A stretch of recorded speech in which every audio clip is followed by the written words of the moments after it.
And the new witness. Please be seated. Oh, I guess, yes. Good morning, Your Honor. Good morning. Apologies. Okay. I was told you were going to file something, but I don't see any, but I just checked with the clerk's office. Yes, Your Honor, if you could approach. Yes.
Who's the first witness?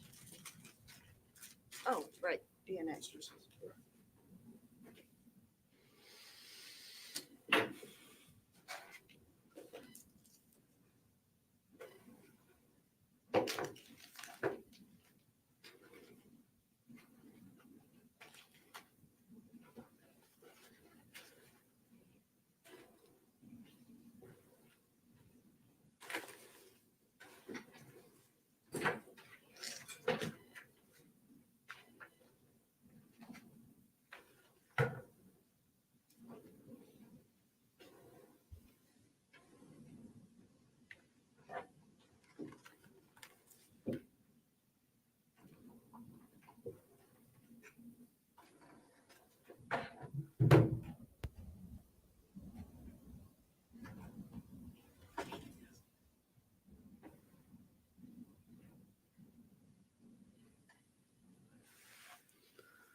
don't know.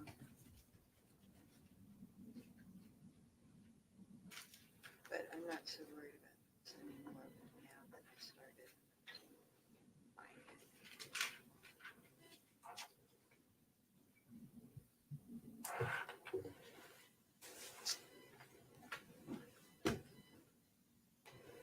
Why don't we put your, oh, it's a different witness, never mind. Your Honor, if you wish to get the jury in, that's fine. I'll be ready by the time they're here. Okay, please bring in the jurors. All rise for the jury, please.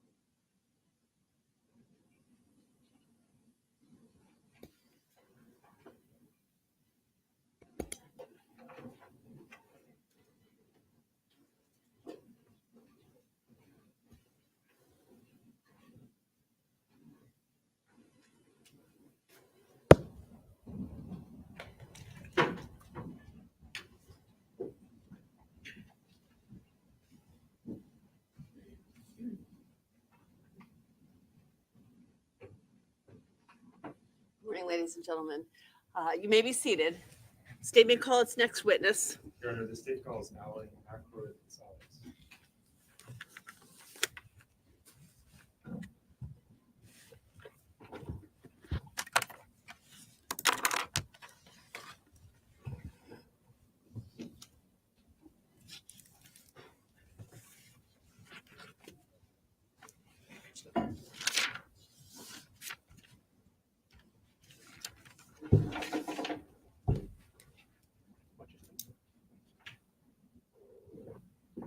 Mr. Allen, or Mr. Ackroyd Gonzalez, you can remain standing and just raise your right hand. Do you swear that the testimony that you're about to provide this jury will be the truth and the whole truth under the pains and penalties of perjury? I do. You have a seat. Make yourself comfortable. Is there some water in front of you? And when you're ready, if you can just start by stating and spelling your full name for the record. Excuse me. Alan Ackroyd Gonzalez, ALANACKROYD hyphen ISALES. Mr. Ackroyd Gonzalez, where are you currently employed? I'm currently employed by DNA Labs International. And how long have you been employed there? I've worked at DNA Labs International for roughly the last 2.5 years. What is your current assignment with that organization? I'm currently a senior DNA analyst. And what is a senior DNA analyst? What do you do? DNA analyst examines evidence connected to crime scenes for the presence of biological material and seeks to obtain DNA profiles from whatever biological material they find. And what's your current role and responsibility in that as a senior DNA analyst? Well, as I said, I conduct analyses on evidence, write up reports as to my conclusions, testify as necessary. In addition to that, I also participate in continuing education, proficiency testing, training newer analysts in the protocols and procedures of the laboratory, and any other duties I can perform to help the lab function smoothly. Before you were employed by DNA Labs International, where were you employed? Prior to DNA Labs International, I worked for the Defense Forensic Science Center, which is the forensic laboratory for the armed forces. And let me back up for just a moment. DNA Labs International, where's that organization based out of? That's based out of Deerfield Beach, Florida. You mentioned your prior role with, I think you mentioned the defense. Can you just repeat? Defense Forensic Science Center. Defense Forensic Science Center. How long were you employed by them? I worked there for roughly 10 years. And when did you start with them? What year? I started with them in 2011. Can you tell these jurors about your background, your education? Well, I got a bachelor's in science in biology from Haverford College, and then a master's in forensic science from Virginia Commonwealth University. And what year did you graduate from? Did you say Haverford College? Haverford College, yes. I graduated in 2008. And what specialized training and experience do you have for your current position? Well, every laboratory will have its own training plan for DNA analysts. So my first job with the Defense Forensic Science Center, I passed their specific qualifications. And after that, when I was employed at DNA Labs International, I then passed their specific training plan. And in addition to that, I participate in proficiency testing, continuing education, keeping abreast of developments in my field. Have you testified previously? I know you said that that's a function of your current role, but have you testified in a superior court? Yes, I have. Can you tell the jurors what your experience includes with that? How many times have you testified? To date, not including depositions, I've testified in 2 hearings and 2 trials, not in this jurisdiction, however. DNA Labs International, is that an accredited organization? Yes, it is. And what is its accreditation? Well, it's recognized as a laboratory that can be trusted to follow proper protocols and procedures, keep to guidelines set by the FBI. And this accreditation was given by the American National Standards Institute National Accreditation Board. You mentioned proficiency testing. Can you tell the jurors what that is? Essentially, a proficiency test is a mock case submitted by an organization outside my laboratory, in which they know what results I should get from DNA analysis on the evidence they sent us. And I have to properly follow my lab's protocols and procedures to get those correct results. That demonstrates I can properly do the job. So that's proficiency testing in general. Have you completed proficiency testing? Yes, I have. What were the results? I passed every proficiency test. Approximately how many samples have you performed DNA analysis on in your career?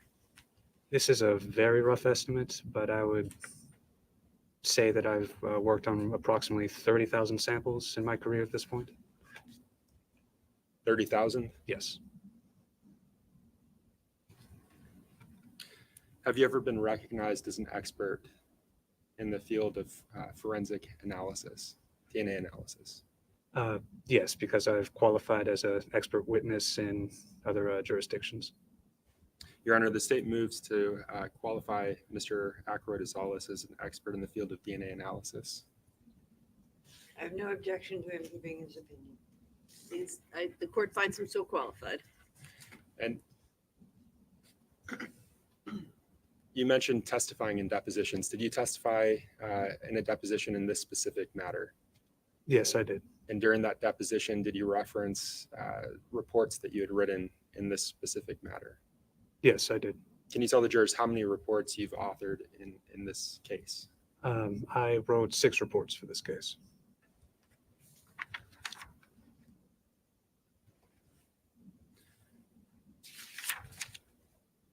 The material that you referenced during that deposition, that was the defense's opportunity to ask you questions. Do you have those here with you today? Yes, I have them. And would referring to those items, those reports, the material that you authored in this case, would that help your testimony? Yes, it Being would. able to refer to that information. It would be helpful. Your Honor, I'd ask that this witness be allowed to reference his case material as necessary. Upon request as necessary. Thank you.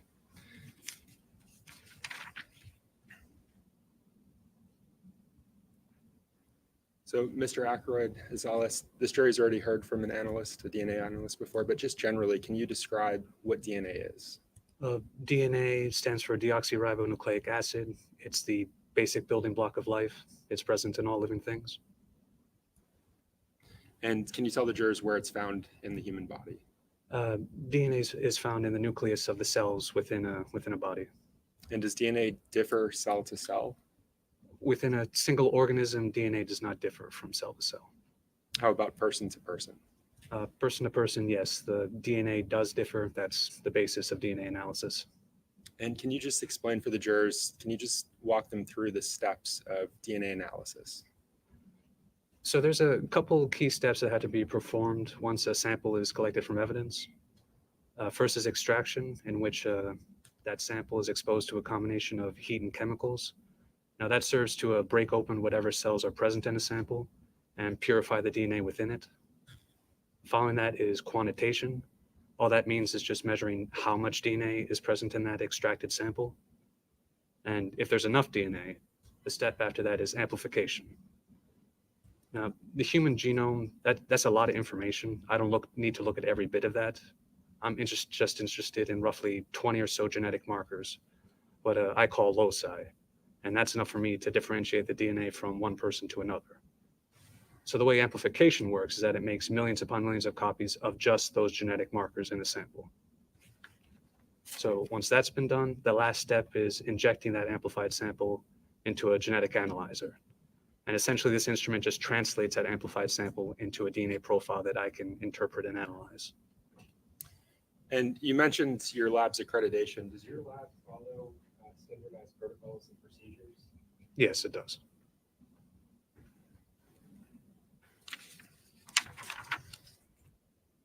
And you mentioned a review process. Can you just describe what that review process is for the jurors?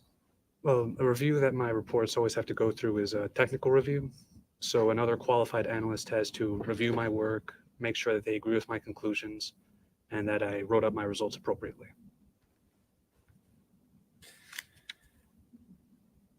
Mr. Acro-Rosales, I want to switch gears and I want to talk about your work on this case. And again, if you need to refer to your notes at any point, just let us know. But did you conduct DNA analysis in this case? Yes, I did. And what known DNA samples were you provided during the course of your work on this case? To be clear, DNA sample that references that the laboratory worked or DNA profiles that were provided but from another agency. Let's first talk about DNA profiles that were provided by another agency. If I can refer to the reports.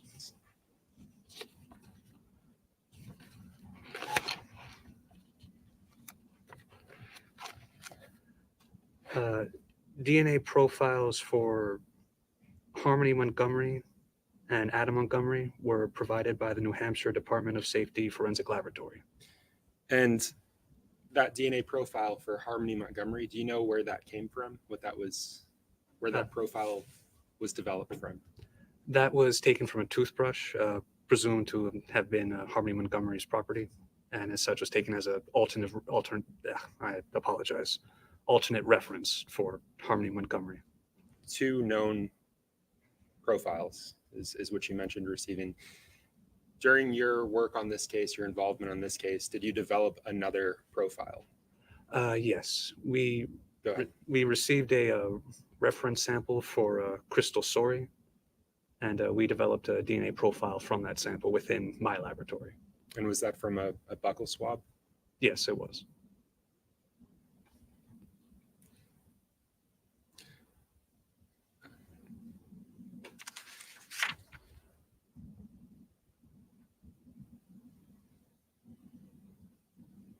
So now that we know about these known samples that you received, I want to talk about your work on this case, specific items that you processed and analyzed.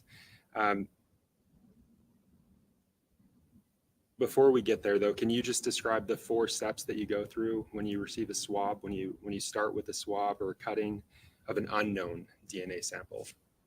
Well, as I explained earlier for the DNA process, we go through extraction, separating the DNA within the cells in the sample from the rest of it, quantitation, measuring how much DNA there is, amplification, making copies of just the genetic markers that I look at in a DNA profile, and then injecting that amplified sample into a genetic analyzer. And that's what gives me a DNA profile that I can look at and interpret. During the course of your involvement on this case, did you receive an item MER 3D RL13? Yes. Okay. And so let's begin with that item. That's already been admitted in this case as State's Exhibit 74, and it's marked MER 3D RL13. What is that item? Can you tell the jurors? If I can go to the report. Please. That item is pieces of sheetrock with heavy stains. A piece of sheetrock with heavy stains, excuse me. Piece of sheetrock with heavy stains. Did you perform DNA analysis on that item? I performed DNA analysis on samples rather taken from this item. Okay, and how many samples were taken from that item? 2 samples were taken from this piece of sheetrock, one from the left bottom corner of the staining, and one from the center edge of the staining. And these 2 samples were combined together to go through the DNA process as one sample. And can you just explain why you do that and how it works? Well, in this, why 2 samples were combined? Yes. In this case, it was presumptive that that staining all came from the same source. It also tested as indicative of blood.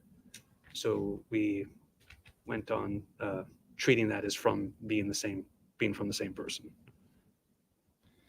And you said it tested as indicative of blood. What does that mean for the jurors? So we did what is called a presumptive test for the presence of blood. So that's generally considered a presumptive test is very sensitive for whatever material it's testing for, but it's not considered confirmatory, as in it's not considered specific to that material.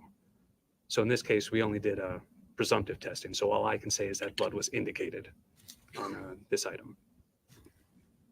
So you combined the 2 samples that you received. What were the results of your testing? At the end of the DNA process for that sample, the resulting DNA profile indicated at least 1 female contributor. However, due to some ambiguity in the profile, I interpreted it as 2 contributors. And what was the ambiguity? Can you explain that? Well, there are known side effects of the DNA process that can at times indicate that there's another contributor present. Basically, those signs weren't conclusive enough for me to say that there was definitely at least 2 people there, but it was suggesting that there were 2 people. So as a result, my language was that I interpreted that profile as 2 people. What other conclusions were you able to draw from those samples in your analysis? In comparing that DNA profile to the reference profiles from Harmony Montgomery, Crystal Sorey, and Adam Montgomery, none of them were able to be ruled out as possible contributors to that mixture.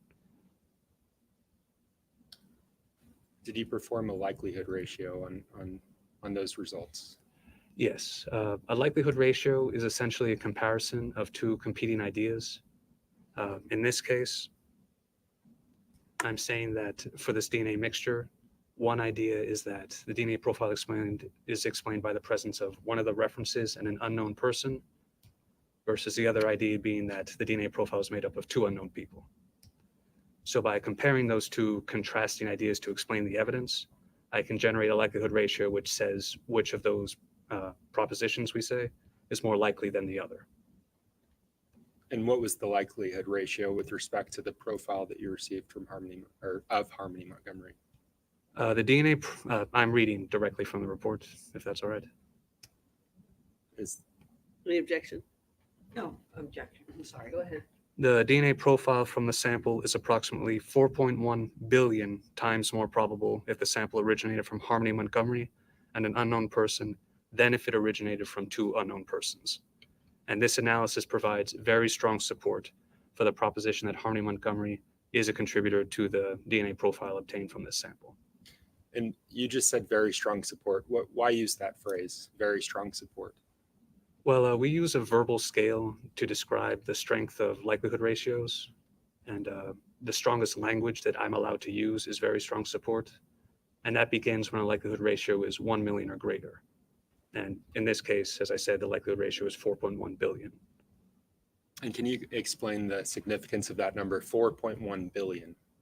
Well, just to give us a scale, a sense of the numbers, a million is a 1 followed by 6 zeros, if you're ever lucky enough to see it on a check. A billion, on the other hand, is a 1 followed by 9 zeros.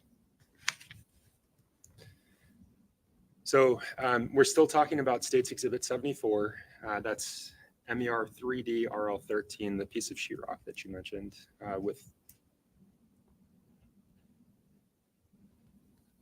Did you conduct further analysis of that item? Yes, as I said, I also conducted comparisons to Adam Montgomery and Crystal Sorey. In comparing Crystal Sorey to this DNA profile from the piece of sheetrock. The DNA profile obtained from the sample is approximately 12 times more probable if the sample originated from two unknown persons than if it originated from Crystal Sorey and an unknown person. In this case, this analysis provides limited support for the proposition that Crystal Sorey is not a contributor to the mixture obtained from this sample. Any other analysis that you performed with respect to those samples? In comparing Adam Montgomery, the DNA profile obtained from the sample is approximately 18 times more probable if the sample originated from two unknown persons than if it originated from Adam Montgomery and an unknown person. And this analysis provides limited support for the proposition that Adam Montgomery is not a contributor to this DNA profile.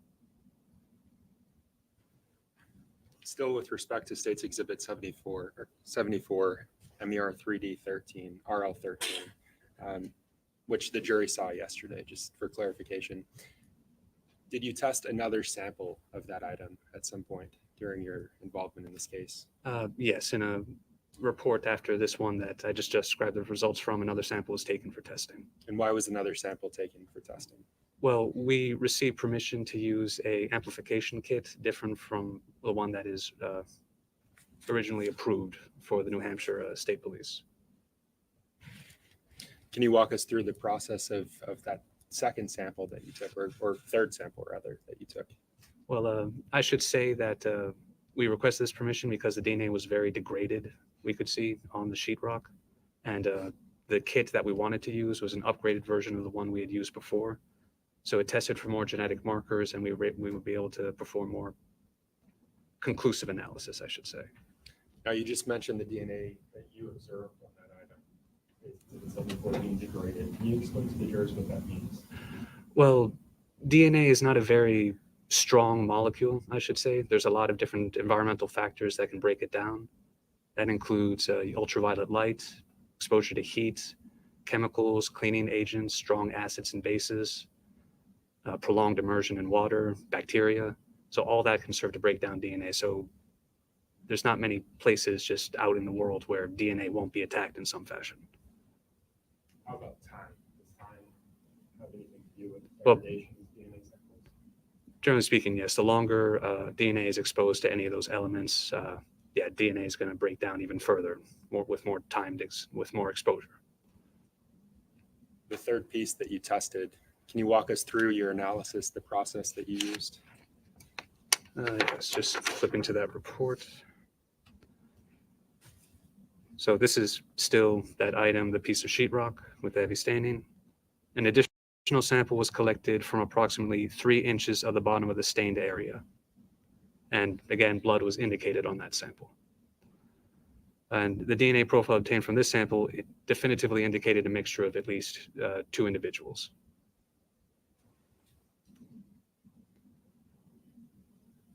Were you able to draw any conclusions based on your analysis? In comparing Harmony Montgomery, Crystal Sorey, and Adam Montgomery to this new mixture, again, I wasn't able to conclusively exclude, they could not be conclusively ruled out as possible contributors to the mixture. Did you perform a likelihood ratio as you did with the prior samples? Yes, I did. What were the results of that likelihood ratio? In comparing Harmony Montgomery to this mixture, the DNA profile obtained from the sample is approximately 1.1 trillion times more probable if the sample originated from Harmony Montgomery and 1 unknown person than if it originated from 2 unknown persons. And this analysis provides very strong support for the proposition that Harmony Montgomery is a contributor to the DNA profile obtained from the sample. And that terminology that you just used, the very strong support, that again is the highest level of support that you can provide. Is that correct? That is the strongest language that I'm allowed to use. And can you explain the significance of that number, 1.1 trillion? Well, a trillion is a million multiplied by another million. Or to put it another way, as I was saying, a million is a 1 followed by 6 zeros. A trillion is a 1 followed by 12 zeros.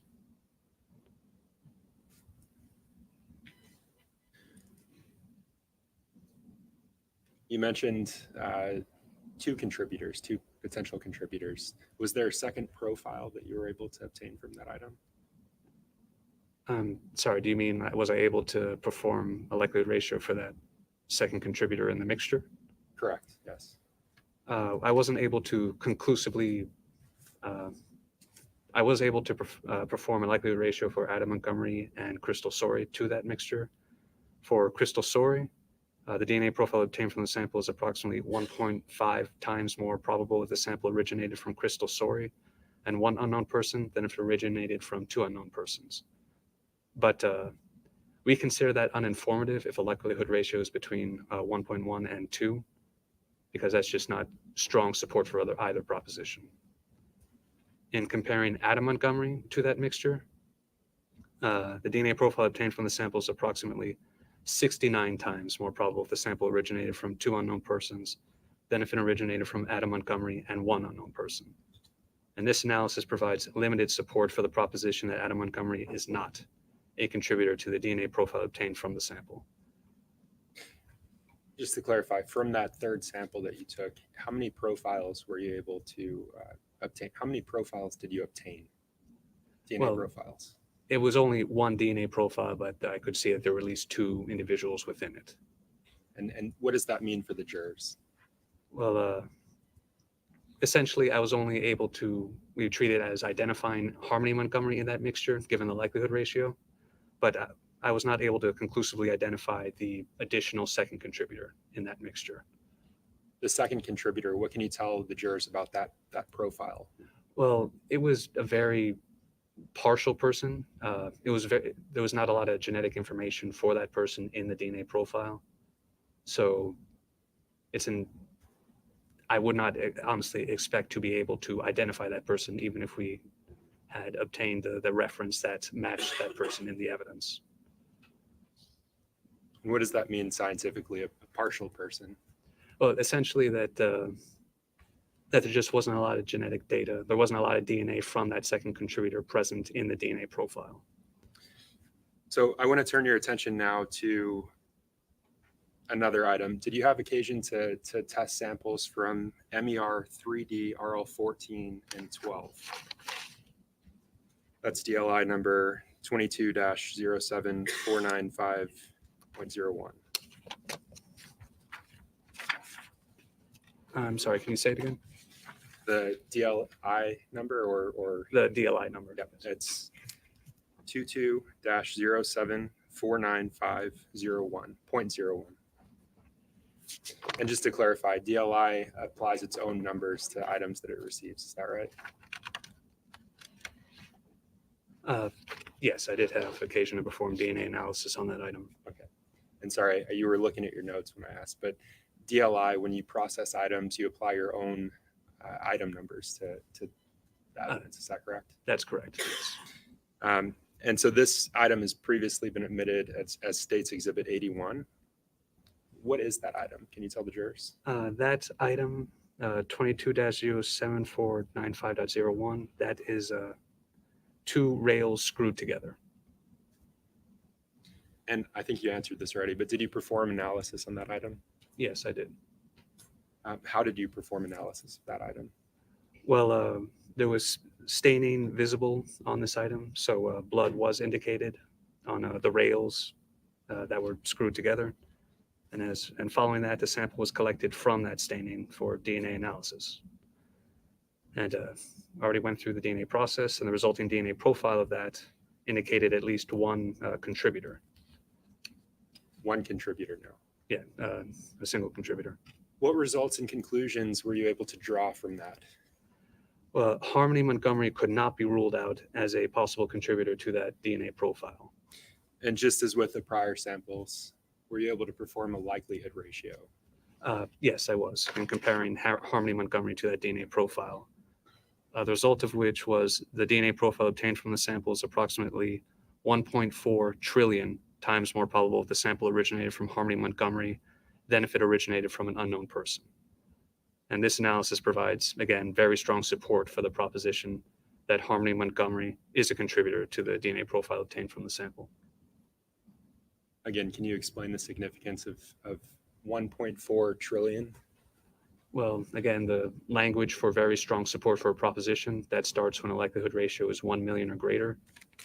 And a trillion can be explained as a million multiplied by another million, or a million is again a 1 followed by 6 zeros, and a trillion is a 1 followed by 12 zeros.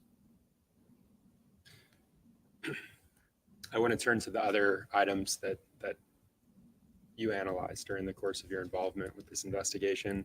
And so I want to go through those items individually and talk about the conclusions that you were able to draw, starting with an item LH, 1LH, a pillow with rope drawstring.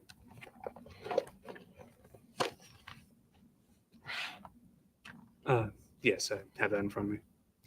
What conclusions, if any, were you able to draw from your analysis of that item? Well, staining was visible on the pillow with the drawstring, but no blood was indicated on this item.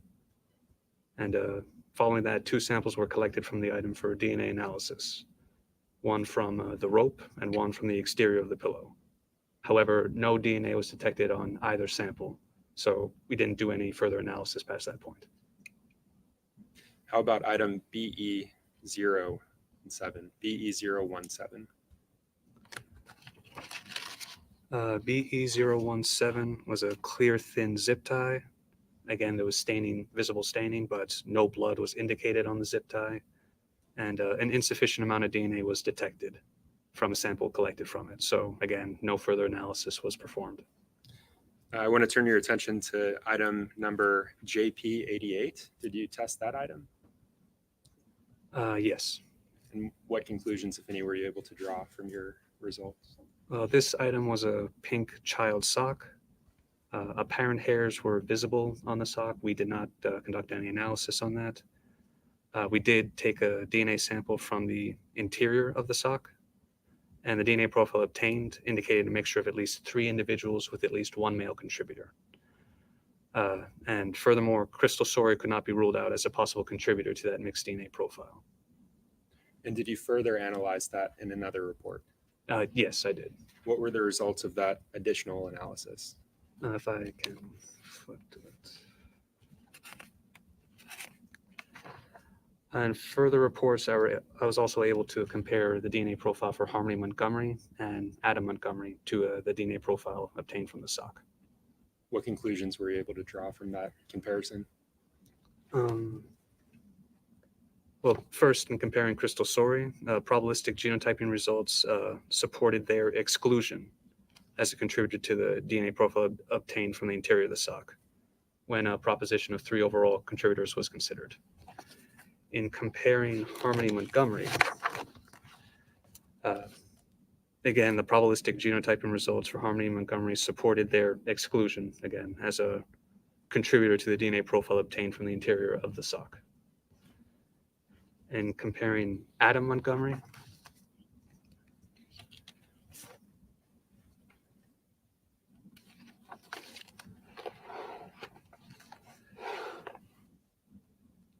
the probabilistic genotyping results for Adam Montgomery, again, supported their exclusion as a contributor to the DNA profile previously obtained from the interior of the sock when a proposition of 3 overall contributors was considered.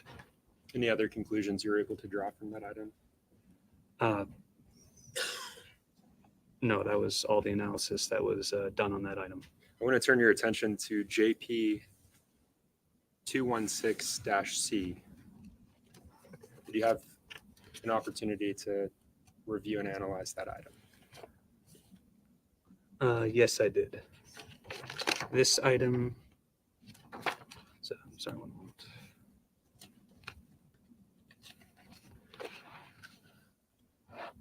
This item was a cutting from a sweater. I'm sorry? This item was a cutting from a sweater, JP 216-C. Okay. What, if any, conclusions were you able to draw from your analysis of that item? Blood was indicated on that cutting. However, an insufficient amount of DNA was detected from a sample taken from the cutting. And because of that, no further analysis was performed. I want to turn your attention to MER 3D1A. Did you have an opportunity to analyze that item? Yes, this was a metal cutting. What, if any, conclusions were you able to draw from that item?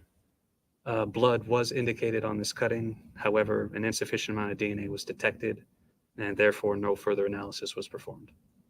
Turning your attention to MER 3D-B, were you able to analyze that item?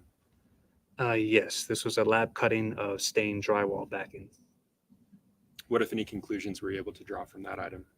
Blood was indicated on this cutting, but an insufficient amount of DNA was detected, and therefore no further analysis was performed.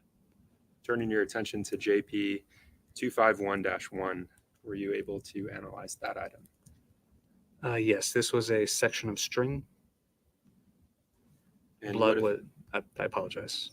Blood was indicated on the string, and the DNA profile obtained from the string indicated at least one male contributor. Crystal Sorey and Harmony Montgomery were excluded as contributors to that DNA profile, and Adam Montgomery as well was excluded as a contributor to that DNA profile. And that was in a later analysis, is that right? Yes, And just to clarify, you said the defendant Adam Montgomery was excluded, Crystal Sorey was excluded, and Harmony Montgomery, they were all excluded from that DNA profile. that's correct. Understood. Turning your attention to MER 3D-A2, did you have an opportunity to analyze that item?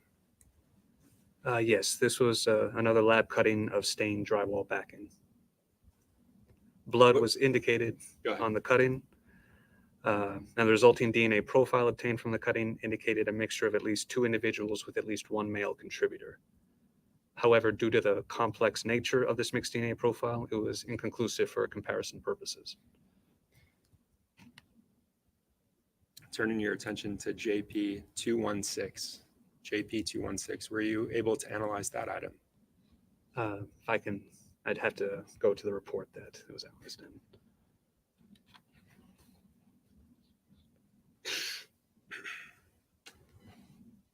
JP 216. Correct. Okay, this was a sweater with stains. Were you able to analyze that item? Yes, blood was indicated on the sweater, and a sample was collected from a possible blood stain on the wearer's right side for DNA analysis. However, the resulting DNA profile obtained from that sample indicated a mixture of at least 4 individuals with at least one male contributor. And due to the complex nature of that mixed DNA profile, it was inconclusive for comparison purposes. Turning your attention to MER 3D-RL3, did you have an opportunity to analyze that item?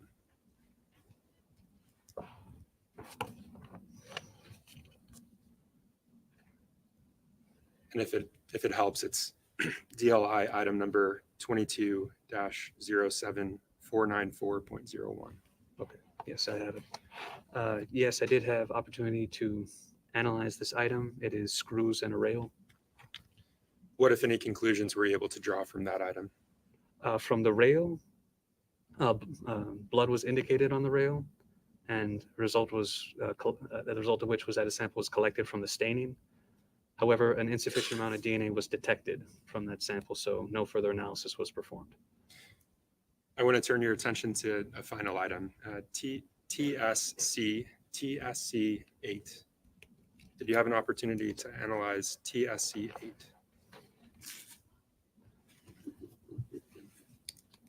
I'm sorry, can you give me the DLI item number? I can have just a moment.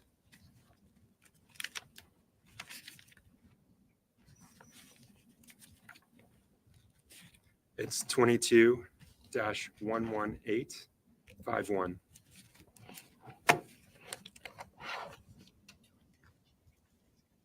Yes, I did perform analysis on this item. And what was that item, or what is that item? It is the carpeted floorboard from an Audi. You said from an Audi? Yes. What, if any, conclusions were you able to draw from that sample? No blood was indicated on that carpeted floorboard, and a sample was collected from the entire surface of the item for DNA analysis. But no DNA profile was obtained from the sample.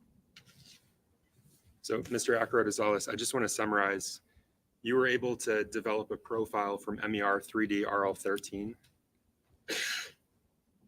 Sorry, I need to flip Fine. back and see what item that is.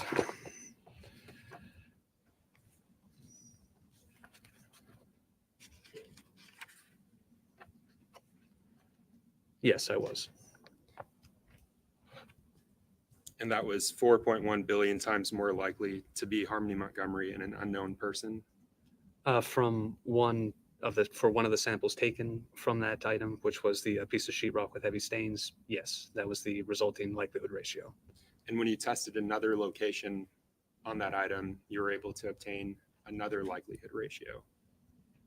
That is correct, yes. Specific with respect to Harmony Montgomery, what was that likelihood ratio? That likelihood ratio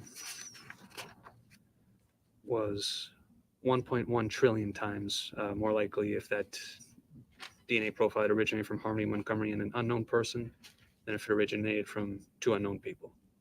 And you were able to develop a profile on the item MER 3D RL4 and 12.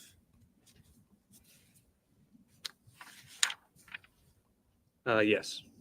And can you remind the jurors what the likelihood ratio was for that item with respect to Harmony Montgomery?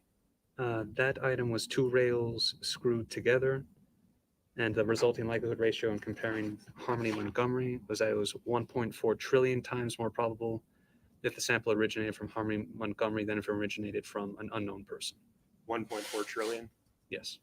Thank you, Mr. Azalis, Ackroyd Azalis. I have no additional questions for you, Your Honor. I pass the witness. Thank you. Good morning. Good morning.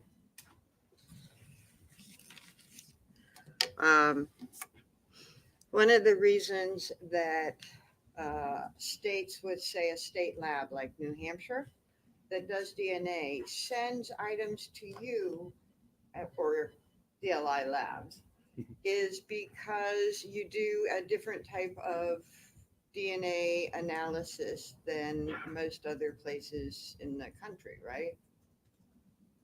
Sorry, I'm not sure what you're asking. The genotype probabilistic testing. Yes. So probabilistic genotyping is what is used to perform likelihood ratios. Essentially, that's a combination of statistical methods and biological concepts to help in DNA analysis.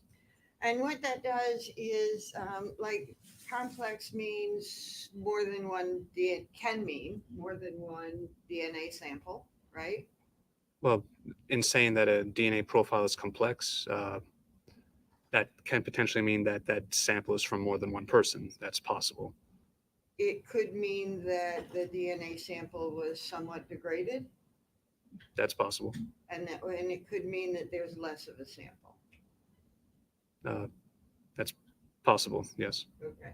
And there's other reasons that people, well, for the most part, I'm going to call it PGT, probabilistic genotyping. Is that what? We usually just do PG, but I will understand what you mean if you say that's what PGT means. Okay. Because I will stumble over the words if I have to do it each time. PG is essentially a way to get better information from less DNA or more complex DNA. Compared to traditional analysis methods, yes. Okay. So if there was like a finding of two sources on a DNA sample, but the lab wasn't capable of further analysis, it might come to you. That's possible. Okay. And probabilistic genotyping is actually a computer algorithm, right? Computer software is used, yes. Okay. And it combines all possibilities and runs whether or not the likelihood of this possibility being achieved. Why don't you explain? Well, essentially, you're asking how a likelihood ratio is performed? What it means? Yes, how it's performed. Essentially, the software makes at the start random guesses as to what genetic, well, what I should say, what alleles, so what specific genetic markers apply to each contributor in a mixture, and in what proportion for each of the genetic markers that we look at. And by comparing that, and then for each successive guess that it does blind, it compares to the actual DNA profile. And it can see how closely or how badly it fits the actual data. So as a result of that, it makes successive guesses as it goes through what's called Markov chain Monte Carlo. So essentially, as it's making these random guesses, it does assess whether the next guess is better than the previous guess. And as a result, it kind of narrows in on what the actual genetic alleles, what DNA profile applies to each contributor in a mixture. And a person who compares DNA profiles can do the same thing, but it would take an astronomical amount of time, right? A computer can do it in a fraction of the time that I could do it by hand. Yes. Okay.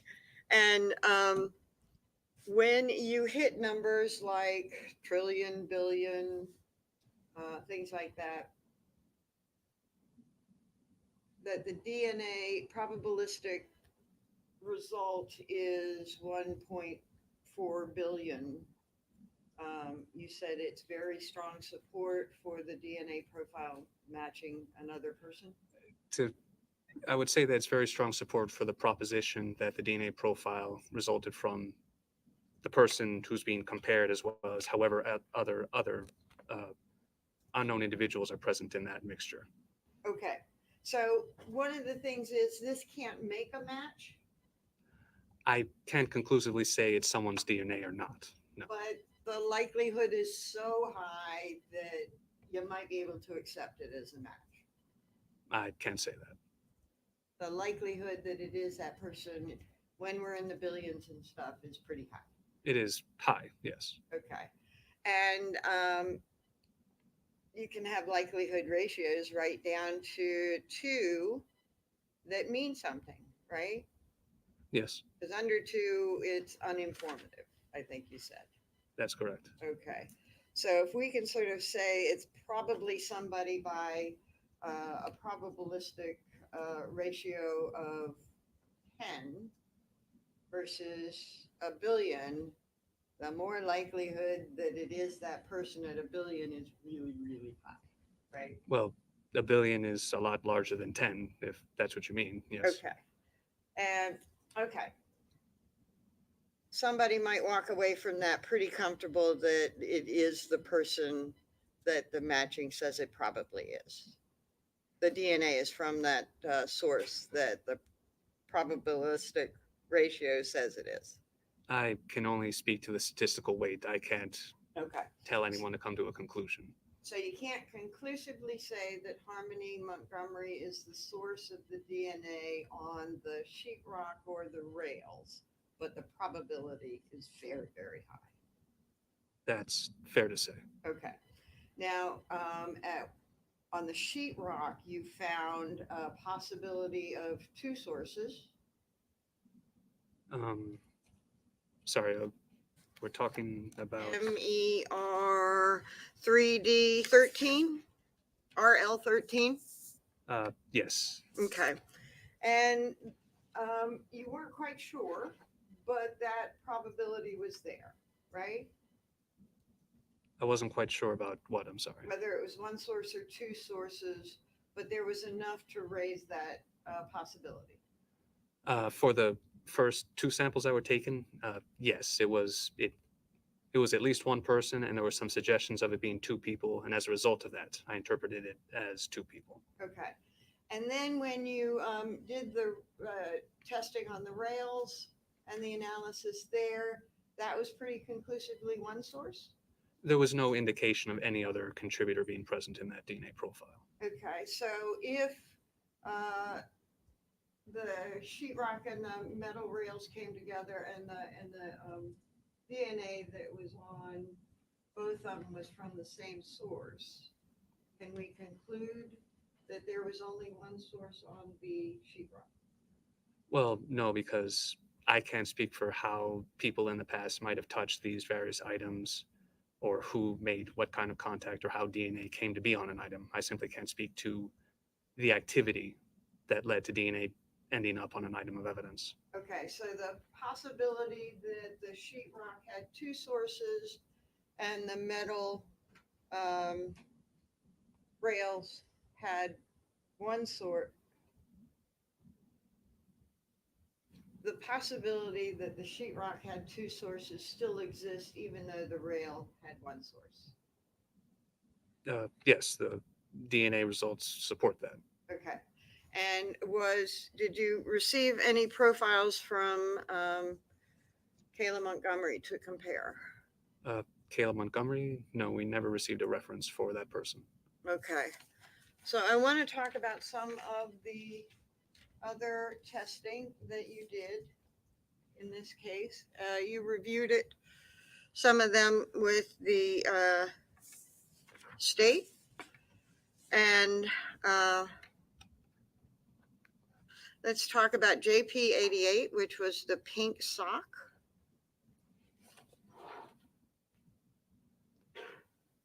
And JP, the jury has learned P stands for Pittman, who collected evidence from an Audi.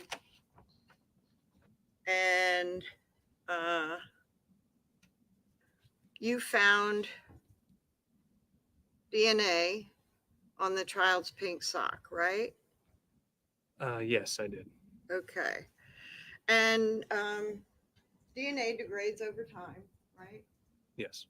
And weather conditions can affect the amount of degradation. Yes. And weather meaning extreme hot and extreme cold, right? Yes, those will both play a factor. Other environmental factors such as mold and stuff like that might affect DNA degradation. Yes, that's true. And the jury has heard the condition that the Audi was in at the time that it was searched. You were able to obtain DNA from the Audi, right? Are we still speaking of the pink child sock? JP88, sorry. I was able to obtain a DNA profile from the sock, yes. And you were able to exclude Harmony and Adam from that DNA. In comparing their DNA results by probabilistic genotyping, the statistics supported them being excluded. Was it in this? It was a very high number, right? 10 likelihood ratio supporting exclusion, 10,000 or greater. We consider that that this is the phrasing we use, that they support their exclusion. And this was well above 10,000. If you want the exact number, I need to go into the case file. I don't need to, but it was a lot over 10,000, right? It was at least 10,000. I don't remember the number exactly from memory. Okay, but it is within your realm that strongly supports exclusion. That's correct. And you talked about 1 billion strongly supports exclusion earlier on other items. I believe we were speaking of inclusion when I was. Okay.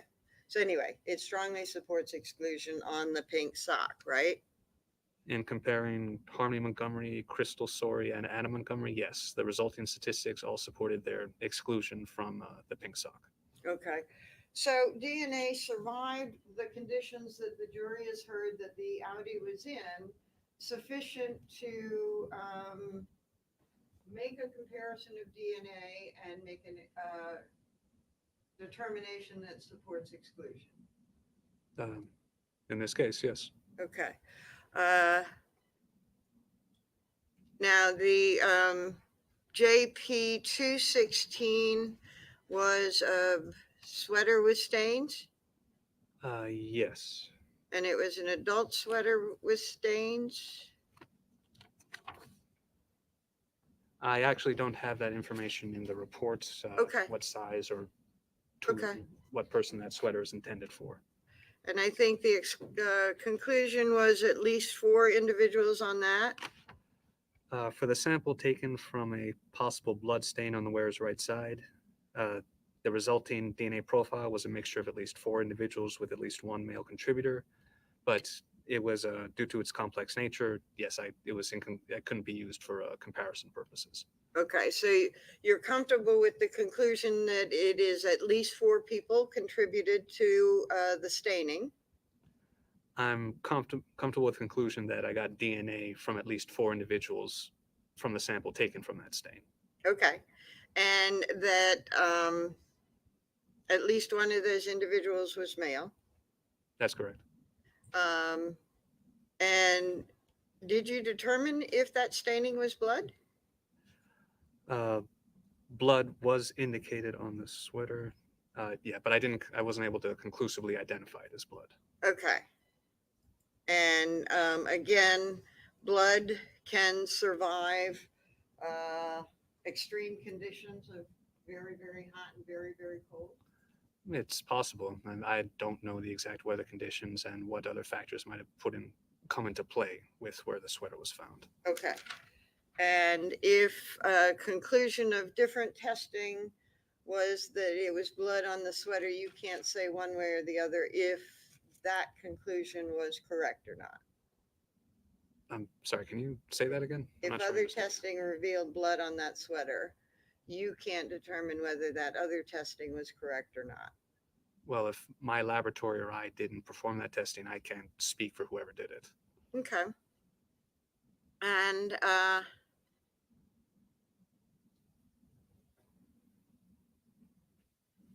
guess the thing that I'm trying to get to is that DNA and blood, while it can be degraded by many different conditions, it can also survive in many different conditions, right? That's fair to say, yes. And it can survive over years. Possibly. Again, it depends on the specific conditions. Okay.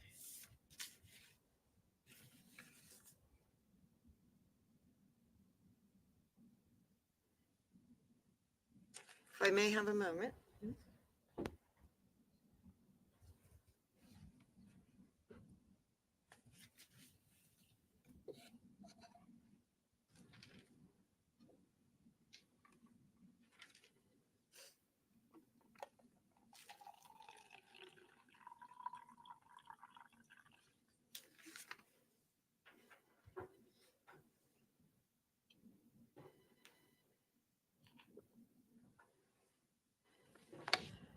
And I think the other was TSC8, a carpeted floorboard from an Audi, you testified?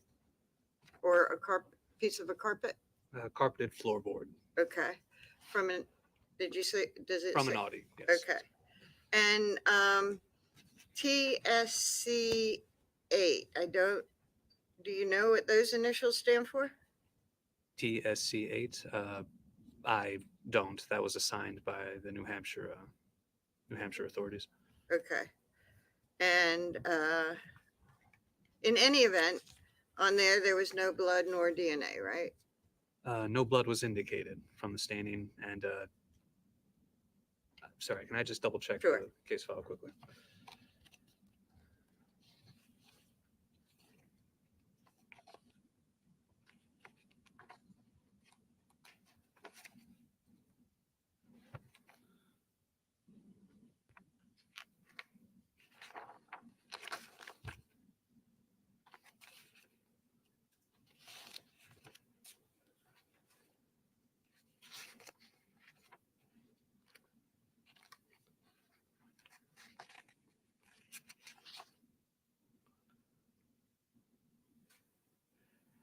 There was DNA detected on the carpeted floorboard, but there was no, while it went through the DNA process, we weren't able to obtain a DNA profile. Okay. at the end. Okay. No blood, but DNA. Yes. Okay. Thank you.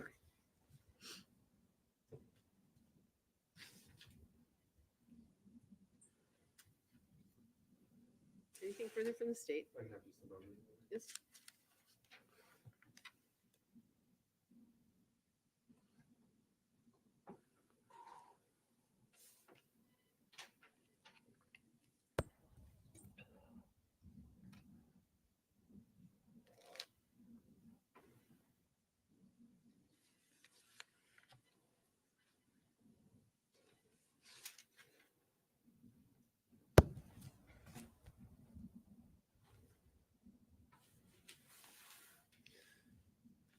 Mr. Acro-Gonzalez, you were asked about the type of testing that DNA Labs International conducts. Do you remember that line of questioning from the defense? I believe so, yes. The defense attorney asked you specifically about your lab conducting a different type of DNA analysis than other places in the country. Do you remember that line of questioning? Yes, it went into probabilistic genotyping, I believe. And let's talk about probabilistic genotyping. That's a mouthful. Yes. Probabilistic genotyping, is that something that's not done in other places in the country? It's actually a pretty standard method at this point. My laboratory certainly isn't the only one in the country that uses it. And is this a new method? It's been in use since 2015. You said that this computer software that you use, it runs the tests in no time. Well, far quicker than I'm capable of doing by hand. And that's my next point. You are able to do this by hand, is that right? That's correct, yes.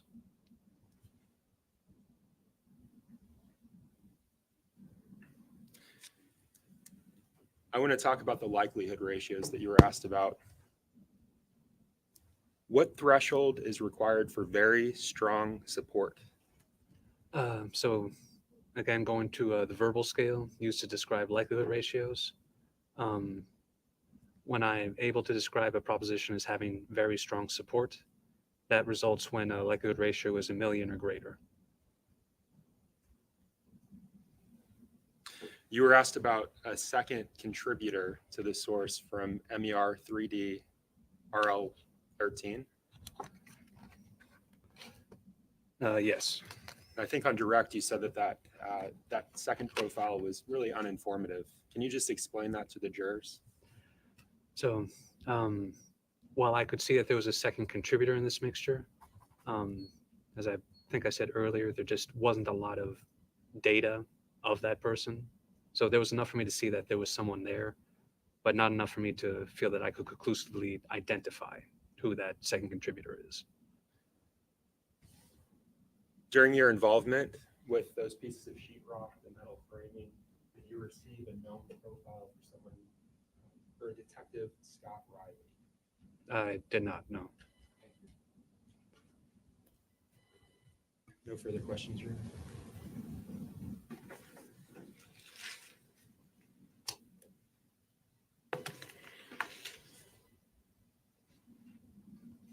You said that this type of testing, PG, has been, your lab has been around since 2015?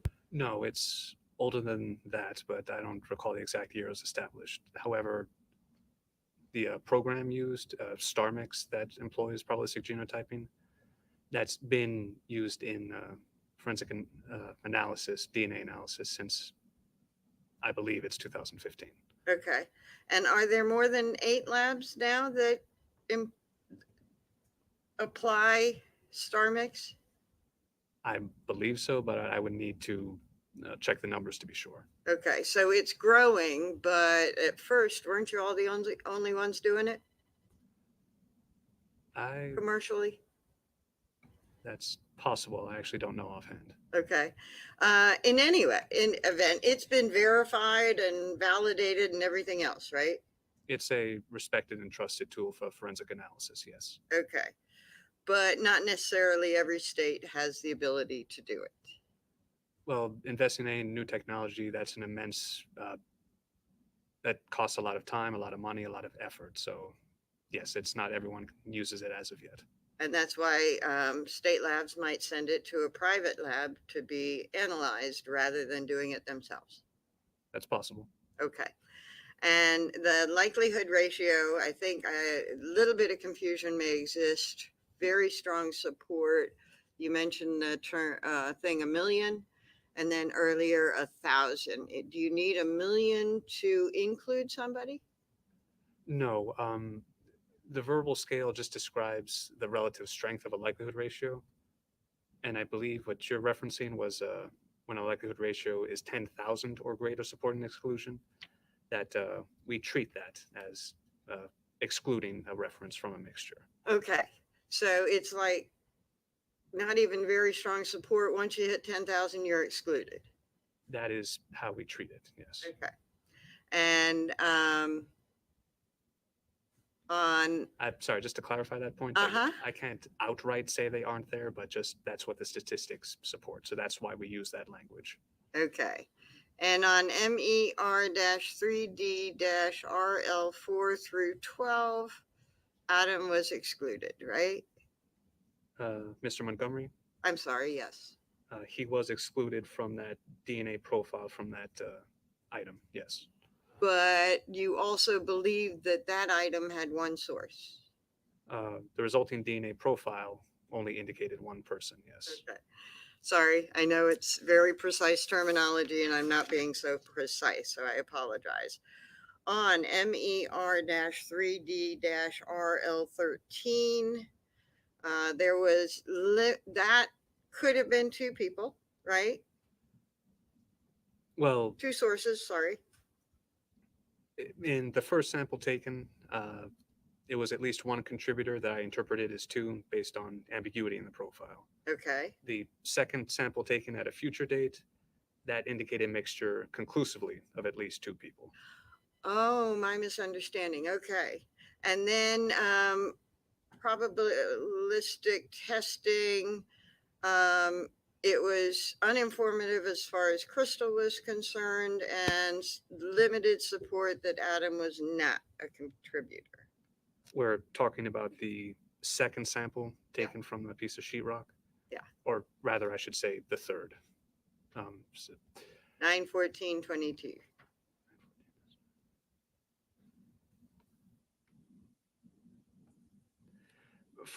sorry, just to be clear, for the sample that was taken at a later date using a kit that an amplification kit that we received approval for, yes, Crystal Sorry, the likelihood ratio for her to the mixture from there was uninformative, and there was limited support for the proposition that Adam Montgomery was excluded from that mixture. Okay. And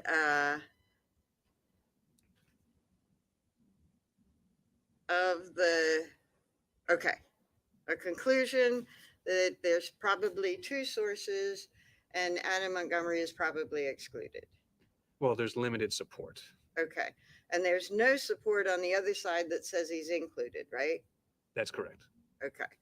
And like I said, that side can go down to two and mean something, right? Well, at that range, again, we use limited support to make it clear that it's a small number. Right. Thank you. Anything further? No, All right. You may step down, sir. He may be excused. Yes. And you are excused. May we approach? Yes?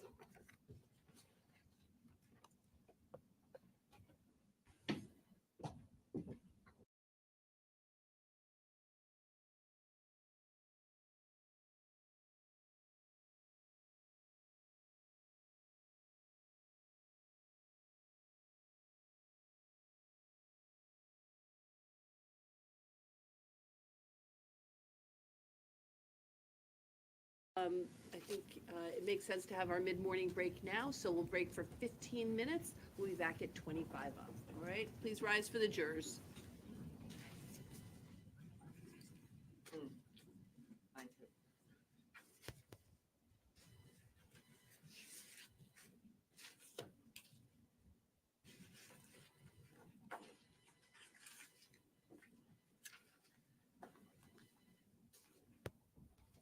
Council, just approach for a minute.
Everybody ready for the jury? Yes. Please rise for the jurors.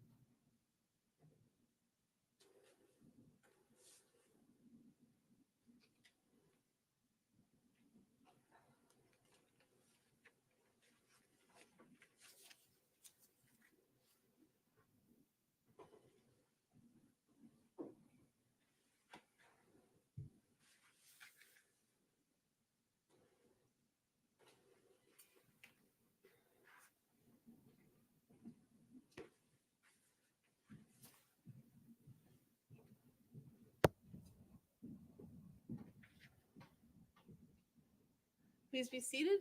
State may call its next witness. Thank you, Your Honor. The state calls Miss Emily Watson, Miss Emily Thompson to the stand. I apologize.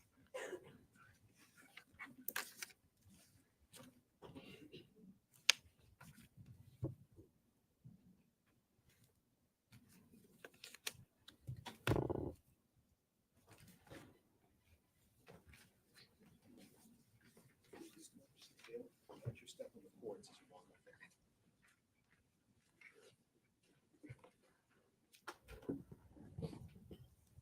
Ms. Thompson, if you would please remain standing just for a brief moment.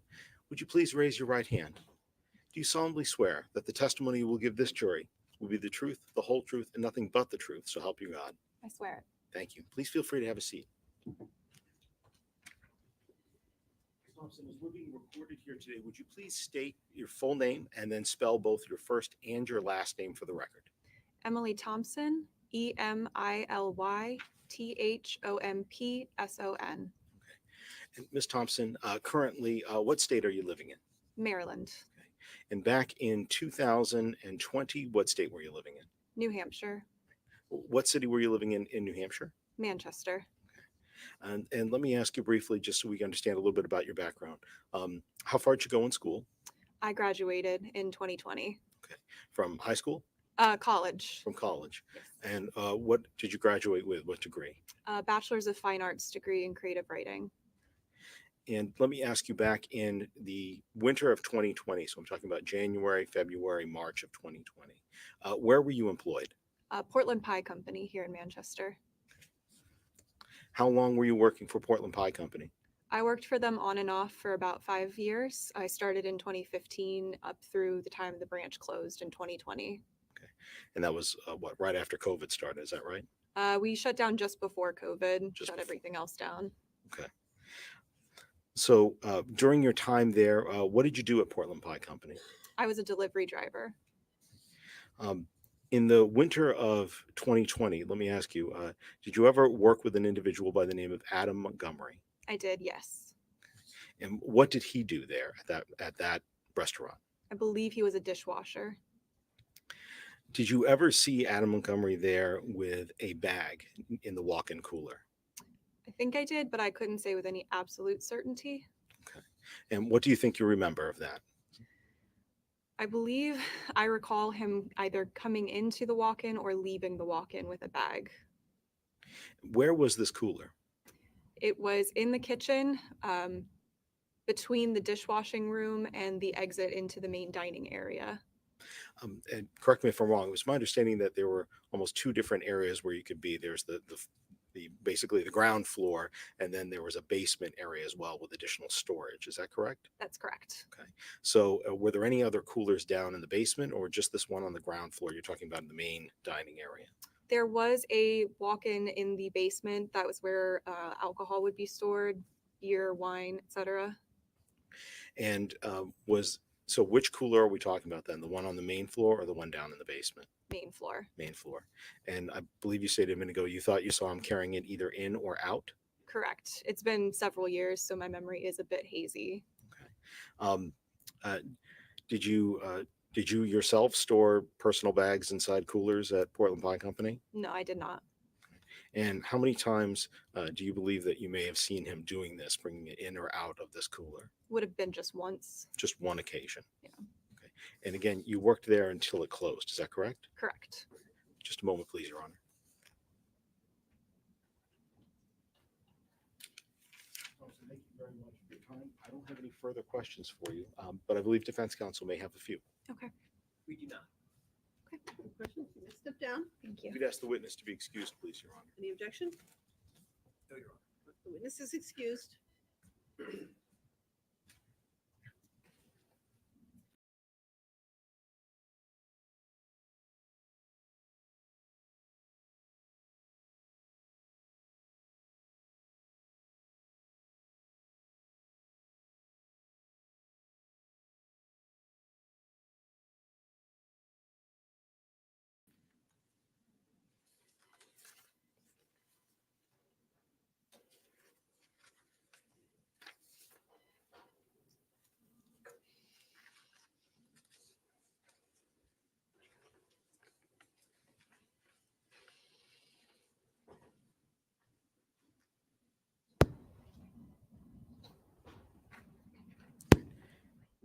Good morning, Mr. Gibney. If you would kindly remain standing just for a brief moment, would you please raise your right hand, sir? Do you solemnly swear that the testimony you give this jury will be the truth, the whole truth, and nothing but the truth? So help you God. Thank you. Please feel free to have a seat. Mr. Gibney, as we're being recorded here today, would you please state your full name and spell both your first and your last name for the record? Yes. Cameron Gibney, Cameron Gibney. And Mr. Gibney, would you tell us what town do you currently reside in? Hooksett, New Hampshire. Hooksett, New Hampshire. Okay. And might need you to just scoot the seat in just a little bit more close to the mic. Is that better? Yep, that's Okay. perfect. Thank you. And how long have you been living in Hooksett? For about 3 years now, originally from Manchester, but You said originally from Manchester. How long did you live in Manchester before you moved to Hooksett? for about 15 plus years. Let me ask you, are you currently employed? I am. Okay. Where do you work? I work over at Manchester Music Mill, And what do you do for them? pro audio and installation. Prior to that, do you have any sort of work experience in the restaurant business? I do. What is that? So prior to that, I worked at Portland Pie in Manchester. Were you working there in the winter of 2020? And by winter, I mean January, February, and March of 2020. I did, yes. What did you do at the Portland Pie Company? What were your job duties?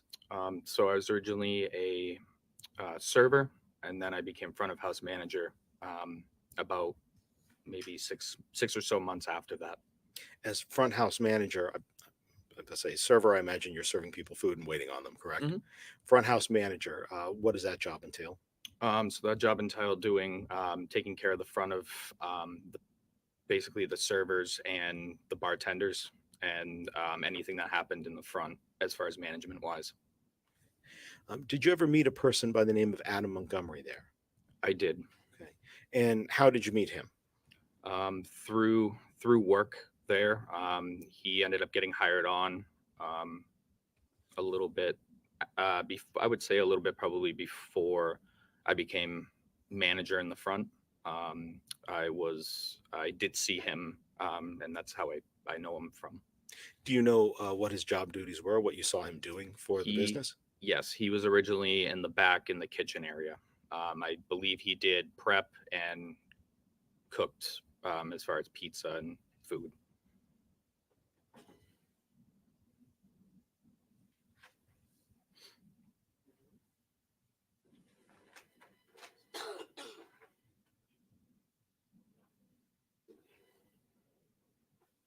Just give me permission to approach you. Yes, you may. I'm going to show you Exhibit Number States 101. Do you recognize this person? I do. Who do you recognize him to be? Adam Montgomery? So that's the same person that you worked with? Yes.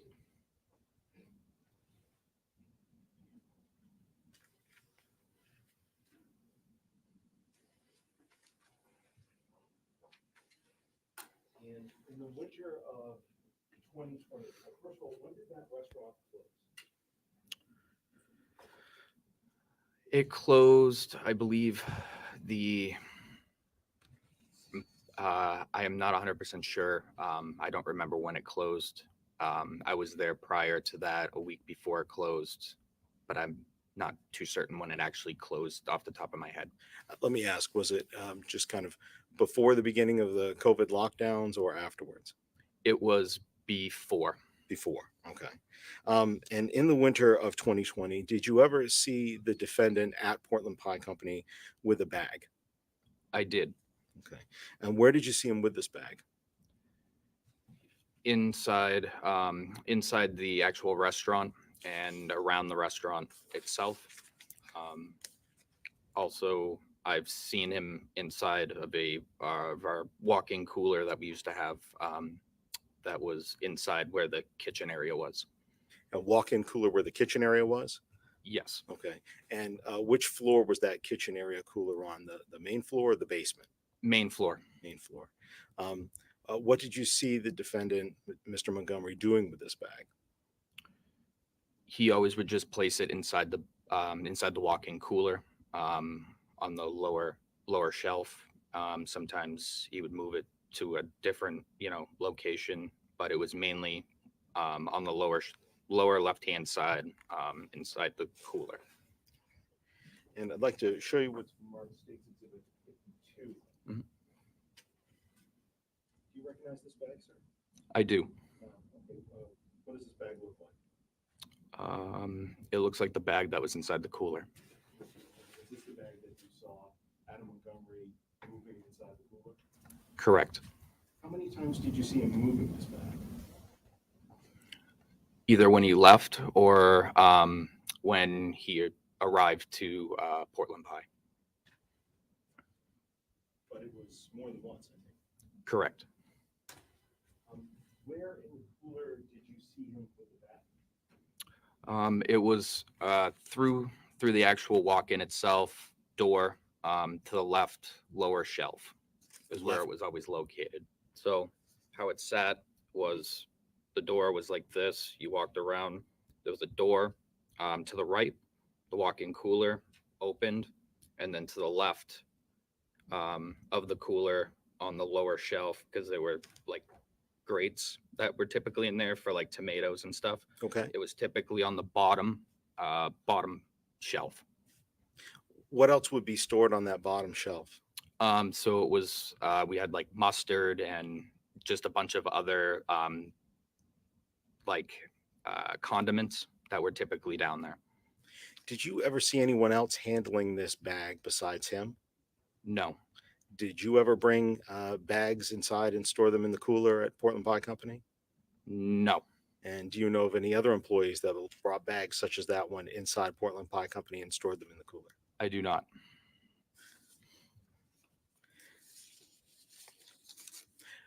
Thank you, Mr. Gibney. I have no further questions for you. I believe defense counsel may have a few.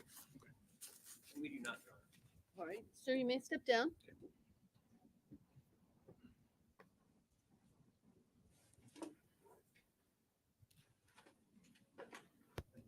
We'd ask for Mr. Gibney to be excused, please. Any objection?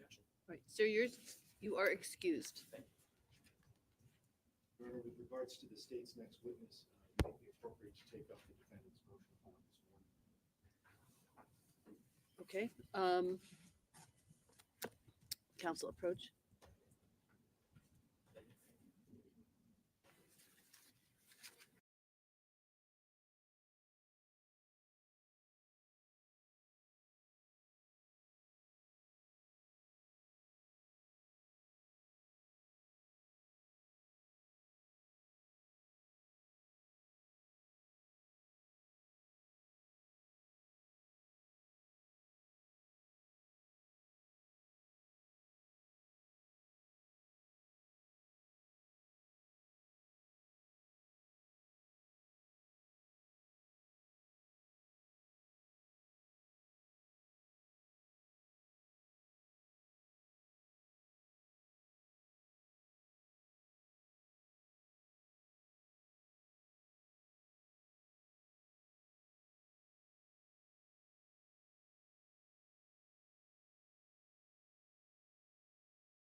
The court is gonna, what I'm gonna do is I'm not gonna send you to lunch yet. The parties have raised a legal issue that the court needs to review with the lawyers.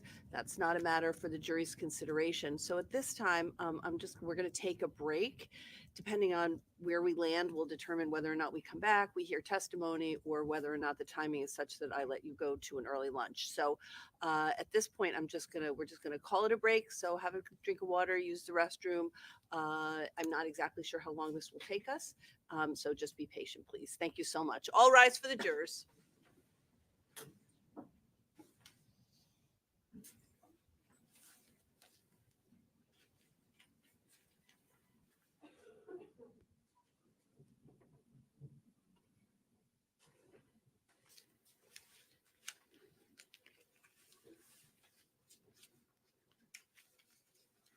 Counsel, you know what? I do want to read it before I hear arguments, so I'm just going to step off the bench, read what you've written, and then I'll hear arguments from both sides, okay? Thank you, Aaron.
started.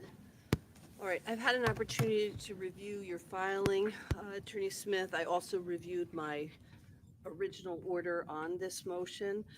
So I'll hear from you hitting the high points, but you don't have to repeat everything that you've got in there.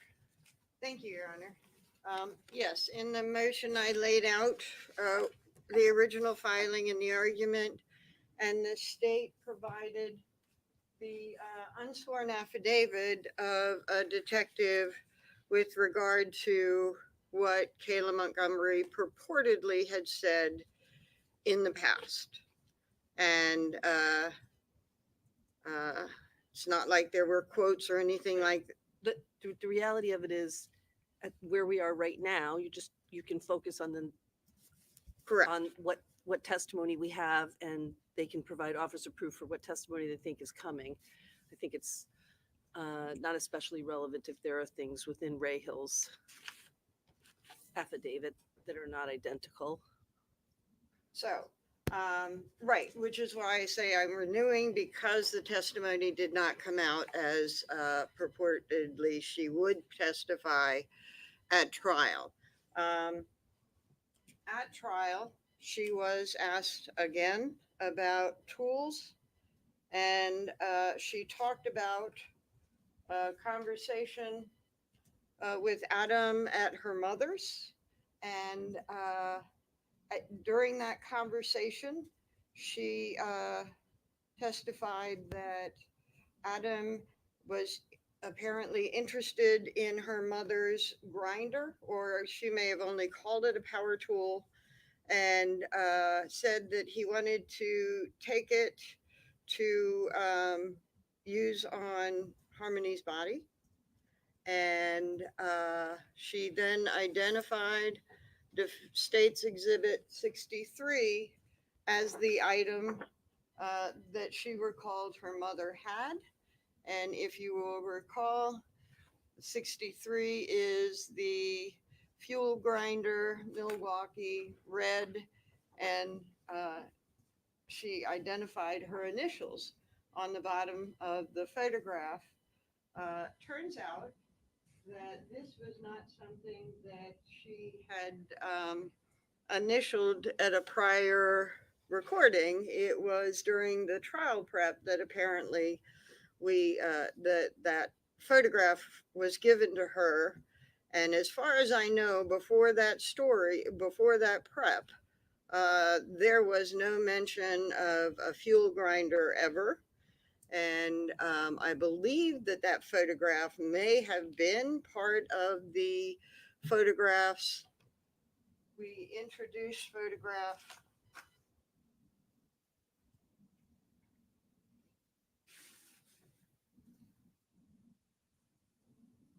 Defendant's eye, that was a circular saw that she identified as the image closest to the image of the power tool that she had seen in the house. It was an old power tool, and it was corded and looked most like the circular saw. I'm sorry, she saw in which house? Sorry, Union Street apartment. And she identified, was shown a miter saw, which is defendant's exhibit H, and said, no, that was not the saw that she saw. I do not know if State's Exhibit 63 was included in the photographs that she was shown back then. I assume that it was, because I think they had already collected this Home Depot information. But nevertheless, they go to a prep session with a saw, a photograph of a saw that she has never seen. She tells them this story, and on the stand, she tells them that she talked Adam out of stealing her mother's fuel grinder. So in regard to that, Christine Lubin testified she does not have a grinder. She's never had a grinder. She knew what the picture was of, and no, she had never had one. So the credibility with regard to that testimony has several layers, but essentially none. Then she also testified about tools, and she did not see tools other than the scissors. She testified with Wait, regard. She testified that she saw tools in the apartment, right? The one that looked most like the chainsaw was in a box under the cupboard. Okay, so it's not that she didn't see tools. I'm sorry. Okay. What she identified as the corded circular saw was in a box under the kitchen. She did not see any tools other than the scissors in the bathroom, and it was a small bathroom.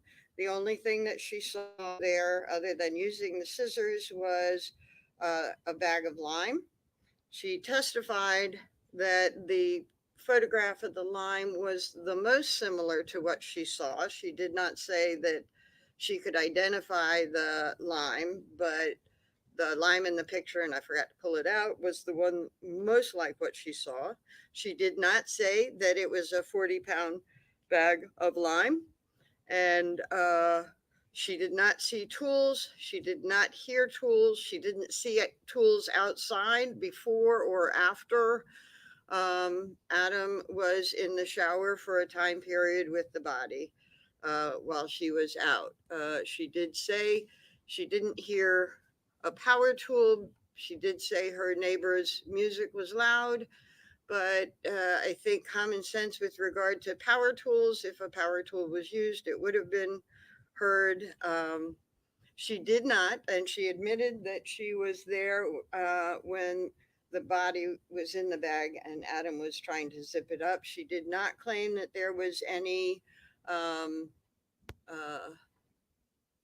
dismemberment, as the state put it in their opening.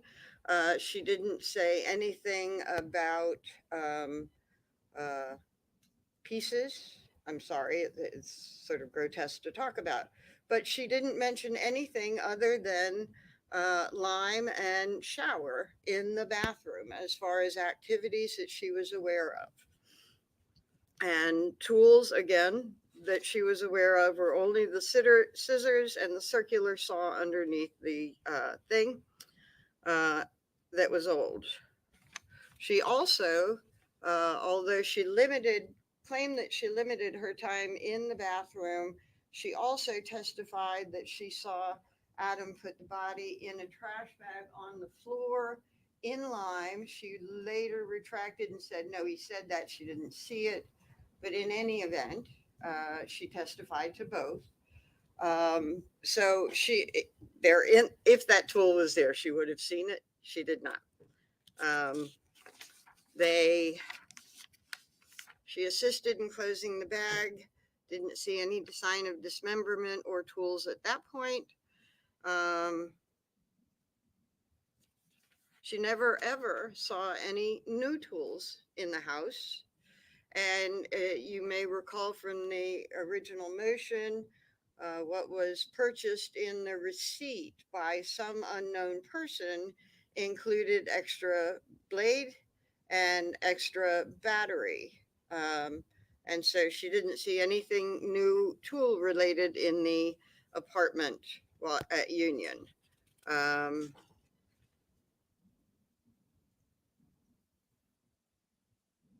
She testified about, I think she testified about a call for service for taking care of the bathroom. In any event, the state will have, I believe, a witness to talk about a call for service. Well, they did introduce the document regarding the call for service, so that's in. Okay, and I think that she mentioned that, no, so I guess they're not going to call the guy for a call for service, but they have a document. I think she described a call for service, and if she did, she didn't do anything about that call for service vis-a-vis the events in the shower. So we don't know if the events in the shower happened. And she moved into the apartment at the end of February. And I think she said the 21st or the 22nd. And so there were a number of days prior to that call for service. And she did not say that it was the next day or anything, or the same day or whatever the complaint was. So we don't know if a day or two or three or four went in between. I think the other thing you mentioned that you raised was the bank records. Do you want to Yes. discuss that? Okay, and the bank records, they have bank records that show a withdrawal from Citizen Bank. The state put in its motion that that Citizen Bank is about 0.4 miles from the Home Depot. I believe one of the officers will probably be able to testify that Union Street is over a mile from Home Depot. There's no evidence whatsoever of anybody giving a ride to the Montgomerys. There is testimony that when they got rides somewhere, it was sometimes through a service. There has been testimony about the number of friends, acquaintances of the Montgomerys that the police went out to talk to. It can be developed more, but there were a lot. There was also testimony about the crime tip line, and that people, as this was being publicized in the media, the search for harmony, tips were coming in from the crime line, and they were following up on that. And there has been a discussion about the amount of media exposure. Nobody called in with a tip of a man walking down from Home Depot with a 40-pound bag of lime, a box of a power tool, and the like, nor has anyone called in who is perhaps an acquaintance of the Montgomery saying, oh, by the way, I think I gave him a ride.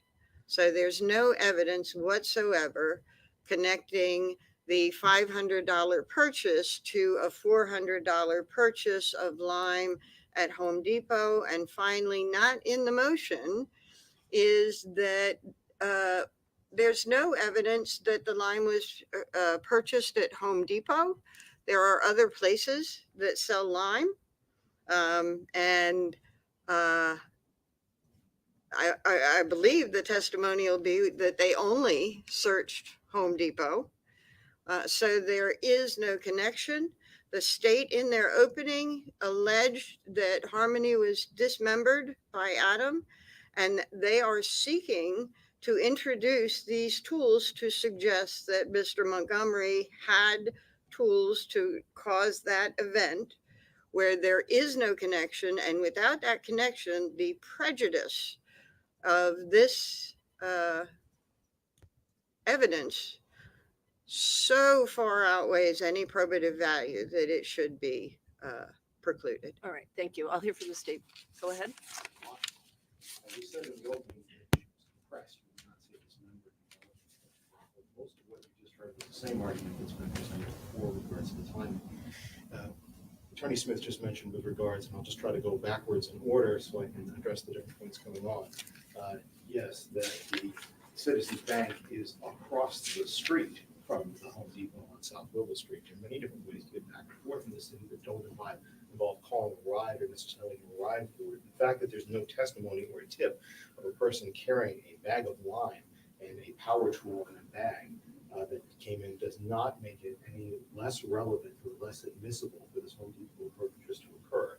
Let's go back to the timing. The Citizens Bank withdrawal is on the 26th. A matter of minutes, less than an hour, minutes later, at the Home Depot across the street, there is this purchase of lime. This purchase of lime with power tools by cash. Other purchases of lime that were made for the entire month of February, with the exception of one other one, were accounted for. And the other one was outside of this time frame. It was far later than after the O'Connell Lodge stay. We believe that Harmony was placed somewhere in the U-Haul, which we were going to get to in our witnesses later on. The testimony of cross-examination was just cited to you, but not necessarily the testimony of direct. Specifically, Kaylee Montgomery testified she did not see the body once it was in the bag. She also did testify that she saw that the bag was dismembered. There was no testimony of that. The call for service, Your Honor, the defense immediately brought up the fact that there was a call for service that had been introduced. Just to clarify, that's a call for service back at the Lake Avenue address, the Fit Shelter. The call for service to Union Street, which is the day after this Home Depot purchase, for a tub drain that needed to be snaked as well as repaired, that will be coming in through a witness later on this afternoon, who works for maintenance at 644 Union Street, where they were living at the time of the Home Depot purchase, at the time of the bank withdrawal, 45 minutes across the street from the Home Depot for this Home Depot purchase. With regards to photographs of what Ms. Montgomery testified to, I believe her testimony was that the identification of the identification of the grinder saw, and it is important to use the right term. As Christina Lubin testified to and as described, that is a grinder, the photos that were shown. There was no chainsaw here, so I don't know where the term chainsaw is coming from, but there's no chainsaw that's been involved. We've talked about a miter saw, which is also known as a box saw. We've also talked about a cordless circular saw, and then we've talked about this grinder. Specifically, the testimony of Kayla Montgomery was that the grinder was a box she recalled seeing before. And I believe in her testimony at one point saying that she had seen it somewhere before, and then she recalled seeing it at her mother's house, she believed, and that Adam Montgomery stated that that was the type of saw that he wanted to use when he was talking about dismembering her. So that she had seen a saw, a new saw in box. And Ms. Lubin's testimony was that she did not own any such saw. It's this grinder. It is not for woodworking, which is what she testified she did in her spare time and on the side. So she doesn't own it. So the testimony we have is that Kayla Montgomery has seen it in a box. Adam Montgomery has talked about seeing that in a box and wanting to use that for dismembering, not that it's one that Christina Lubin owned. Yes, she did testify that there was a circular saw that was there. And she was very adamant with regard to it being a corded saw and not a cordless circular saw. But she identified the bag of lime when she was shown that by detectives, not at the proffer session, but back before in March of 2023. She was shown that photo of the lime, and from that SKU, the SKU, which is the identification number that a business uses to identify that particular item in their inventory and to make sales and reports the sales of those on the receipt. She identified that bag with that SKU, and that SKU matched up to the purchase of lime that was made from the Home Depot less than an hour after the withdrawal of cash from their ATM account across the street. Yes, the Citizens Bank was a little over a mile away from the street, but there are a number of different ways that the defendant could have gotten there. Could have walked, could have taken a bus, could have used a private service to get there. The relevance is that it's their account that the money is being drawn from. That 45 minutes later, approximately so, it is a cash purchase that is made. It is one of only two cash purchases that is made of lime with the same bag that she identified, with the same SKU that she identified. That, oh, look, if we go to the receipt, we see that there is this grinder, the same type that she said, and she remembers seeing with the defendant talked about years ago. All of those goes in to make this particular purchase of lime, the purchase from Home Depot, admissible. And the jury can give it whatever weight that it deserves. The defendant certainly has plenty of different things that we can cross-examine on, but this is a question about admissibility, not about weight. And when it comes to admissibility, under 403, as the court has ruled two previous times with regards to this, this is admissible, and there hasn't been anything about testimony that's come in to change the admissibility of the evidence. All right. I don't think it's necessary to recount all of this. I don't even think it's a close call. I think the state has sufficient evidence to show that it's relevant, that it has any tendency to make a fact more or less probable than it would be without the evidence, and that the fact is of consequence in determining the action. There's no question about that. There has been significant testimony regarding the saws. It's not essential that she have identified the exact saw. She saw a saw in her own apartment, or the grinder. I mean, I think that there is sufficient evidence. There is evidence related to or there will be related to the bank account. I think the state has made an offer of proof, the proximity to the Home Depot purchase. the facts that were set forth in the original motion related to what the police did to narrow the issue related to the um, to the to the both the cash withdrawal and the use of the cash for the purchase. She testified that although she didn't hear um, the power tool being used, that there was music. She wasn't in there the whole time.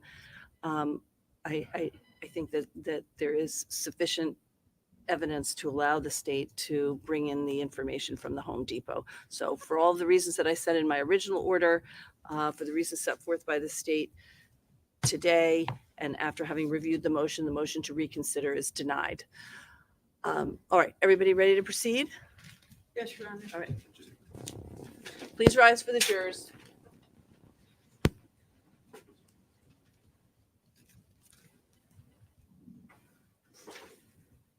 I guess for the record, I should also say that I think it's admissible under 403.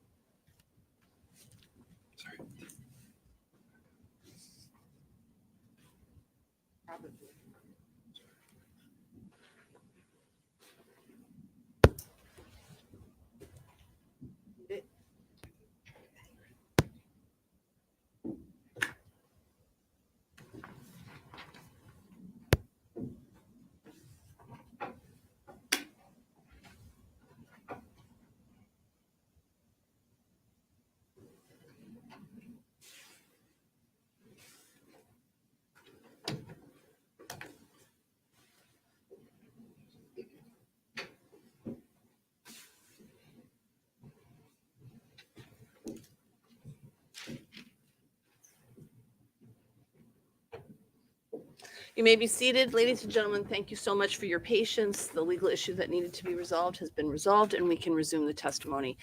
The state may call its next witness. Thank you, Your Honor. The state calls Eugene Wasson to the stand.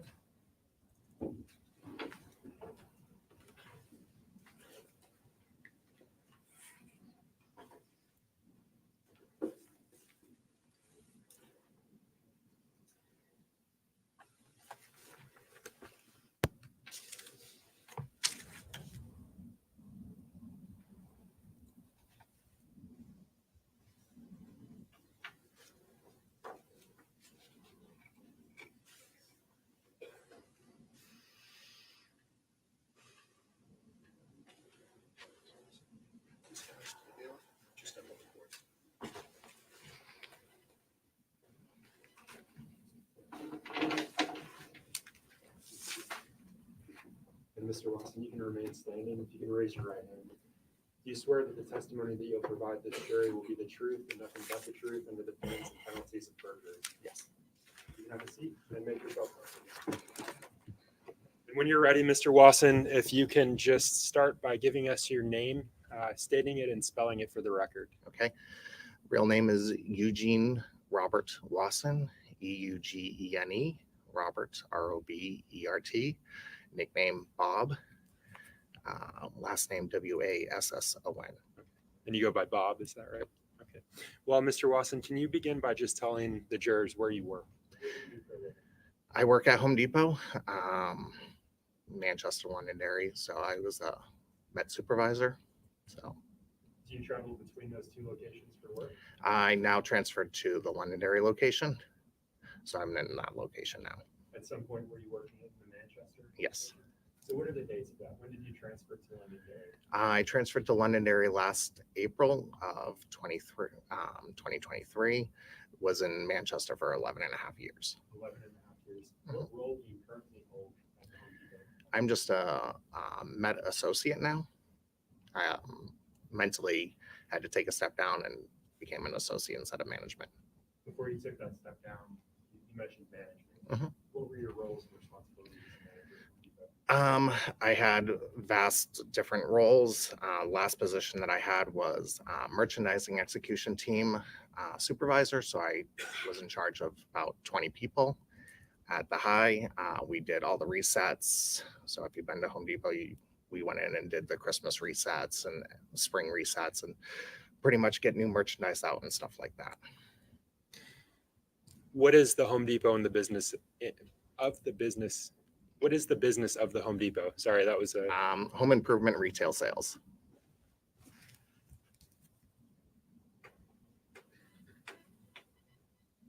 and so if you could just remind us of your current duties.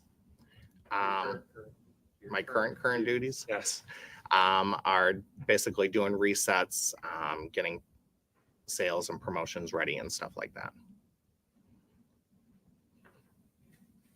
I'm showing the defense what's been marked for identification of State's Exhibit 92.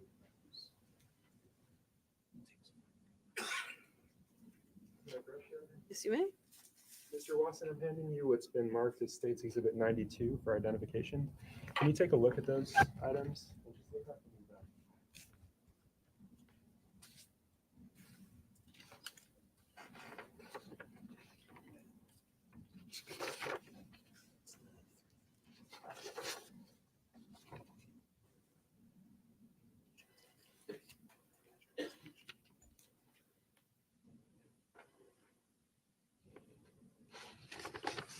So you can remove that paperclip, and if Okay. you like, you can remove the actual pages from the plastic. You want me to remove these? So you can remove it.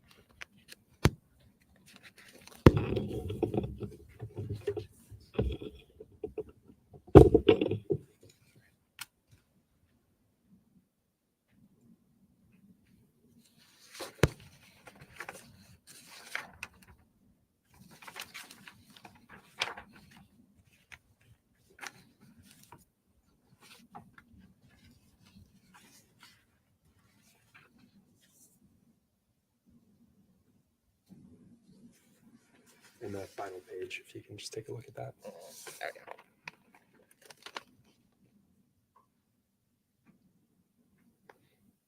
Okay. All right. Are you familiar with these documents, Mr. Watson? Yes.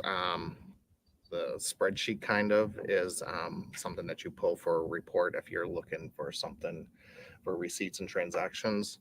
And the last one is a receipt.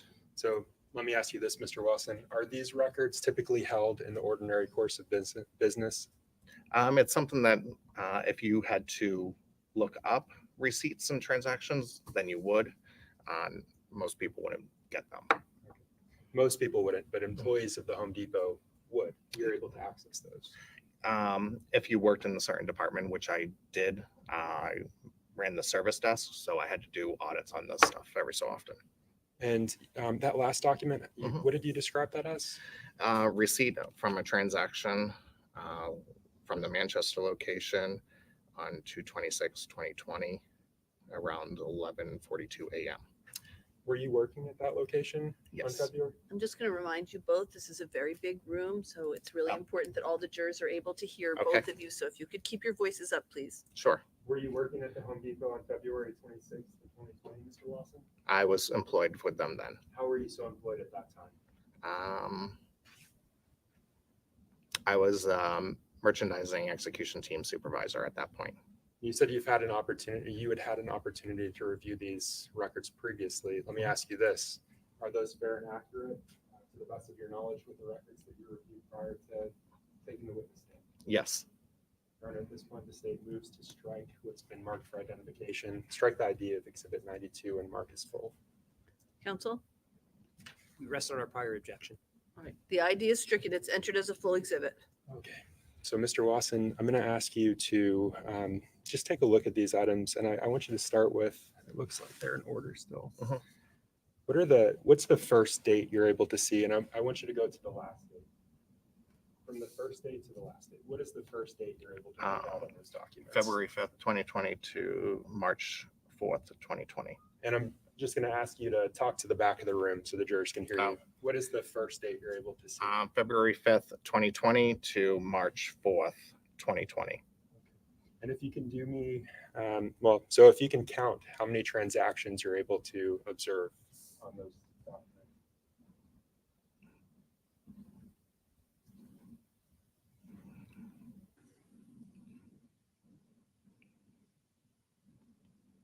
About 33 of them. 33. Okay. And what do those documents capture? What are we looking at? What are the documents? Different stores, different addresses and store numbers. So there's quite a few of them for around this area. And then And when you say different stores, what is that? there's Manchester, Londonderry, Hooksett. So the different Home Depot stores in this section. And are these transactions that we're looking at or something else? They are transactions for the different times, and it looks like for a specific class that they were looking for. Okay. And what is that specific class? Looks like lime and gypsum. So anything under that category. Are you familiar with what lime and gypsum is? Yep. It could be anywhere from drywall to powdered or stuff for gardening. Stuff for gardening. Mhm. Okay. Is there a specific SKU number associated with those purchases? And when I say SKU number, let me back up. Are you familiar with that term SKU? Yes, we use it every day. Can you tell the jurors what it means? Let me ask you this. Is the Home Depot able to track specific purchases? Oh, yes, we can look up different line items. Okay. When you say line items, how do you look up those different line items? Typing in the SKU number or description into our computer system, and you'll be able to validate what somebody has purchased. Those specific SKU numbers, are they related to specific items that you sell at the Home Depot? Yes, Does each item have its own unique SKU number? it does. And are you able to make out the SKU number specific to those purchases? Let me strike that question. You mentioned a receipt.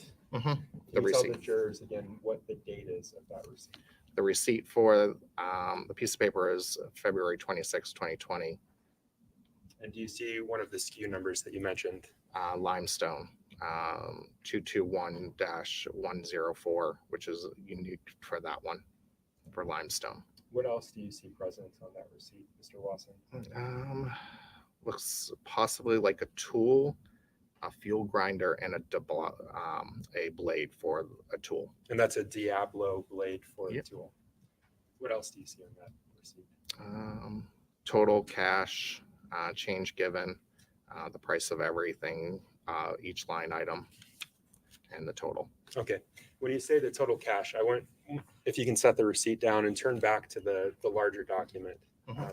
How many cash transactions do you see present on that list of 33 sales? 3.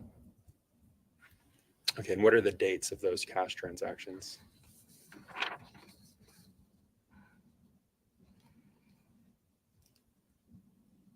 February 15th, February 26th, and March 2nd. And specific to this receipt, turning back to the receipt rather, Which would have been the February 26th, Manchester location. Where is that? Sorry, my eyes got lost. take your time.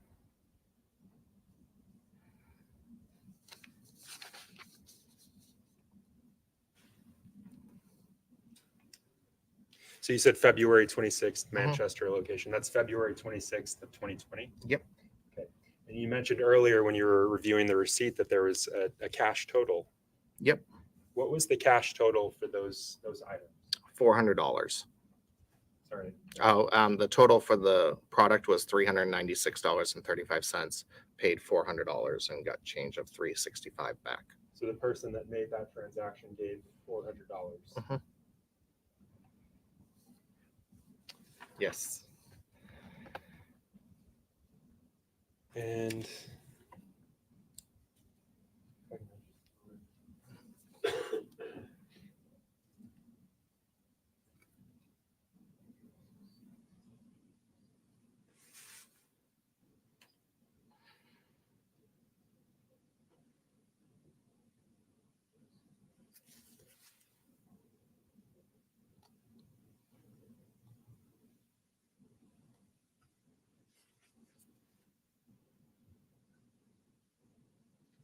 thank you, Mr. Wasson. No additional questions.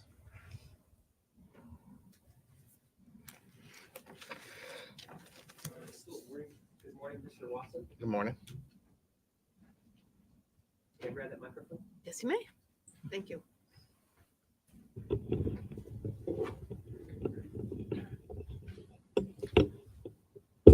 So let me introduce myself, Mr. Watson. I'm Jamie Brooks, and I represent Adam Montgomery. I'm also going to ask you a few questions. Mhm.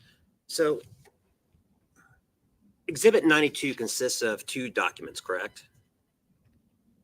You talk about this right here. Yes, Are you- the exhibit in front of you now, Exhibit 92. Okay. There's two separate documents there, correct? Mhm. Yes. And the first one is a document collecting all of the limestone purchases made at various Home Depot locations in New Hampshire from February 1st of 2020 through March 4th. Is that correct? No, February 5th. February 2020. 5th through March 4th. Yes. And if I may approach, Yeah. Yes. let's take a look at that document. That's the receipt. That's the pages. And That's the spreadsheet. Yeah.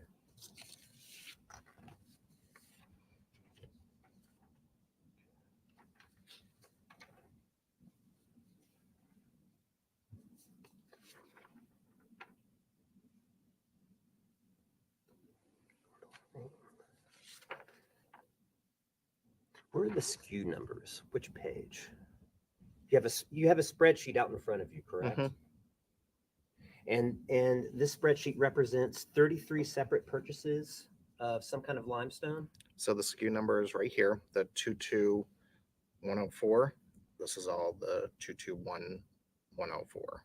Right So here. these are all different SKU numbers then. This is mostly the SKU number for looks like for the limestone. What are these other That's lime the gypsums? so that's the subcategory. So it goes subcategory and then sub description. So there's like a big how Home Depot does it is they have like a class of like hand tools.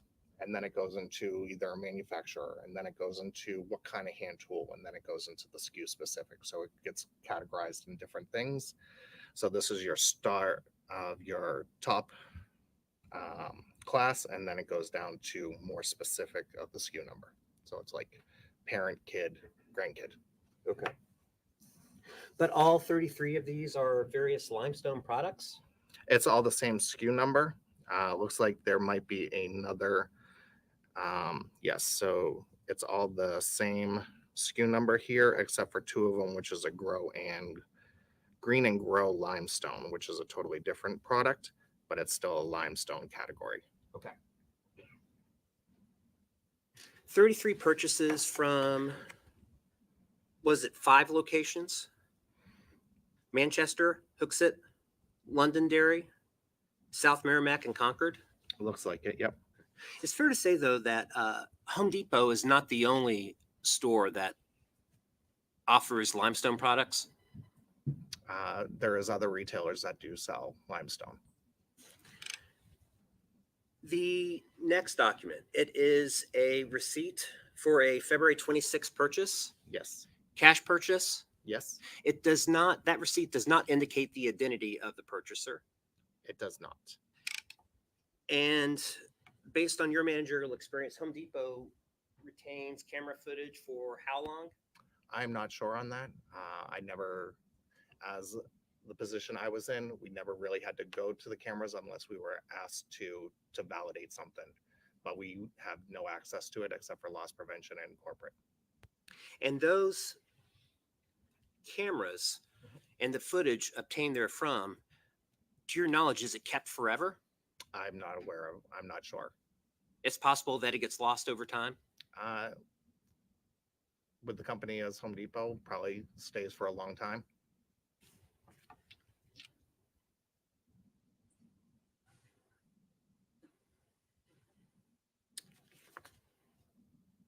I don't have anything further. Thank you for your time, Mr. Watson. Any objection? No, Your Honor. All right, sir, you may step down. You are excused. Counsel?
Call its next witness.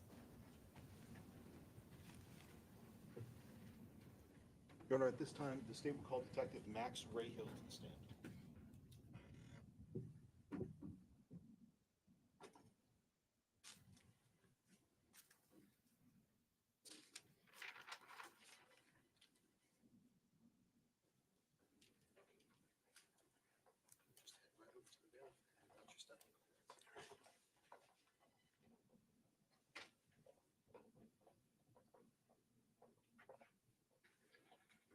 Detective Rahal, if you can just stand and raise your right hand. Do you swear that the testimony that you're going to provide this jury will be the truth and the whole truth under the pains and penalties of perjury? I do. Can you make yourself comfortable with some water there if you need it?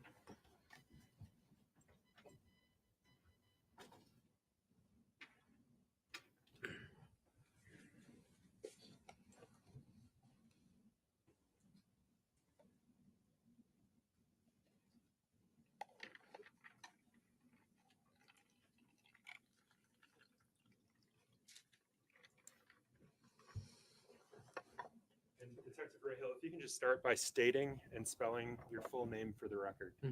It's Max Rahill, Rahill. And Detective Rahal, I've called you a detective, but how are you presently employed? I am a detective with the Manchester Police Department. And how long have you been a detective with the Manchester Police Department? I've been a detective for about 3.5 years, but I've been employed with the Manchester Police Department for 9.5 years. When did your employment begin with the Manchester Police Department? July of 2014. And prior to being a detective, what was your assignment? I was a patrol officer. What are your duties as a patrol officer with the Manchester Police Department? Responding to in-progress calls, accidents, thefts, doing proactive work, traffic stops, things of that nature. And remind us, what year did you become a detective? In 2020. From 2020 until now. What are your current duties and what are your role and duties as a detective with the Manchester Police Department? So I'm currently assigned to the General Investigations Unit, and we typically do general investigations, more specifically burglaries, thefts. I'm kind of more geared towards the violent crime and evidence aspect in the unit.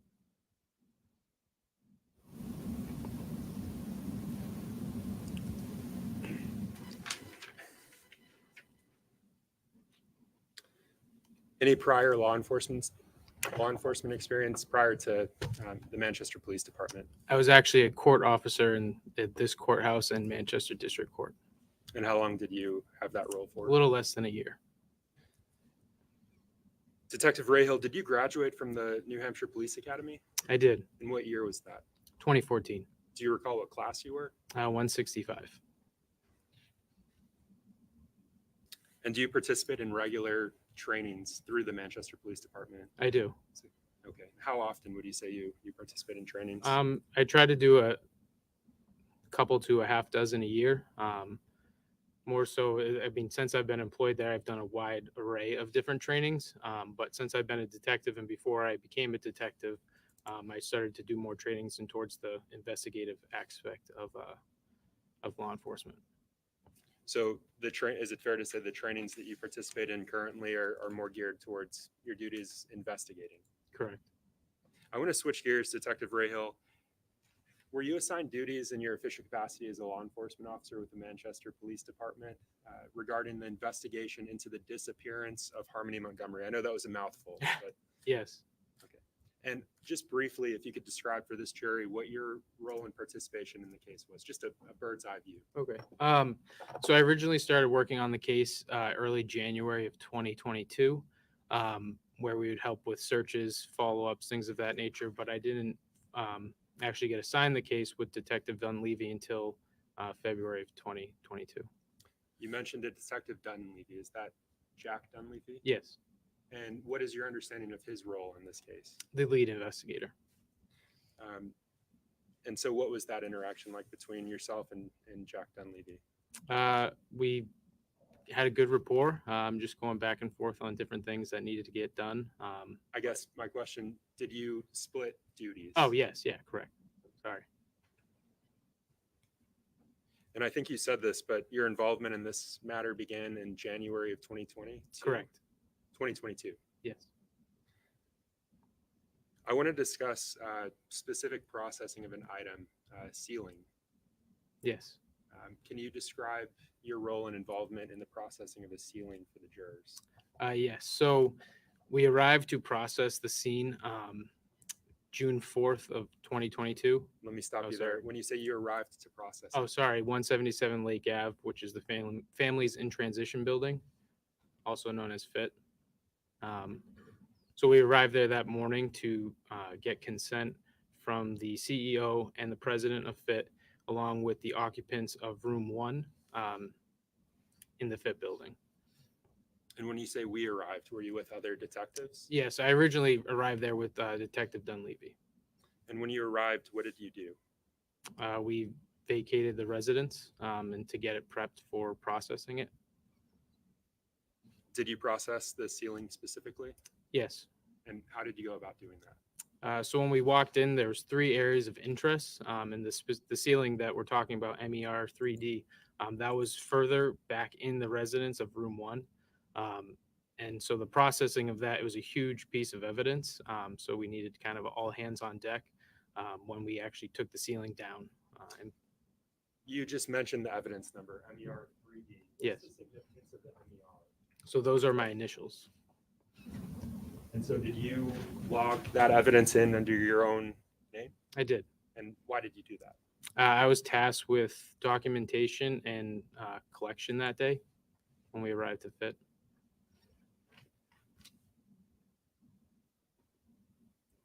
You mentioned collecting MER 3D. Did you also collect a vent cover?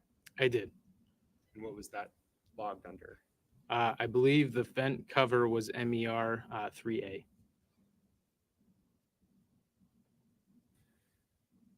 At some point during your time, is it fair to say that during your time at the FIT shelter, you did more than just document the ceiling? Correct. What else did you do that day?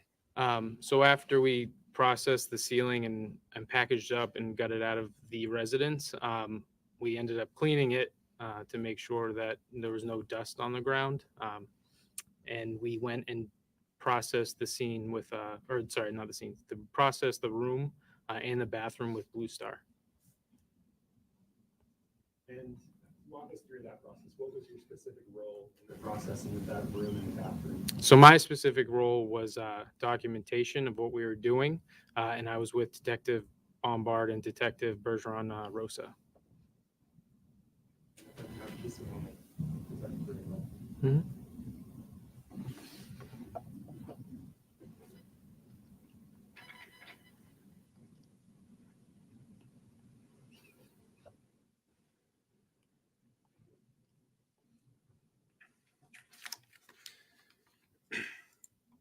So I want to switch gears with you, Detective Rahill. During your involvement on this case, did you have an opportunity to review Meta bank account records? I did. And specifically an account ending in 5270? Yes, And what is your familiarity with that account? that is the bank account for Kayla Montgomery. And to your knowledge, is that one that was a shared account? Yes. Objection.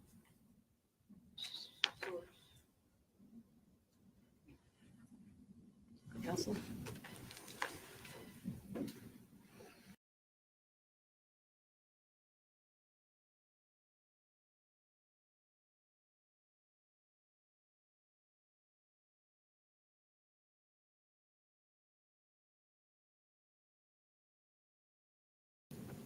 The objection is sustained. Let me ask a follow-up question. So Detective Rahill, you mentioned your familiarity with the records. Yes. How did you go about collecting? Did you collect those records? I didn't physically collect them. Did another officer Yes. involved with this matter collect those records? Yes. How did they go about collecting them? Search warrant. And you had a chance to review those records? Yes. Do those records document that? Well, let me back up. You mentioned that this was a shared account. Yes. What's the source of that information for you? On the record. Your review of the records? Yes. Your Honor, may I approach this one? Yes. showing that offense what's been previously marked for identification as State's Exhibit 138. So Detective Rahill, I'm showing you what's been marked for identification as State's Exhibit 138. I'm just going to ask that you take a moment and review those records. Mhm. Once you've had an opportunity to review those records.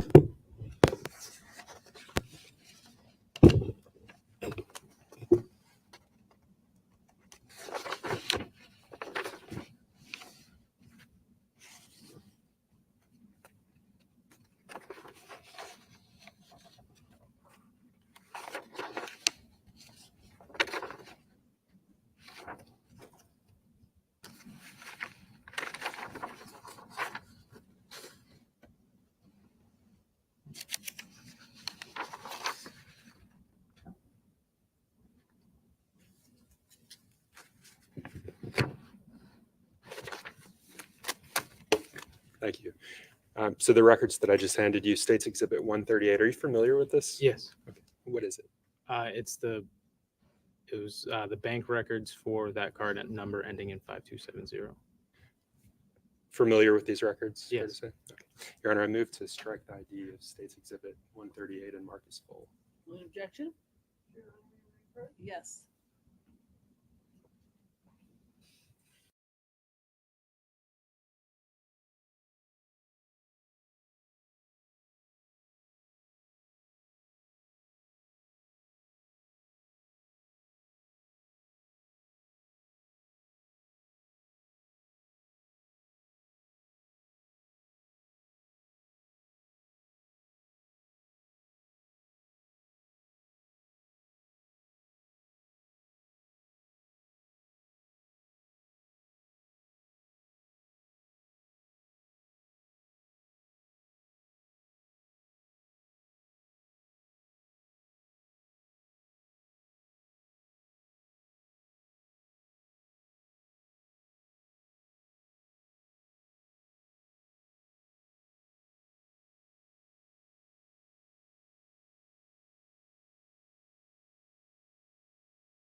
Is that 138?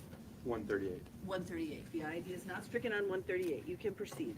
So Detective Rahill, I'm handing you back what's been marked as State's Exhibit 138 for identification. Fair to say that's a pretty lengthy document. Yes. I'm showing you now what's been marked as identification as State's Exhibit 61.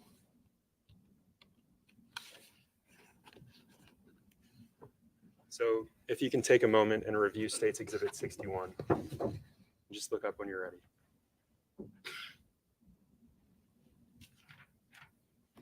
Do you recognize this document? Yes. What can you tell the jurors what it is? So this is a withdrawal from Citizens Bank at 688 South Willow Street. The transaction was.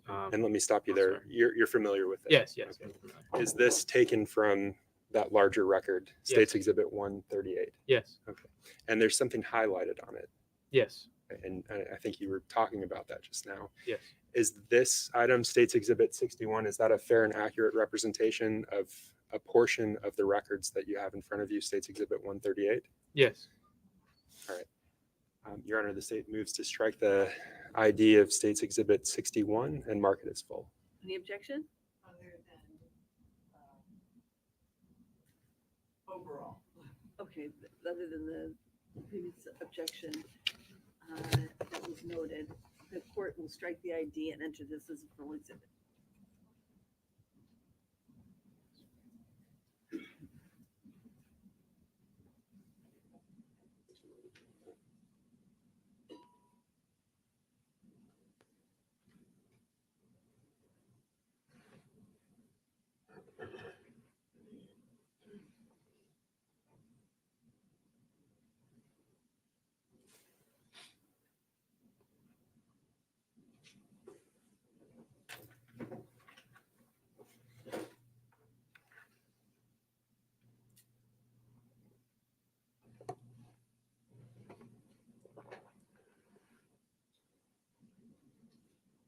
I'm going to take those exhibits back from you, Detective Rahal.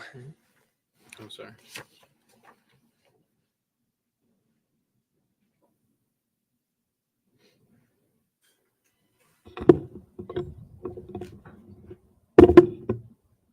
With regard to States Exhibit 61, I'm going to put it up on the screen behind you. Is that the same document that you were looking at? Yes. And that yellowed in portion, what does that show us?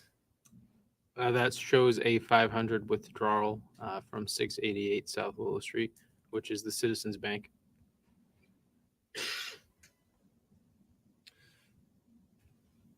And does it say the date on that document? The date and time of the withdrawal? It does. And you mentioned that it was 688 South Willow Street. Yes.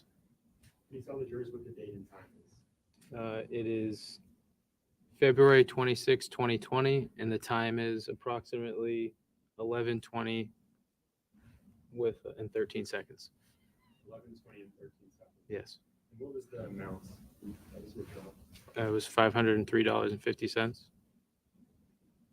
Your Honor, if I may approach this. Join the defense, what's been admitted as State's Exhibit 92.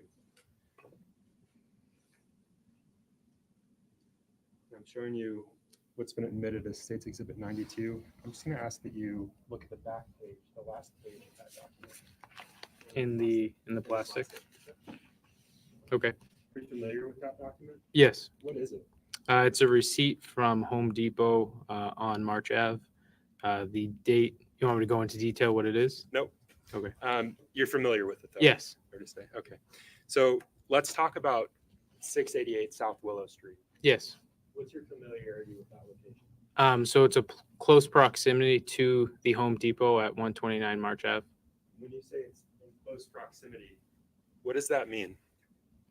It's within half a mile. So South Willow Street and March Ave are connected. So they're very close to each other. Well, they How long- touch each other. Are you aware of how long it would take to get from the ATM to that Home Depot? It depends if you walked or drove, but it would take about 10 minutes, maybe a little less, 9 minutes. Have you personally made that commute from the ATM? Driving wise, yes, but not walking wise.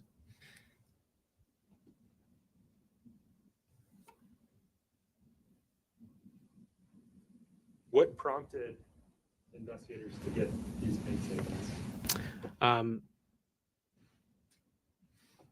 These specific bank statements This transaction specifically from the bank. from the bank? Okay. So we requested the MetaBank data for the Montgomerys to get a history of purchases.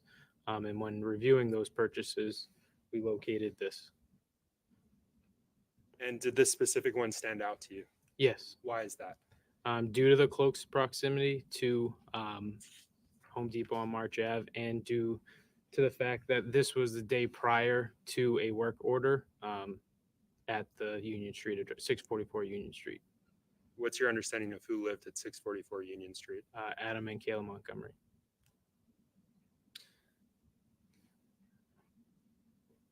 With respect to that Citizens Bank, did officers request surveillance footage from the Citizens Bank? Yes. Did you receive any? No. If I may approach you again, Your Honor.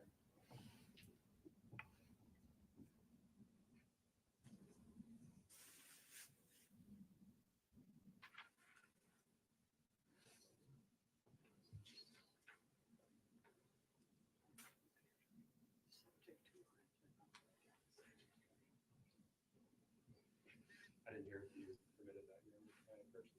You can approach the witness. So Detective Rahal, I'm handing you what I've shown the defense. It's marked for identification as State's Exhibit 91. And I'm just going to ask that you take a look at that document. Just look up when you're done.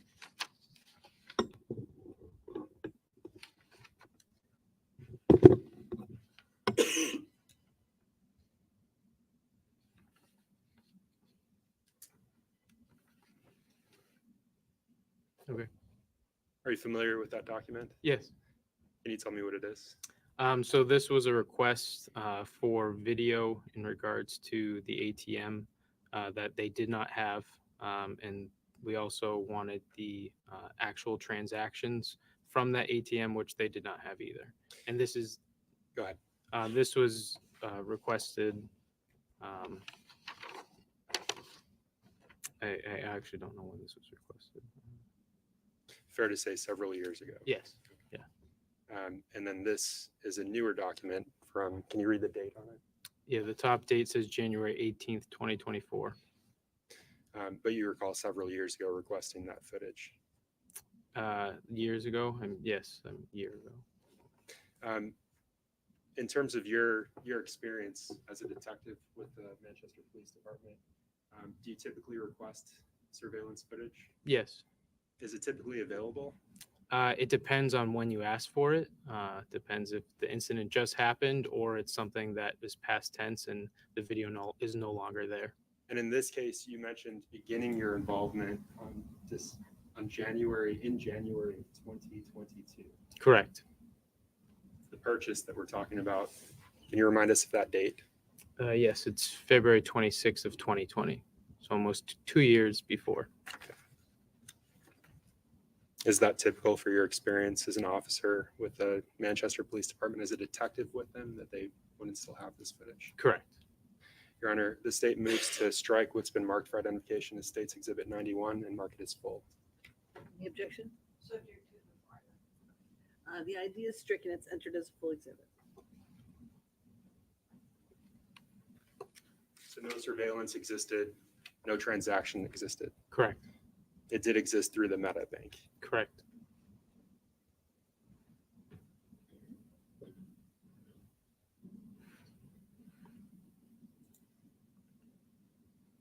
What was the next step in the course of the investigation into this specific purchase?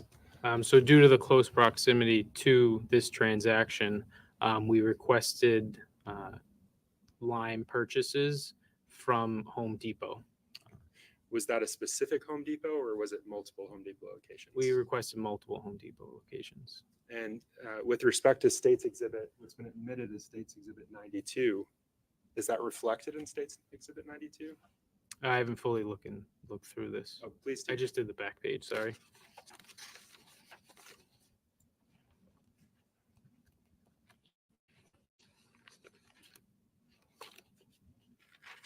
Is there papers in here? There are. Oh, okay, so there's more in there. Yes.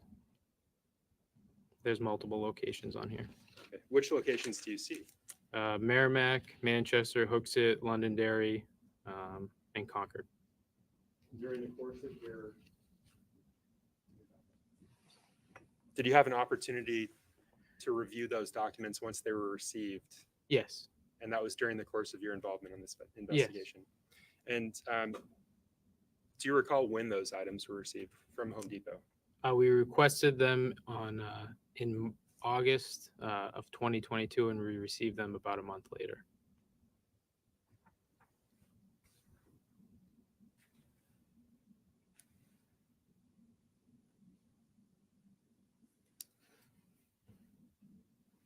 What specifically were investigators looking for with respect to the purchases at Home Depot? We were looking for line purchases Why were you looking for line purchases? due to a statement made by Kayla Montgomery. And I asked you to look at the last page of that material, the packet that's in front of you. Can you tell us what that is? Yes, so this is the receipt from a transaction at Home Depot on March Ave. I'm just going to ask you to turn to the TV monitor behind you. Is that consistent with what you're looking at, the papers that you have? Yes, What is that? it's a receipt. And I want to talk about the receipt. You mentioned the ATM transaction at 11:20 in the morning on February 26th of 2020. What is the date and time of this Home Depot transaction? 11:42 a.m. That's roughly 22 minutes after. Correct. And I want to discuss the amounts. Does that receipt tell you the amounts? Yes. And can you just point them out to the jurors? Yes. It was $396.35. And it says cash there. Yes. What's your understanding of what that means? So the transaction was paid with cash, $400 in cash.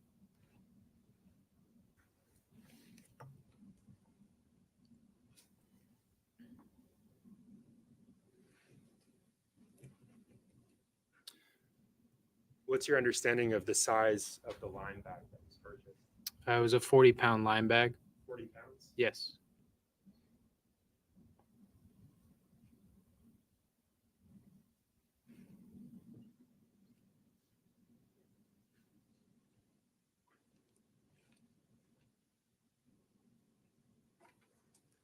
And what additional items were purchased during that transaction?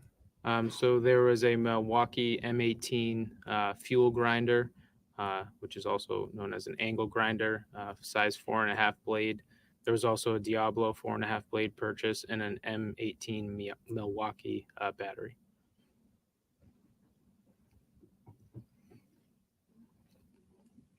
So Detective Rahill, I'm handing you what's been published as State's Exhibit 63.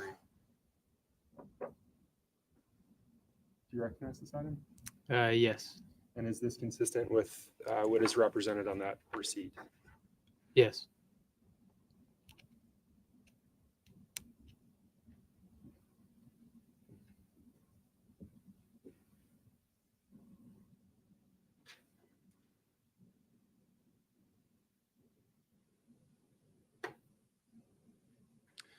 Was there a specific item number associated with the limestone? Yes. And what is it, if you can read it from the receipt there? So it's 4 zeros and then it's 221104. And again, the jury's heard that's an item number specific to that item. Yes.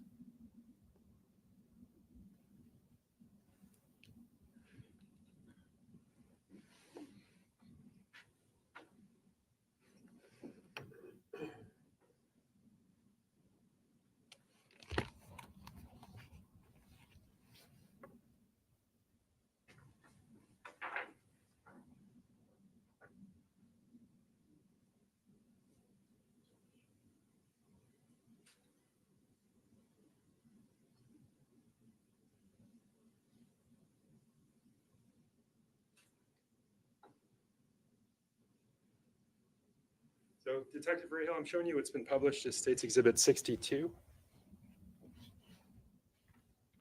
you recognize this? Yes. Can you tell the jurors what it is?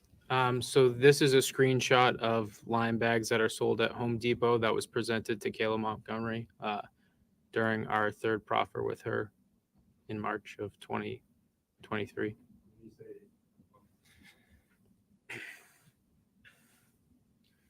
The item that I just showed you states Exhibit 62. If you can just turn to the monitor behind you. Is that what's reflected on the monitor? Yes. And what was the purpose of presenting this to Ms. Montgomery? To figure out what lime that might have been used in the disposal of Harmony. Without saying what she said, was a bag indicated? Yes. And can you point the bag out that's indicated? Yeah. That was indicated that day. Yes. You didn't say. Now, we talked about a specific item number. Is that present on this item? Yes, you can't see it in that screenshot though. I don't believe. Were you able to compare the item number from this exhibit with the item number from the receipt, the Home Depot receipt? Yes. Are they consistent with each other? Yes. Sustained. How did you compare those? By researching and finding the SKU number associated with that bag. Did you compare that to the receipt? Yes, and that bag is Sustained leading. What was the result of that comparison? Yes.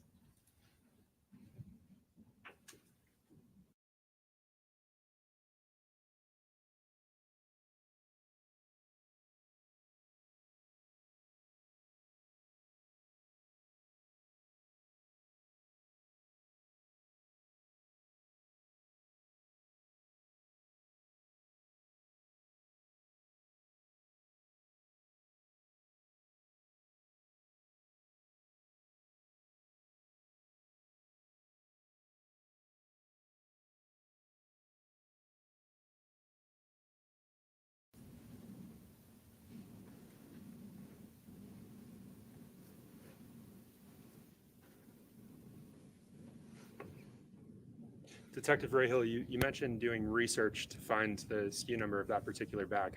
What research did you do? I went on the Home Depot website and searched for that specific lime. And did you compare that? I did.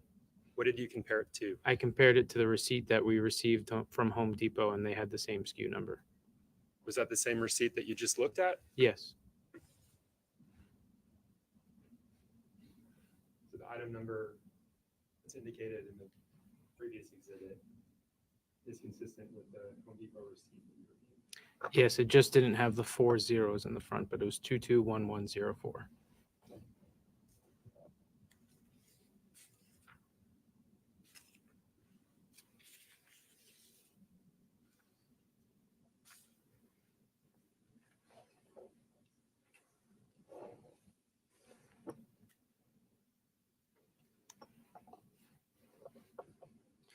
I can have just a moment.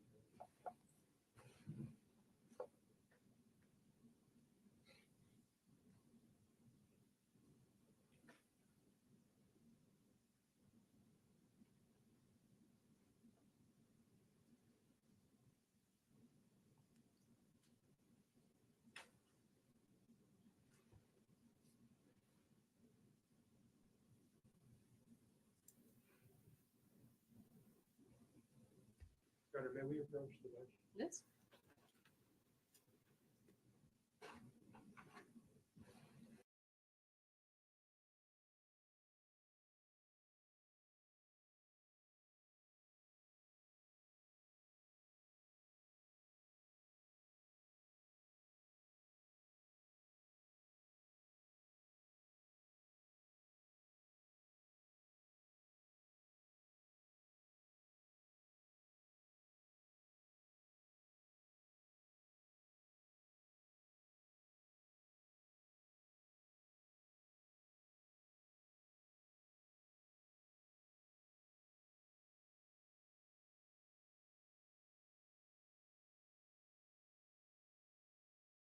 This is a good breaking point.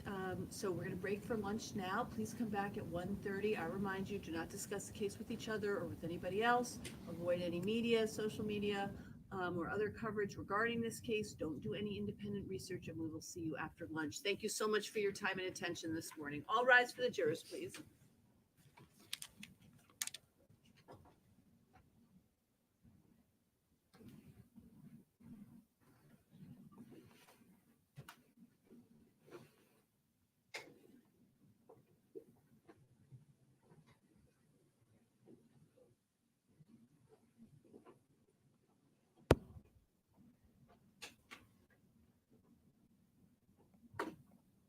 We don't need the detective now. So I'll ask you to step down. I'll remind you that you're not to discuss this case with anybody during the lunch break. The lawyers will communicate with you about that further. What would you like me to do? You can leave it right there, Okay. and the lawyers will do it. Thank you so Okay, much. thank All right, you. very good. Okay, counsel, we're gonna take one more minute to discuss the issue that you want to discuss. So, approach. Why don't you approach?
Please be seated.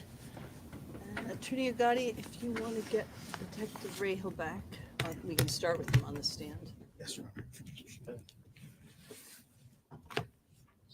Sure. Back is up and running, and then I will.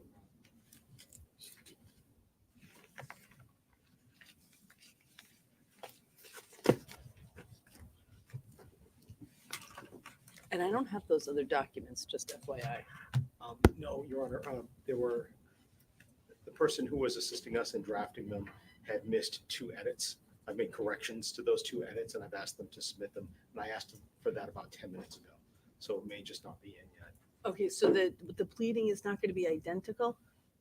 No, it will, Your Honor. I'm sorry. I should say redactions rather than edits. I Okay, apologize. There because were 2 areas that had not been redacted out that you had asked to be redacted, and I said, no, these are included. okay, but it's the identical pleading Yes. because that's identical. the pleading will be open to the public. And the That's other one- correct. okay, That's correct. Detective Rahill, when you're ready.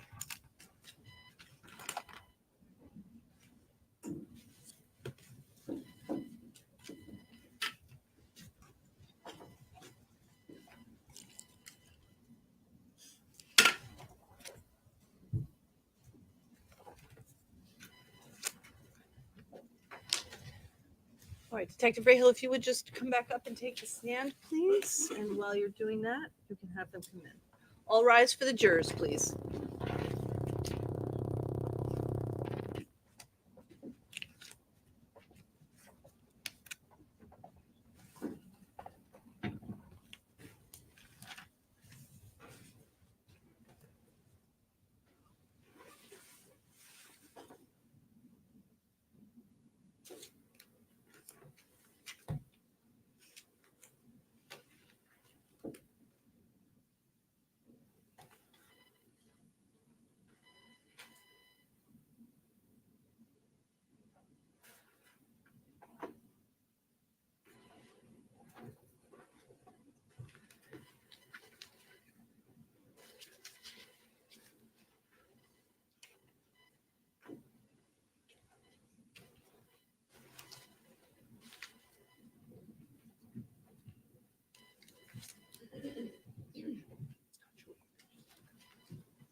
Please be seated.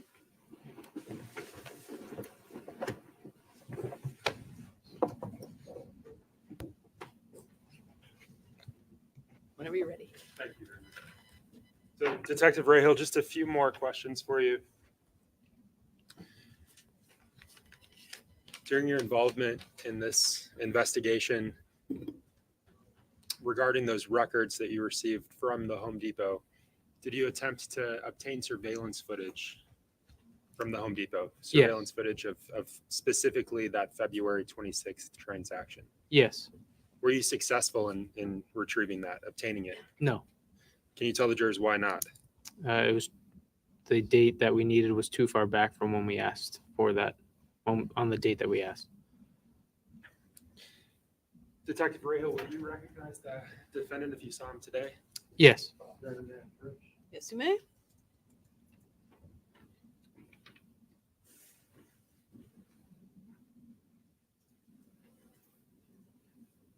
Detective Rahill, I'm showing you what's been marked. I'm showing you State's Exhibit 101. Do you recognize the individual depicted in that image? Yes, that's Adam Montgomery. During the course of your involvement in this investigation, the homicide of Harvey Montgomery, did you make an arrest? Yes. Who did you arrest? Adam Montgomery. The same Adam Montgomery I just showed you an image of? Yes. And when did you make that arrest? It was October. I don't know the exact date, but it was back in October of 20. It was back in October of 2022 at the Valley Street Jail, which is 405 Willow Street, the Hillsborough County Jail. If I can have just a moment. No further questions. Thank you. Mhm.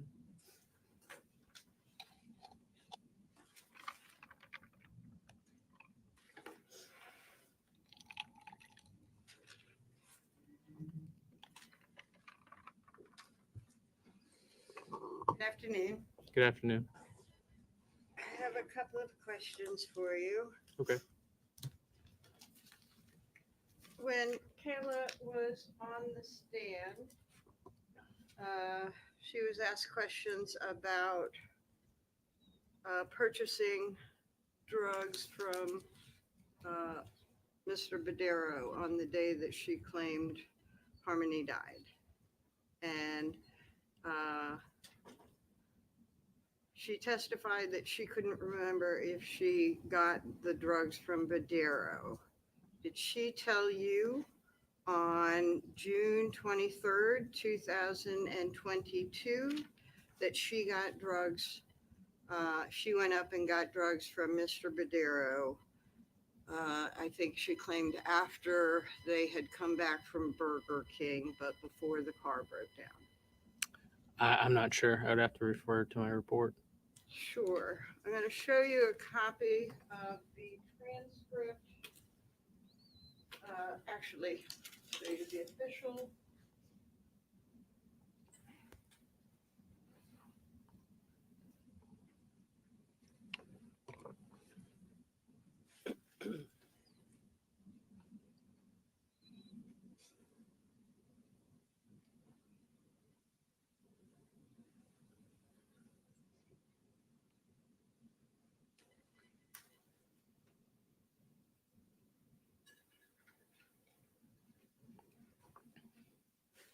And do you recall being present at her June 23rd, 2022 interview? Yes.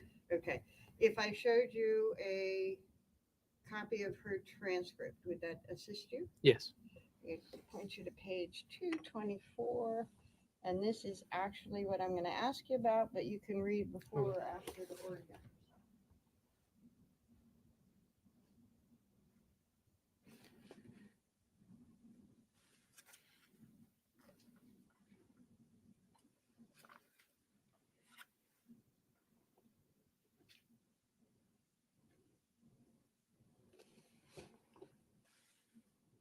Okay. And she actually told you all of you in that room, that she was the one that went up and purchased the drugs from Mr. Badero, right? That's correct. She says that. And she even was able to give you a reason why she remembered that she was the one that went up. Yes. Do you want the page marked? I do. No. I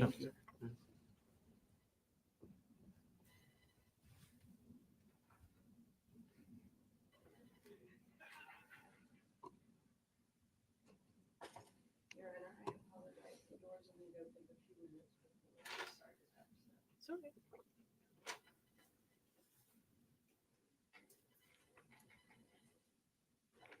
Do you recall the photograph of that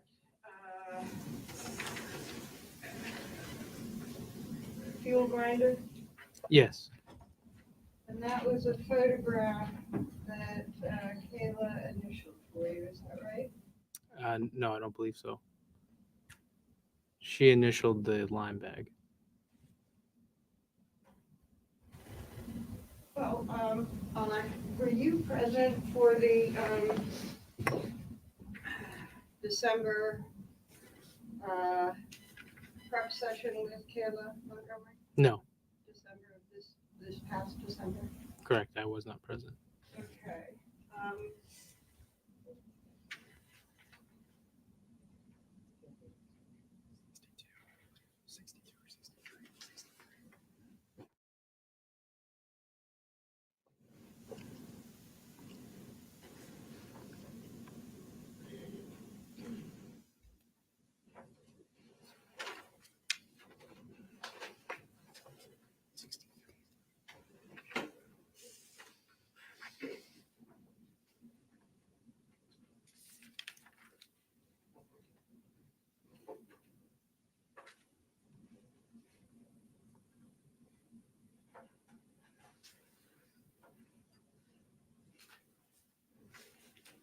You were present for Kayla's March 16th. 16? Yes, I was.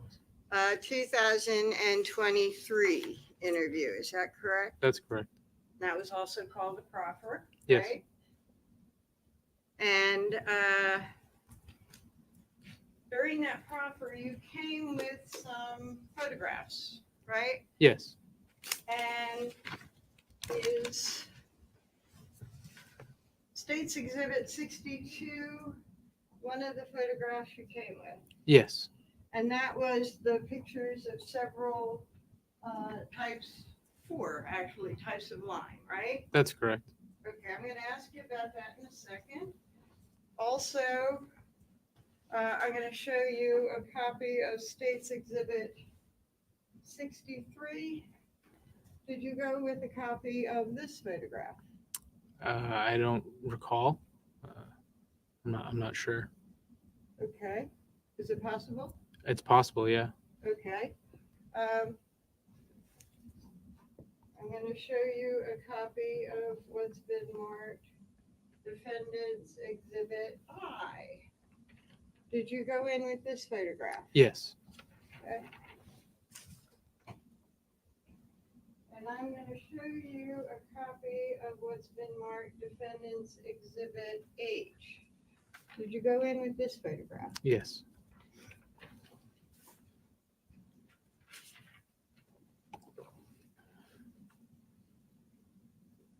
And you had been to collect the receipt from Home Depot prior to that March 23rd, 2023 interview, right? Yes, we received those before that interview. Okay. And is one of the things in the interview that you wanted to talk to her about was tools? Yes. And was Exhibit 63 one of the tools you wanted to talk to her about? We wanted to talk to her multiple tools. I honestly don't recall that specific tool. Okay.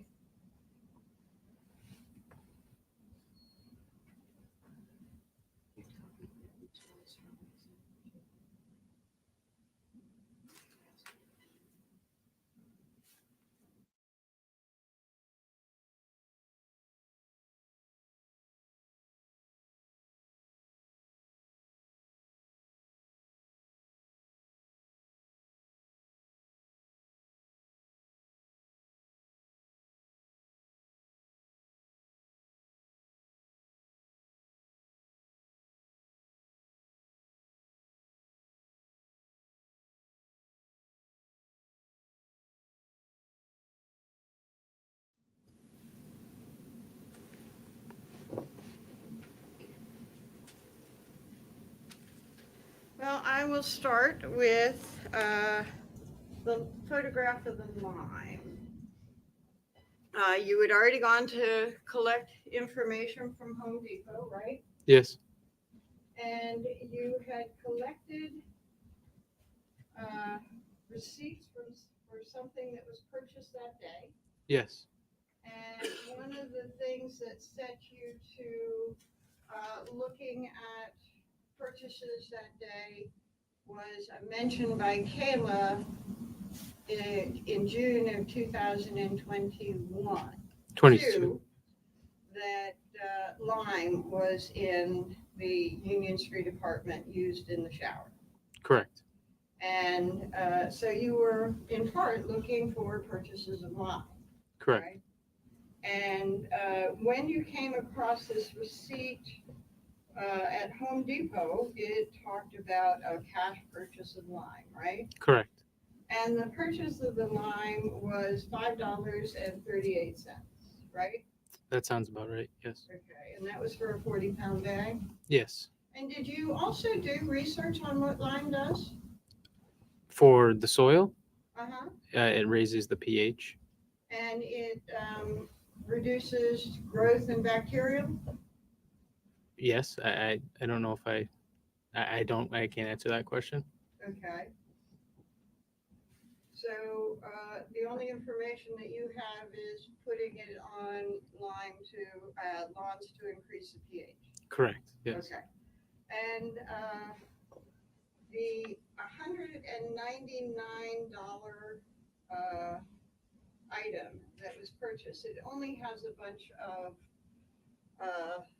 And this is from, sorry, Exhibit 92. We're talking about exhibit 92 now, or are you talking about the previous exhibit? I thought that's was referring to previous exhibit. I'll withdraw that objection. Okay. So this is one of the pages, and I'll have it all together, of what's been marked as States Exhibit 92. And after the limestone, there was an item that is referenced for $199, right? Okay, hold on a second. Council, could you approach for a second?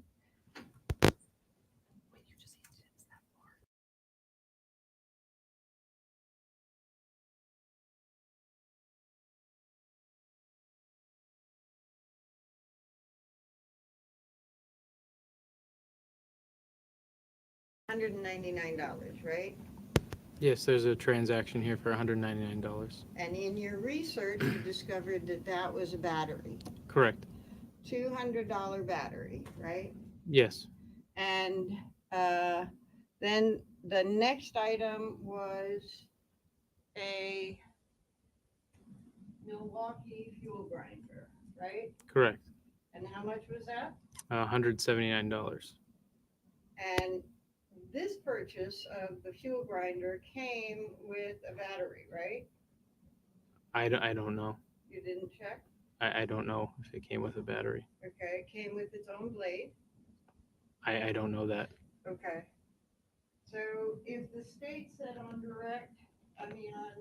opening that he bought an extra blade and a battery, that information would not have come from you. Correct.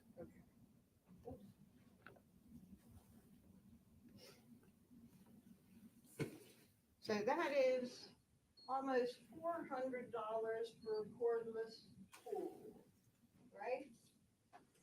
And a battery and a blade. Correct. And lime. And the lime was only less than $10. Yes.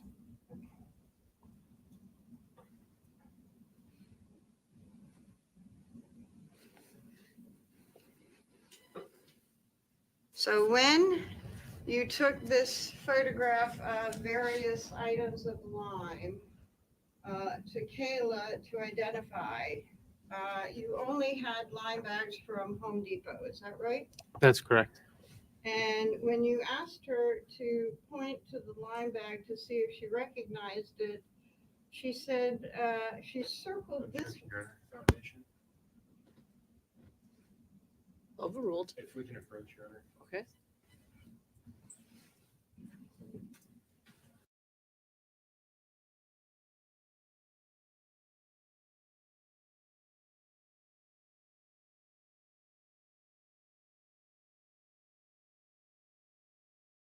The objection is sustained.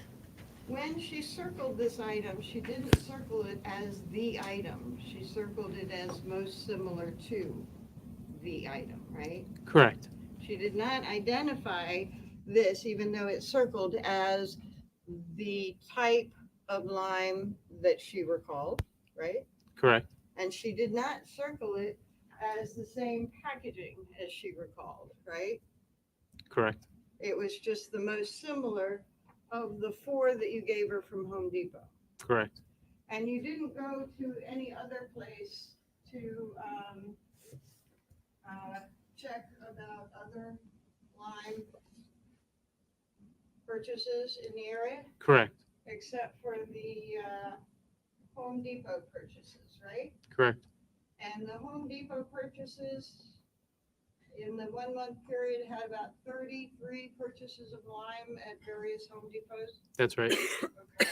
So it is something that is purchased in the winter time. Yes. And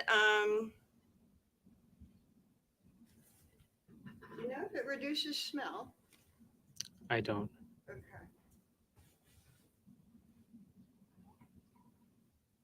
So then I'm going to go on to, did you subpoena Tabitha Scott for grand jury testimony? Did I don't believe so. Okay. All right.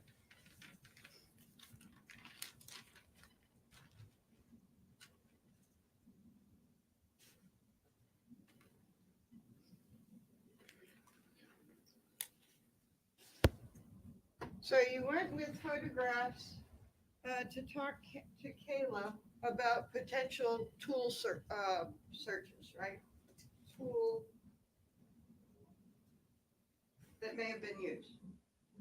Yes, Not that you had information that tools were used, you just wanted to talk to her about tools. that's correct.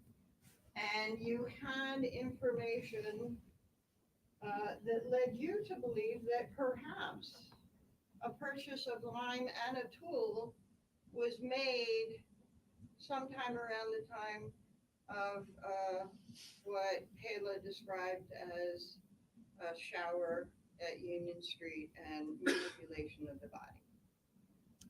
Is that a question? I don't. Can Okay. you rephrase that? It was very poorly phrased. Break it down. Your discovery of what you think was connected or could have been connected, the line to Union Street apartment events that Kayla described. When did you make those discoveries? Of the lime purchases, Uh-huh. well, we subpoenaed them.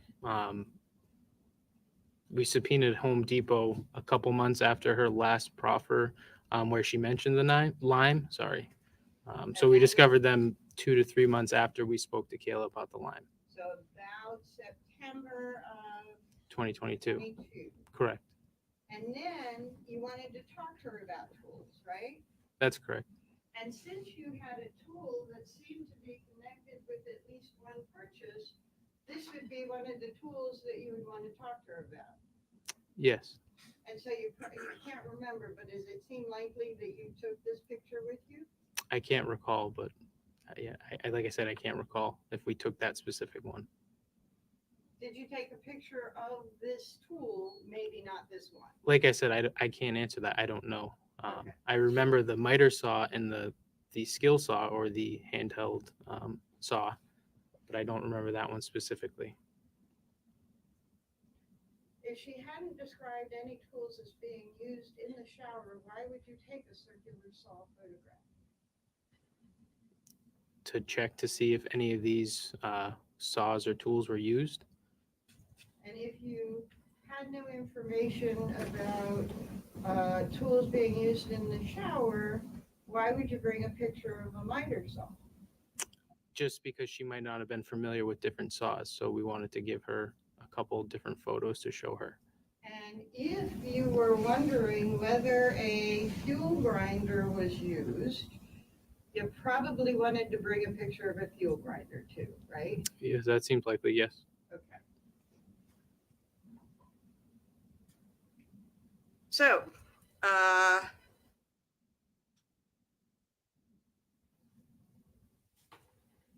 you had Kayla describe the tool that she had said was in the apartment, right? In the apartment, yes, correct. And not in the shower or anything. This was just something that she recalled was in the apartment, right? Correct. And you showed her a picture that was neither the miter saw or the circular saw, right? Yes. And was that probably the fuel grinder? No, I believe it was the circular saw. Okay. I- I'm going to try a little bit slower then. Do you recall showing her a picture that she said, no, that wasn't it? No, I don't recall that. I'm going to show you. If I showed you a copy of the transcript of that interview, do you think that might help refresh your recollection? Yes. Okay.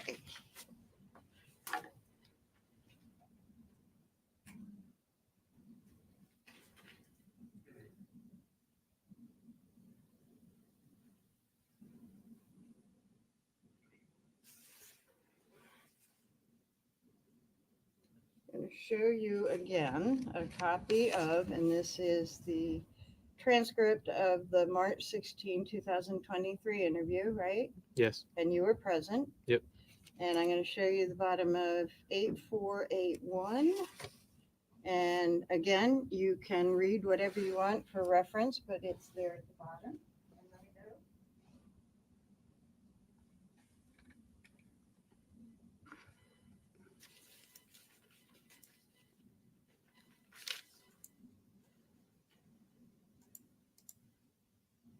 Can I go to the next page? It Yeah, I cuts off. say, review anything that you want to orient yourself. There are other pages, I will say, if you're looking for it, where we talk about the circular and miter saw. Yes.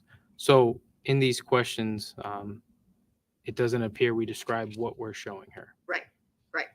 So Right. we'll have to get there. Right. I understand that. Yes. Okay. So you're, if I may? Yep. Okay.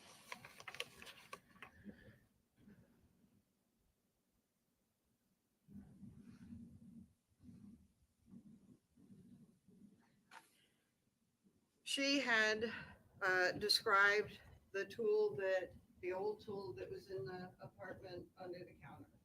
Yes. Right. Yes. And you showed her a photograph and said, I'm going to show you a picture of a tool. Can you just tell me if you've seen it in the apartment or not? And she said no, right? Yes. And you don't know if it was a picture of the fuel grinder, but you probably had one there, right? Probably. Objection, Your Honor. Has been answered. Overruled. Right? Yes, it could have been there. Like I said, I don't recall. Okay. And you don't know if that was the picture of the circular saw, right? I believe. She's referring to. Correct. Has been answered. Overruled. But at some point, she actually did identify the circular saw, right? Yes. And so it probably wasn't the circular saw that she was talking about there when she said, I never saw that. Objection, Your Honor. Speculation. Could you restate the question, please? Since she recognized the circular saw, it was not the circular picture of the circular saw that you were showing her when she said she had never seen that tool. Objection, Your Honor. Same objection. Speculation.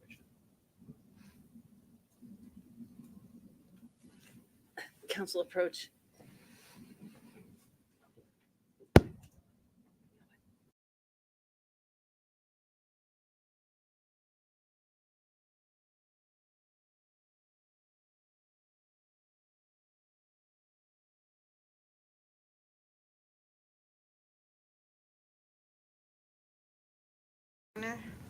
So I want to have you, so you do recall that she identified when you showed her the picture of the circular saw, she identified that, right? Yes.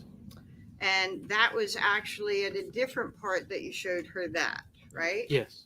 And she was talking about the tool that was in the apartment when you showed her that, right? Yes. And you showed her a picture, and I'm at 844, a picture of a circular saw, and she said it was most like that, right? Yes. I recall that.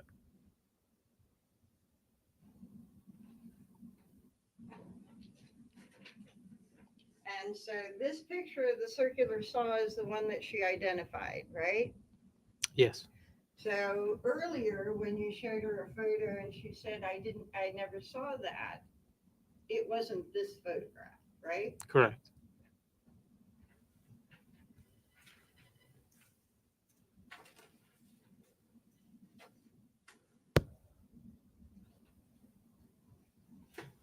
And then after that, you showed her a picture of a miter saw, and I'm showing Exhibit H.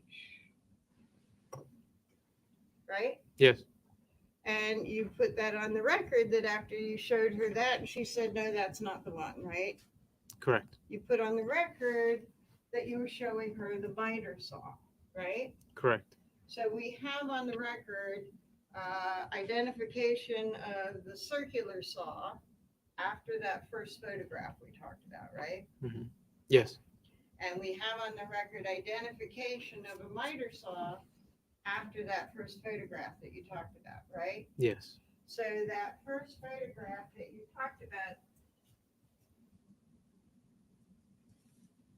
which I've lost again, would have been the fuel grinder, right? Yes, it must have been if those other two were identified. Okay. And do you need to see the transcript to know that the other two were specifically identified? No, I remember those.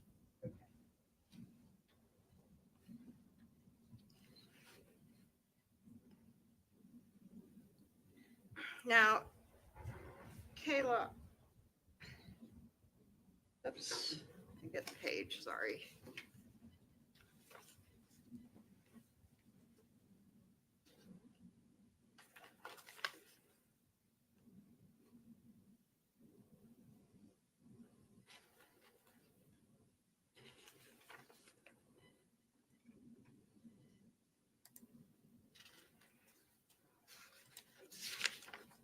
I'm sorry, my numbers are different, so it takes a little.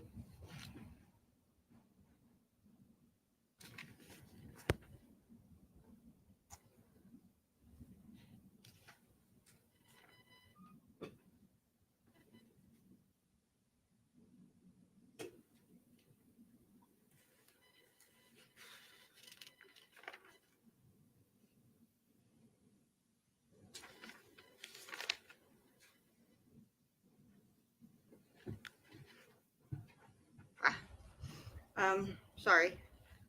Kayla testified on direct, or on cross, I think, that she had not mentioned anything about Adam, or had not mentioned the story about Adam wanting to take a tool from her mother's house that she told prosecutors in December of 2023. And she said that she didn't say it because it didn't come up. Okay? You actually, one of you that was in the interview, she was actually asked, and I lost it again. She was actually asked if she remembered Adam buying anything or stealing anything or other types of tools like power tools or anything, right? Yes, she was. So she was actually asked about anything involving power tools with Adam, right? That's correct. And she did not, in this March of 2023 interview, mention Adam saying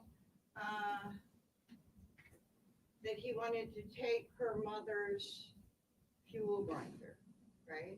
Correct. She did not mention in March of 2023 that Adam wanted to use a power tool to unharm it. Correct. Objection, Your Honor, may we approach? Yes.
Detective Ray Hill, you also talked on direct about the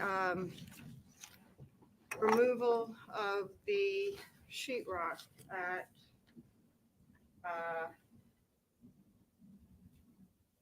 Fit Shelter. That's correct. And you were present for the removal or one of the participants?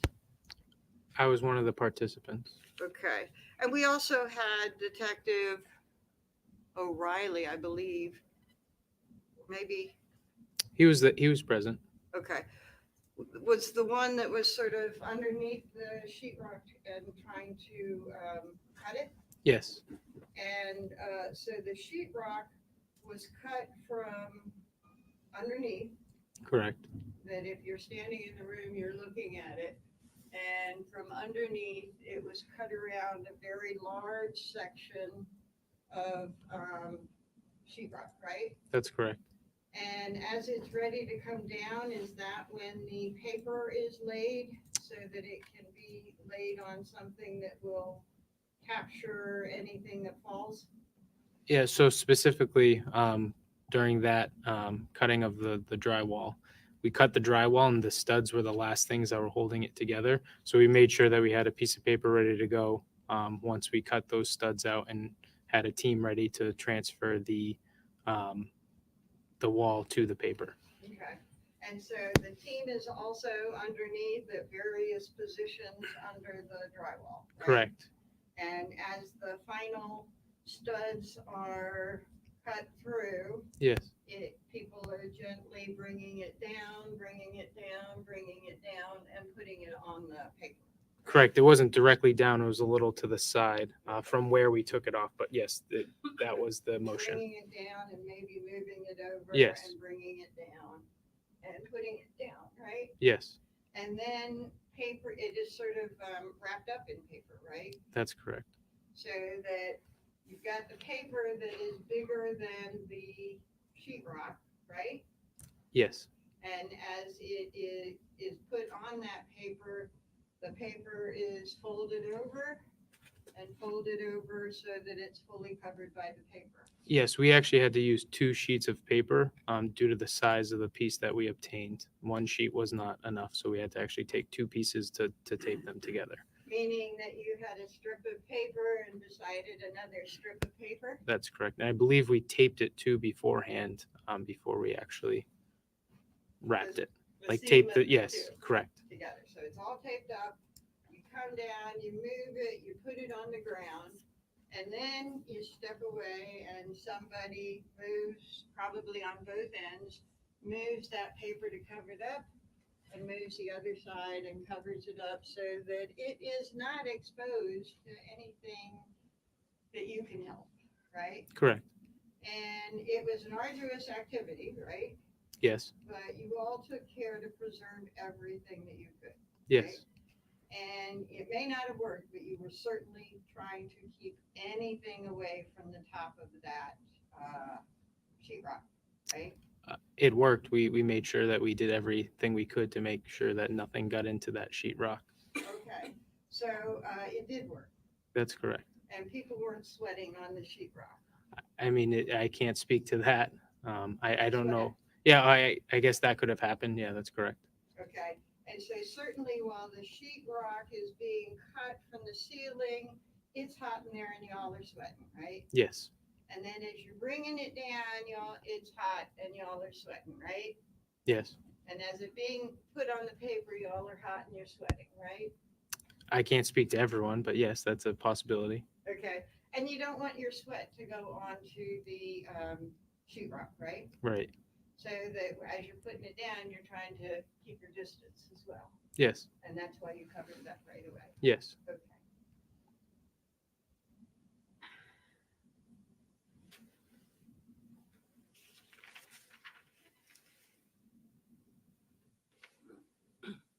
I may have a moment, Your Honor. Yes, you may. Thank you very much. Thank you.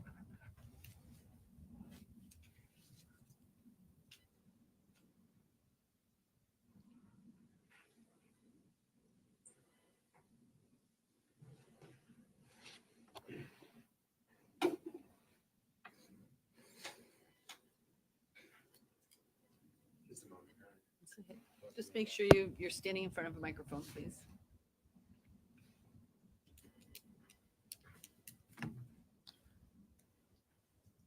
So just two questions for you, Detective Rahal.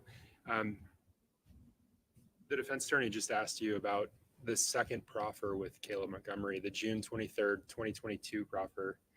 And then that going into the March 16th, 2023 proffer, where you brought those tools. My question for you is related to the defense attorney's question of what information you went armed to that March 16th, 2023 proffer with. Mhm. So information from that second proffer in on June 23rd, 22. During that June 23rd, 2022 proffer with Kayla Montgomery, did she talk about the defendant's statements about dismembering Harmony Montgomery? Yes, Okay. And she actually said, he told me he could put her in pieces. that's correct. And did she tell you the context of what he said that in? So did she say what he was doing right before he told her that? I don't recall.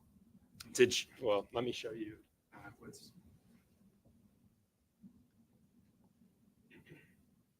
Do you think that seeing that proffer, the transcript from that proffer would refresh your recollection? Yes.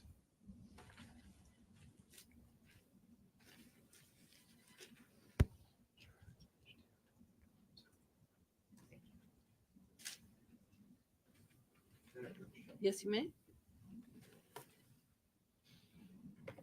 And you can scroll up or down. Just look up.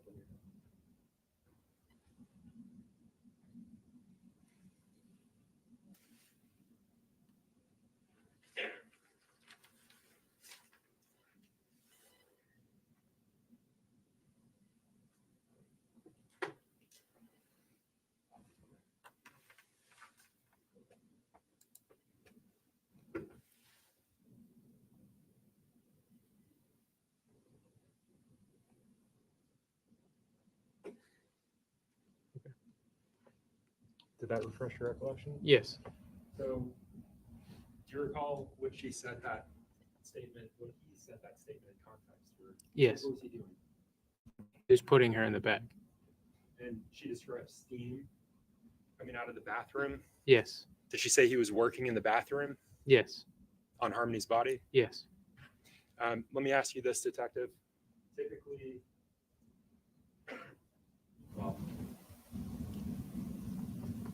in your experience as a detective with the Manchester Police Department, how would one go about dismembering a female horse? Sustained. No further questions.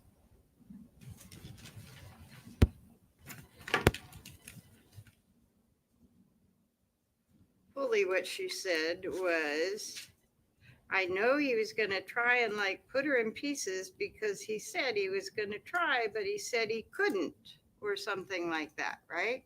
Yes. No mention of power tools, right? Correct. An inability to actually do what she claimed he was saying. Correct. Thank you.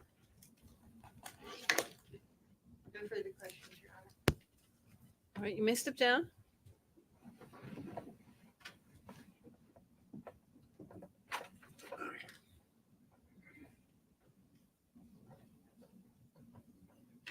Your name is Councilperson Bedard.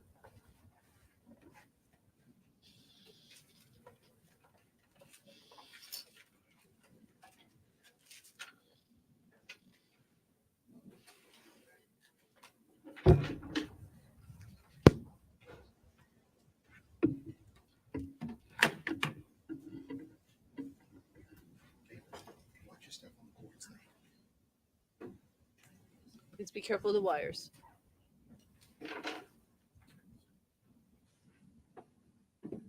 So, Ms. Bedard, you can remain standing. Just raise your right hand. Do you swear that the testimony that you'll provide this jury will be the truth and the whole truth and the pains and penalties of perjury? I do. Thank you, ma'am. You can have a seat. And if you'd like some water, you can. Thank you. Make yourself comfortable, Ms. Bedard. Can you start by telling this jury your name and spelling your last name for the record? Yep, my name's Brittany, Britney. My last name's Bedard, Bedard. And Ms. Bedard, what city and state do you live in? I currently live in Daytona Beach, Florida. Daytona Beach? Yes. Prior to that, where did you reside? I lived in Auburn, New Hampshire. And how long did you live in Auburn, New Hampshire? I mean, I grew up there. I've spent the last 10 years, minus 3 years, in Florida. And yeah. Ms. Bedard, what do you do for a living? I currently, I'm opening a business. I work for UPS, as part-time, but I work from home. And what's the highest level of education you've I've graduated college a few times. Okay. Are you familiar with an individual named Travis Beach? I am. How do you know Mr. Beach? I dated him for a little while when I came back home 3 years ago. 3 years ago? Yeah, I came back from Florida. I moved back up here 3 years ago, and then I left a year and a half ago. So I want to turn your attention to early March of 2020. Mhm. Back in early March of 2020, were you dating an individual named Travis Beach? I was. And back then, during early March of 2020, did you have an occasion to stay at the Econo Lodge here in town? I did. And do you remember the specific dates that you stayed at the Econo Lodge? I don't know. I don't remember the exact dates. Your Honor, may I approach the- Yes, you may.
So, and I've just showed the defense what's been marked for identification as State's Exhibit 64.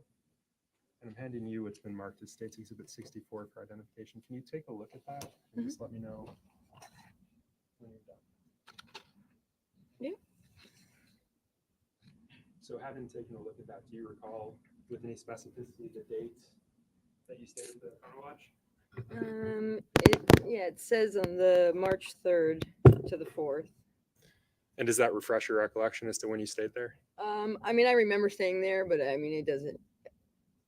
It says it, so I guess I was there. Okay. When you say it says it, do you recognize any of the names on that list? Yeah, my name is there. I remember getting the room. I stayed there quite a few times, so I. Did you in fact get 2 rooms during that period? I don't remember getting 2 rooms. I remember. I don't know, I remember them having another room, but I don't remember getting both rooms. I'm going to take this back from you, Ms. Bedard. When you say you remember them having another room, when you say them, who are you referring to? I remember Adam and Kayla. It was shortly after I met them that they were staying there too. I don't recall that because it was so long ago. The whole situation on why their room was in my name, but yeah. Do you remember putting their room in your name?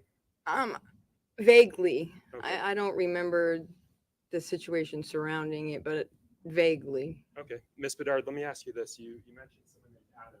Who is that you were referring to?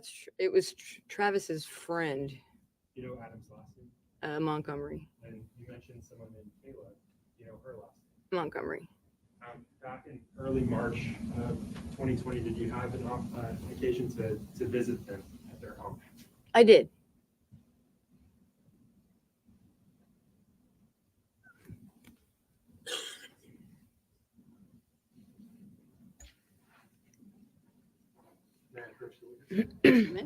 So, Ms. Bedard, I'm handing you, it's been marked for identification as States Exhibit 65, or 55 rather, and 56.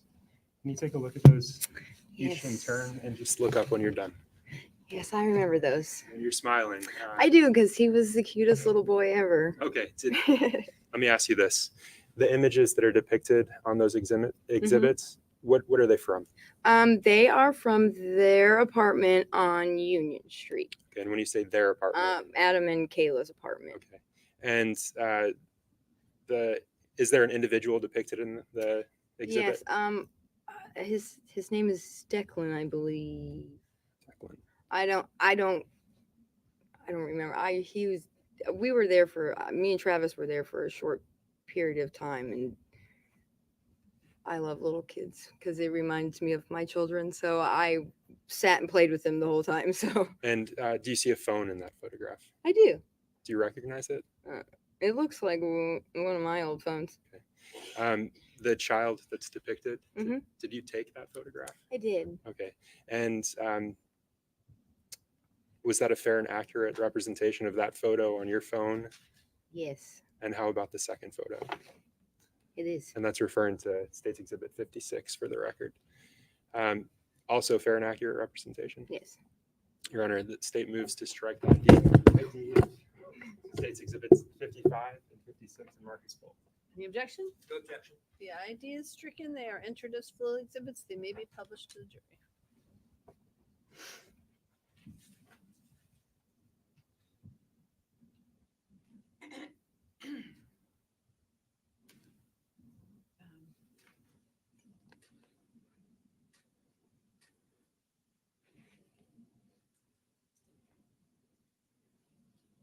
So, Ms. Bedard, you said that you recalled taking this photo.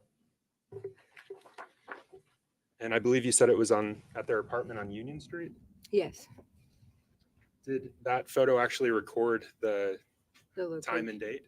I don't know if it recorded the time, but I know it had. Okay, it must have. Yeah. So specifically referring to States Exhibit 55, did the photo that you took record the specific time and date that the Yes, photo it was did. taken?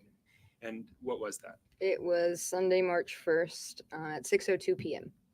March 1st. Yes. Okay. And referring to States Exhibit 56, did that record the location that you took that photo from? Yes, it did. And what was the location? It just says Union. It doesn't give the exact address. It just says Union Street. Is there an intersection? Yeah, Orange Street and Union Street. I'm going to take those back from you. Thank you.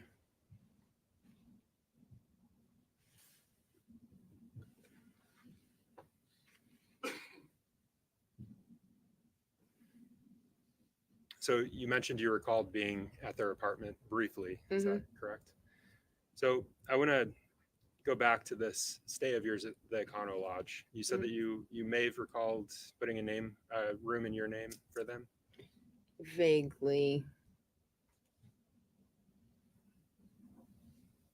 So do you recall putting whose name the room in? I saw it. Do you recall the defendant, Adam Montgomery, also being at the Econo Lodge? Yes. During your stay. And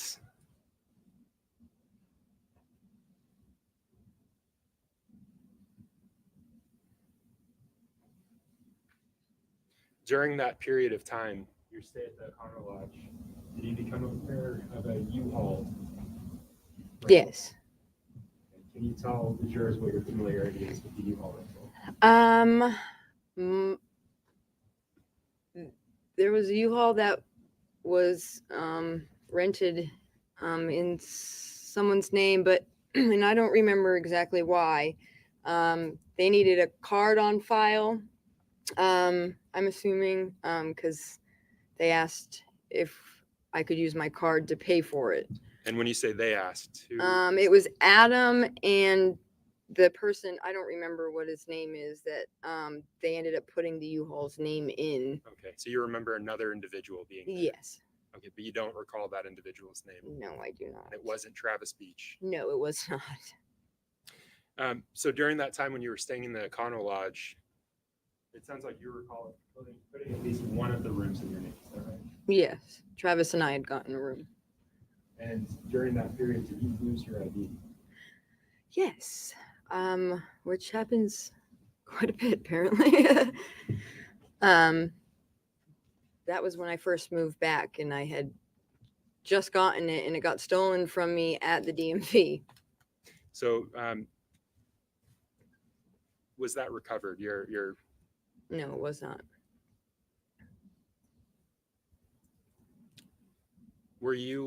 did you put the U-Haul in your name? Do you recall? No, I did not.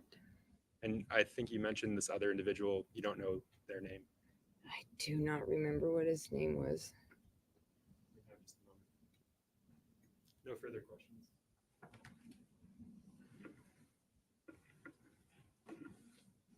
Good afternoon, Ms. Bedard. Good afternoon. My name is Jamie Brooks, and I represent Mr. Montgomery. I'm also just going to ask you a couple of questions. On direct, you were asked about the O'Connell Lodge. Mhm. And you were staying there with Travis. Yep. And Adam and Kate were staying in a separate room. Yes. They were on the floor below us, I believe. Before you checked into the O'Connell Lodge, you were at the Comfort Inn. No, I've never stayed at the Comfort Inn. They have too high of a security deposit. Okay, but you were at the Comfort Inn in an effort to try to check in there, right? Yes, and that's when I didn't have the money for the deposit, and so we were leaving to go to another hotel. While at the Comfort Inn, you saw Kayla in the parking lot. Kayla and Adam, yes. And with Kayla, you saw her with a CMC bag, correct? I seen this stroller, and I remember, I don't know if it was exactly a CMC bag. I remember there being a tannish, whitish bag in between the seat of the two boys. And Kayla was in possession of the stroller where the two boys were. Yes.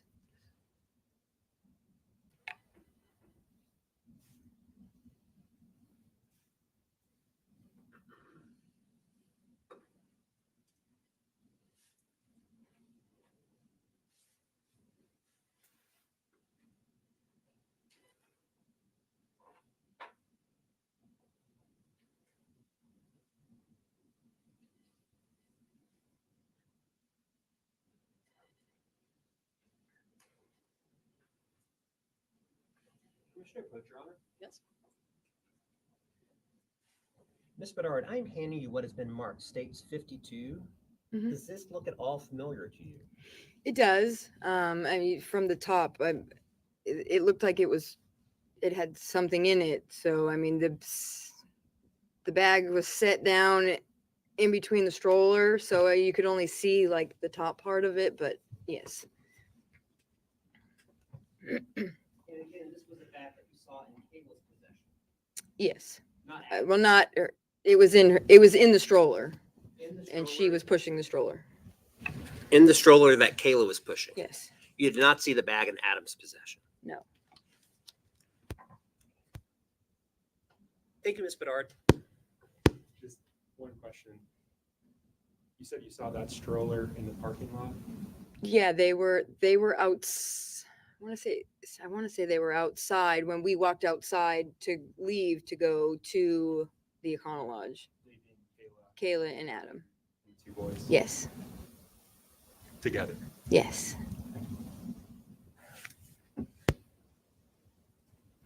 All right, you may step down.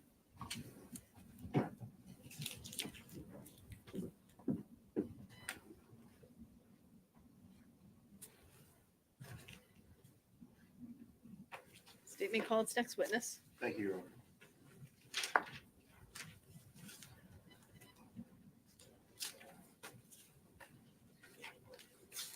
Your Honor, at this time, the state would call Mr. Dennis Cloutier to the stand, please.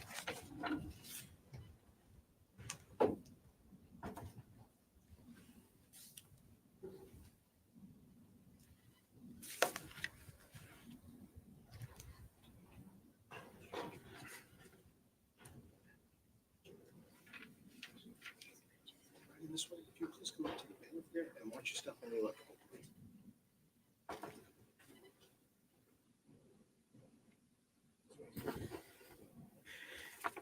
And Mr. Cloutier, sir, if you could please remain standing just for a brief moment. I'm going to have you raise your right hand and swear you in. You solemnly swear to tell, you solemnly swear before this jury that you will tell the truth, the whole truth, and nothing but the truth, so help you God. I do. Thank you, sir. Please feel free to have a seat. All right, sir, is that your phone that just? Yeah, Okay, I I'm was gonna ask turning you it to off turn it when off, please. Thank you.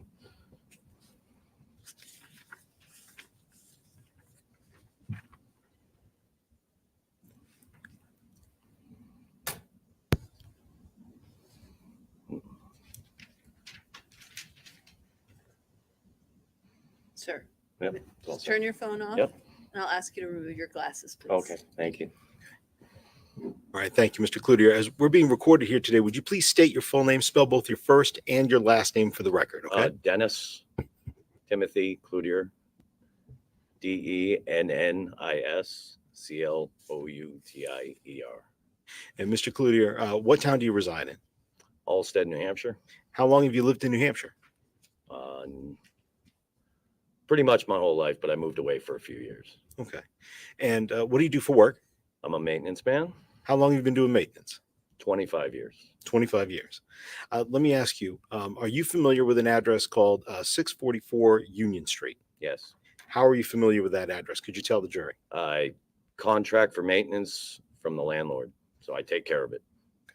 And when we talk about contract for maintenance, what kind of work do you do for them? Paint the apartments when they're empty, fix things when they're broken. What about when you say fix things you've broken? Just thinking about all my contractors that I might have. Do you do plumbing? Yeah, basic. Electrical? Yeah, outlets and such, nothing more than that. Okay. Are there sort of lights repairs? There's a Yes. hole in the wall or something Just- like yeah, that? exactly. Locks? Locks, Screen and doors? screen and doors, Okay. And what about flooring? flooring, yeah. Okay. And let me ask you with regards to, I apologize. Also, do you do set up an apartment for when a new tenant's going to come in, or do you clean out apartments when old tenants move out? Both, You do both. yes. All right. And how long have you been doing that at 644 Union Street? 2007, Okay. that's when the landlord purchased it. And you're still doing it to this day? Yep, worked there this morning. All right. I want to know, are you familiar with anybody by the name of Tara Hilbert at that address? She doesn't live at that address, but she lives around the corner in another building that same landlord owns. Okay. And do you ever interact with her with regards to doing these setups, clean outs, painting, things like that? Yeah, every now and then we need her to transfer keys or drop off paperwork for a new tenant. If they're going to look at an apartment and no one's around, she'll open it for us, that sort of thing. Okay. If I could approach the witness. Yes, you may.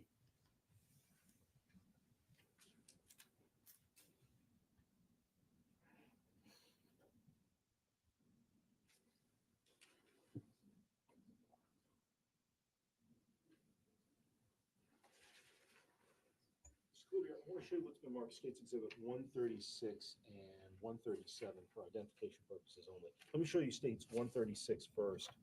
Do you recognize that photo? I do. All right. What do you recognize that to be a photo of? The corner of Orange and Union Street. And the building you told me about a moment ago, 644 Union Street, is that shown in that photo? It is. Is it labeled in that photo? It is. Okay. And what does the label look like, just to tell our jurors? What, the red little icon? A red icon, okay. And let me also show you States Exhibit 137, again, for identification purposes only. Do you recognize that image? Same property. Same property? Correct. I believe you said before that Ms. Hilbert was living in an adjacent property? Correct. Okay. She lives in this building. Okay. And by that, you're pointing to a building on the left-hand 137 side? Orange Street. 137, okay. Correct. And with regards to these two particular photos, other than the fact that obviously they got a little red sticker down here on the bottom right and they were come off of Google, other than that, do they look to be accurate for the building that you service? And that you're Correct. familiar with? Yes. Your Honor, I'd ask the identification be stricken on States 136 and 137. No Objection. All right, the ID is stricken. They're entered as full exhibits. So Flutie, I want to ask you specifically about one other individual besides Ms. Hilbert, and that is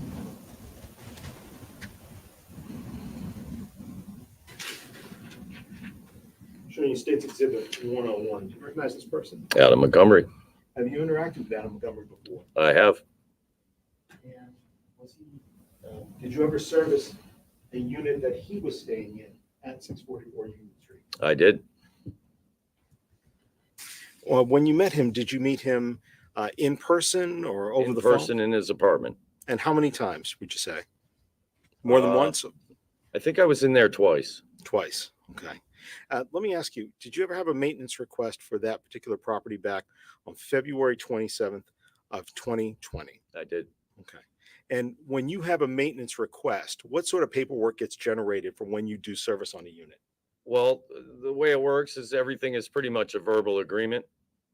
And then when the job is performed, we hand the landlord a bill. And there's a record of that. And so the record of that, It's all invoices. and that was going to be my question, the invoice. Yes. Could you describe to Jerry what those invoices look like? They're triple carbon. You know, the white, the pink, and the yellow. So 3 different copies. You Yes. fill it out one time, That's put the it. top, Yep. and then Yep. just makes the copies as we go down. Correct. Just for a quick second. I'd like to go ahead and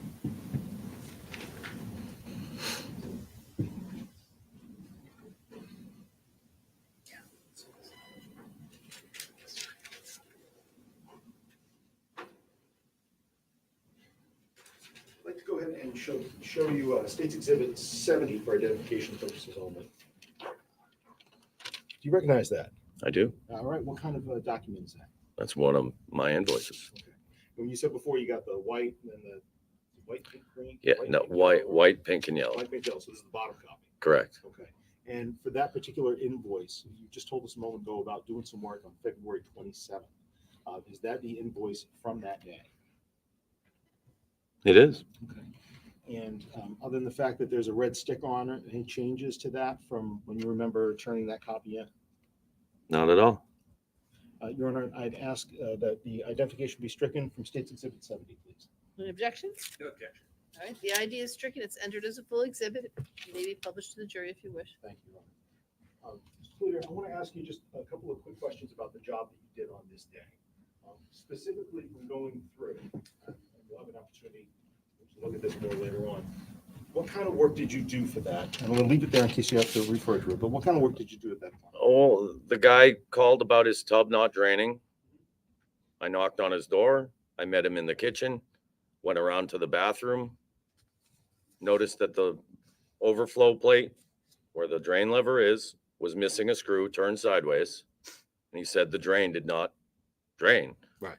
So I removed the rest of it, went down to the truck, got a snake, snaked out the drain, discovered that he had dislodged the actual plunger that hooks to the lever. So that was stuck down in the drain. So I removed that completely, went back to the truck, grabbed a brand new plate that doesn't have a lever hookup, and he just didn't get a lever.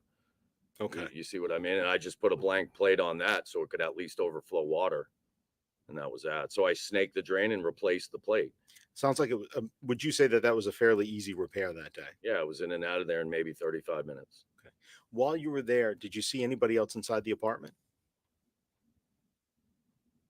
Yes, I think the woman, Kayla, Okay. and some children were on the couch. Okay.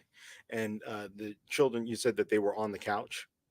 Let me ask you, the size of the bathroom in that particular apartment, how big are we talking or how Really small? Are we small. talking? Really small. Really small. Okay. Like a galley bathroom. Okay. I see what you mean. So if I come through the door of the bathroom, If someone's standing behind the door of the bathroom, it won't open. okay. It's a small bathroom. The plate that you said was off. It wasn't completely off. It was missing a screw. It was hanging sideways. hanging It takes two screws. If you remove one, it's going to rotate over sideways. So when it was rotated over sideways, could you see kind of down back into where that overflow drain was? Yeah, that's the point. That's where you enter the snake when you snake out a bathtub. You remove the overflow plate. Okay. So And you're not about to say, excuse me, let me back up a little bit. Having one screw on an overflow plate, that's not a way that you would typically leave an apartment when you go to get it ready for a new tenant. Am I right No, in saying that? No, With regards to when you're doing this repair, where is Adam Montgomery?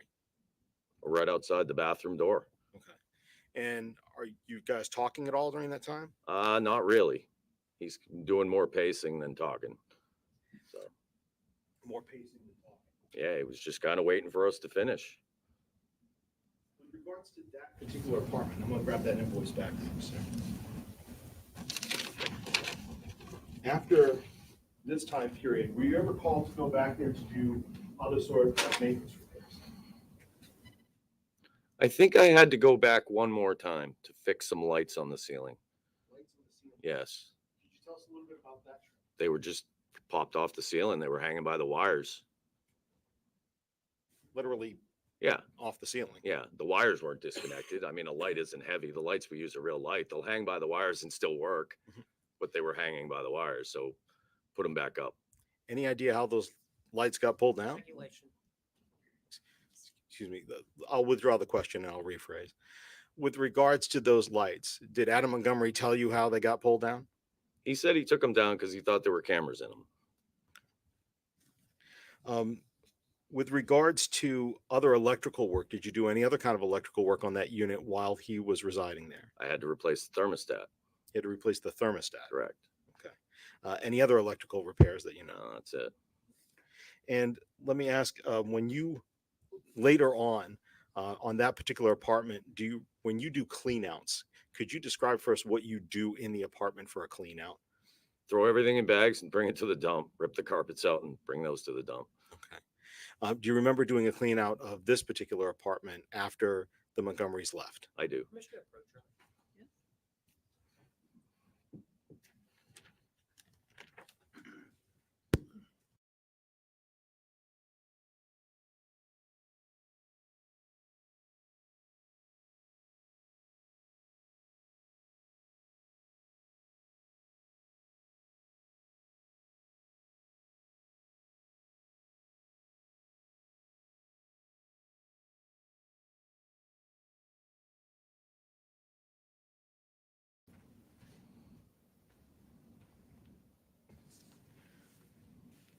For the clean out that you said that you would rip different things out, just in general, correct?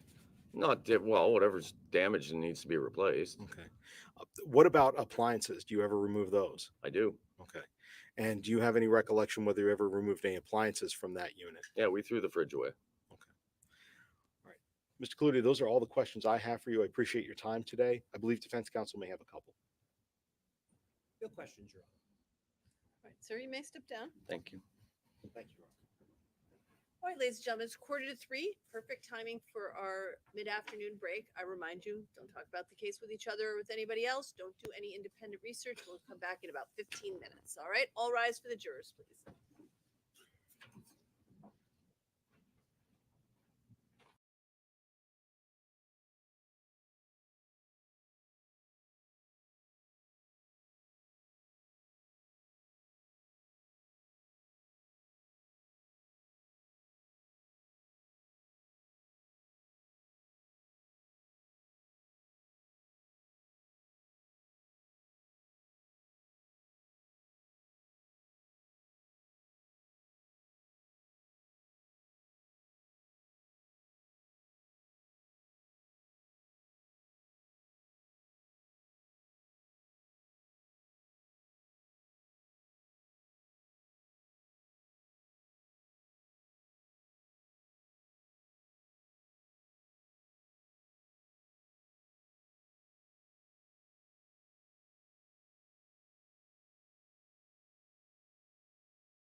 Just a minute.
All rise for the jurors.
Please be seated. State may call its next witness. Thank you. Your Honor, at this time, the state calls Mr. Brendan Middleton to the stand, please.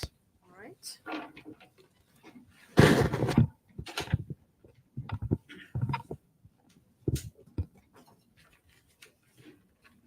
And again, Your Honor, he will need to handle documents. I think we've already discussed this.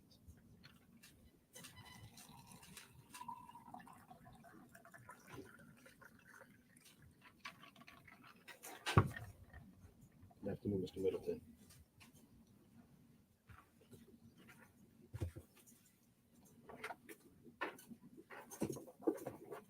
Sir, if you could just remain standing for just a moment. Absolutely. Please raise your right hand, sir.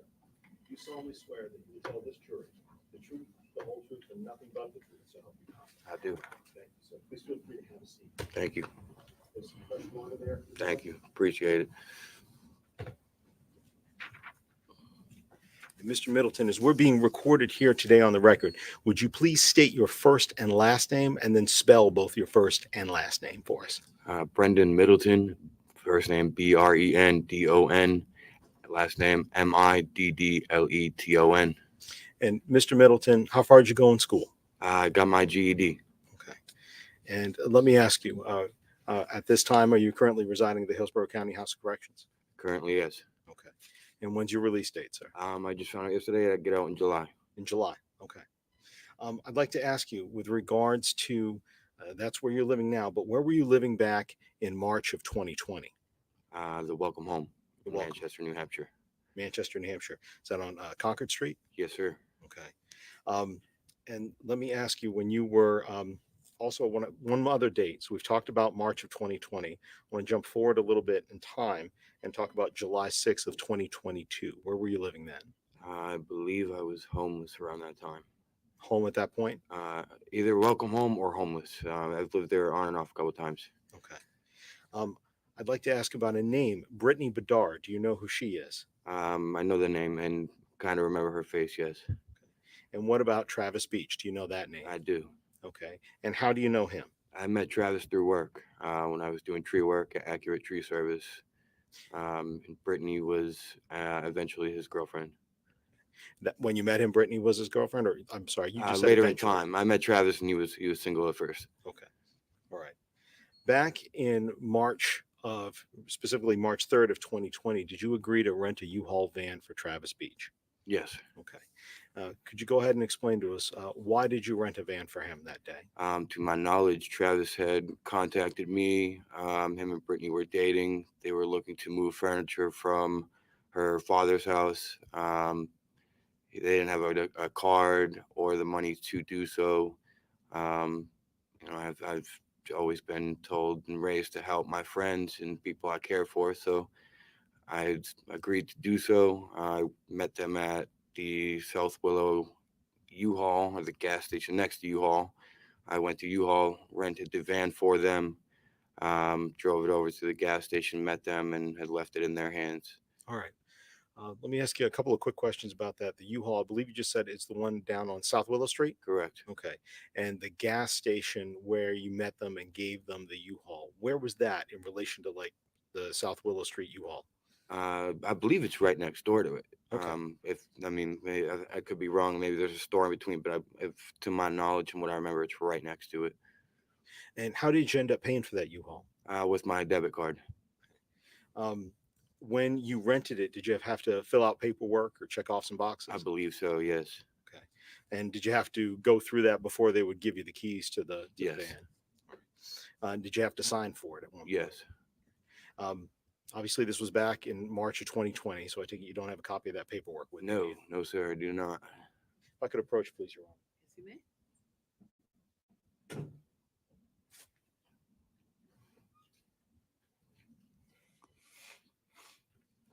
Mr. Middleton, I'm going to present you with a copy of what's been marked States Exhibit 94 for identification purposes only. And I'll go ahead and take that out for you. You can go ahead and just generally flip through. I'm going to turn the cover page, kind of look at page 1 of the substantive exhibit. Take a minute to look through that and each of the next pages. Take your time. And then I've got a couple of questions for you when you get done, okay?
generally, that group of information, do you recognize that as a copy of your contract that you signed for Yes. this rental? Yes. And when you look through there, did you see anything familiar, like your name or your license number or date of birth, something like that? Yes. Okay. And with regards to the other details of the rental, are they all contained inside that document? Correct. Other than the fact that this does not have your hand signature on it, with that difference and the fact that the first page here has got a little red sticker, any other sort of changes from when you remember going through that same paperwork in those same fill in the blank sections as when you see it here? No. As far as to my knowledge, this is everything that I remember. Yeah. Right. At this point, Your Honor, I'd ask for the identification to be stricken from State's Exhibit 94, please, and it to be a full exhibit and published to the jury. No objection, Judge. All right, the ID is stricken, it's entered as a full exhibit, and it may be published to the jury. Thank you, Your Honor. Mr. Vinson, I'm going to let you hold on to this exhibit. No, you're good with it. Okay. What I want to do is ask you a couple different questions about some of the information that you filled in on this particular rental that's seen there in the documents, the ones that you signed for. And you can look either at what's in front of you, or if you want to turn around and look at the screen, if that's easier to see, let me know. Okay. All right. Appreciate it. Mr. Wilson, I'm going to go ahead and start with a little bit of this agreement that you signed for to get this particular U-Haul. And I want to go ahead and go to the very first page of the document if I can. And so that to let you know, and the jury is also going to be looking at the same pages that you're looking at. Exhibit 94, and we're going to look at the very first page. So at the very top, could you go ahead into the area where it says customer information and contact search and tell us a little bit the name that's filled out? Is that your name, Brendan Middleton? Yes, it is. And did they spell it correctly? Yes, they did. And with regards to the address that was put down, the 60 Londonderry Road in Wyndham. So that address was the address on my license at the time. I had gotten out of rehab and a couple years before that, and didn't have my driver's license. My friend that lives at that address, very close friend of mine, I've known since 6th grade. They had taken me in. Her mother had taken me to go and get my driver's license reinstated, things like that. That is the address I had, or needed an address to use. That was the address I had at the time. All right. So that's what the address they used when I filled this out, because that is what was on my ID. I understand. That makes sense. Question for you on this is, again, you said that your name was correct. I also want to ask with regards to the phone number on there, that's 603-401-9158. You see that there? Yep. Is that your phone number at the time? One of many old numbers, correct. Okay. And what about the date of birth, sir? Is that February 14th, 1996? That is correct. I wish you a one-day belated birthday. Thank you. Appreciate that. Going on with continuing to the document, I want to stay here on the very first page again of Exhibit 94, and I want to talk about the address of the rental and where you rented it to. Does it reflect the same place that you just told us a moment ago, the South Willow Street address where you got the rental? Yes, sir. Okay. And with regards to the time and the date, is the document accurate in that you got it on March 3rd of 2020 around 3:49 p.m.? Yes, sir. Moving on to staying at the lower part of, again, same page, first page of the exhibit, I want to talk to you a little bit about the information where it says dispatch. If you see there, what was the equipment number that was assigned to the van that you got? BE4352W. All right. And the specific time and date that it got sent out, what was that under dispatch date and time? March 3rd, 2020 at 5:49 p.m.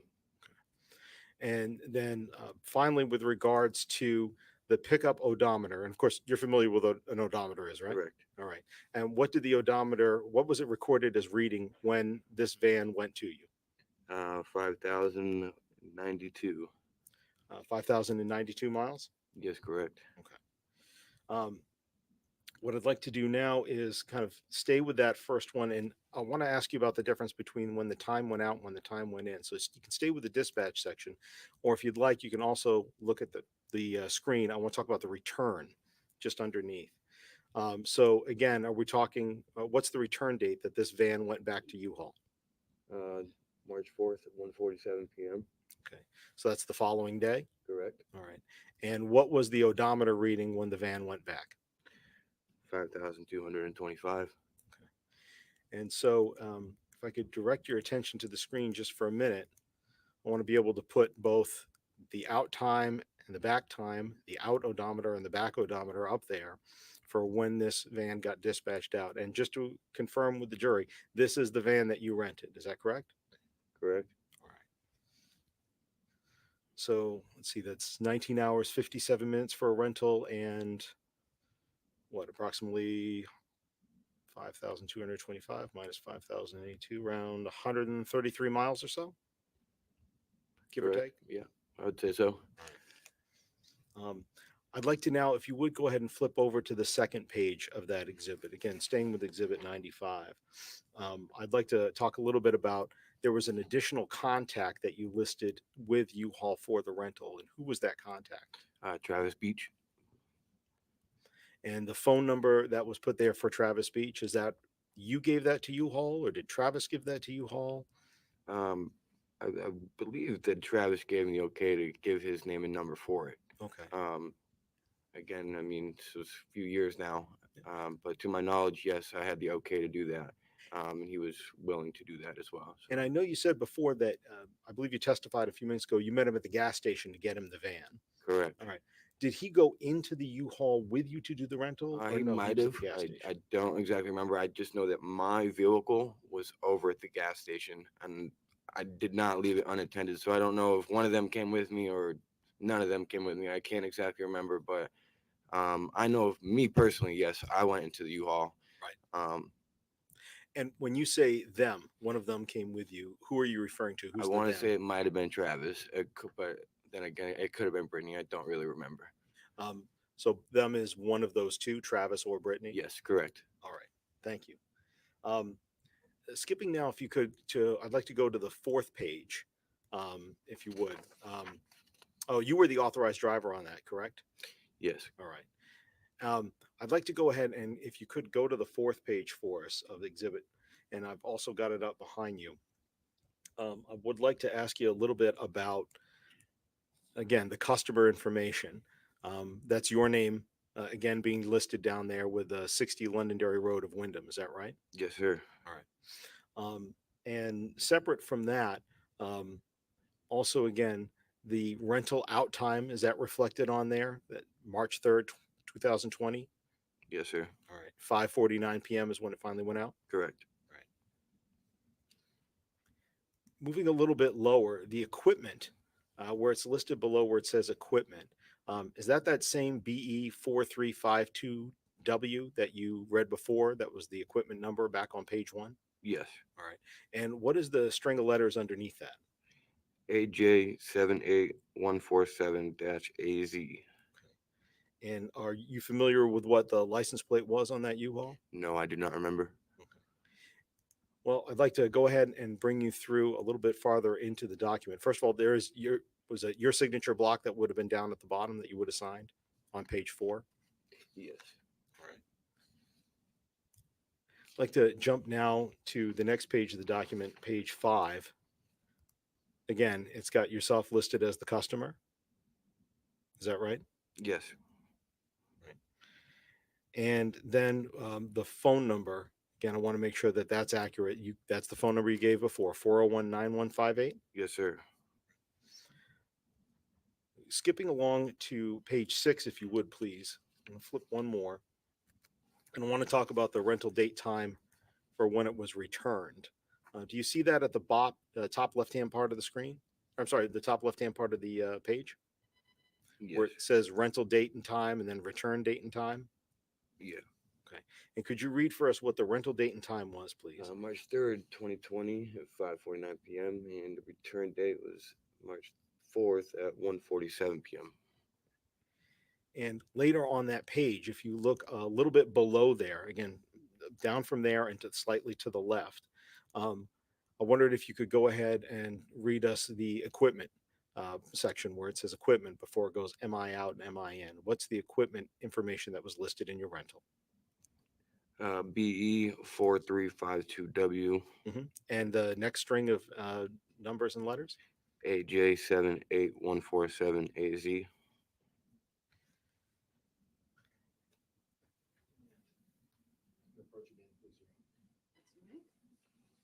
So that was AJ 78147 AZ. Correct.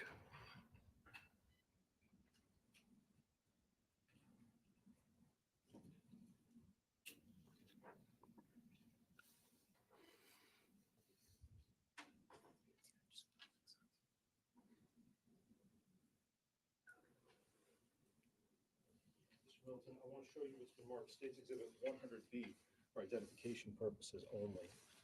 With regards to that exhibit, do you see that same string of letters and numbers in there, the AJ 78147AZ? Yes, sir.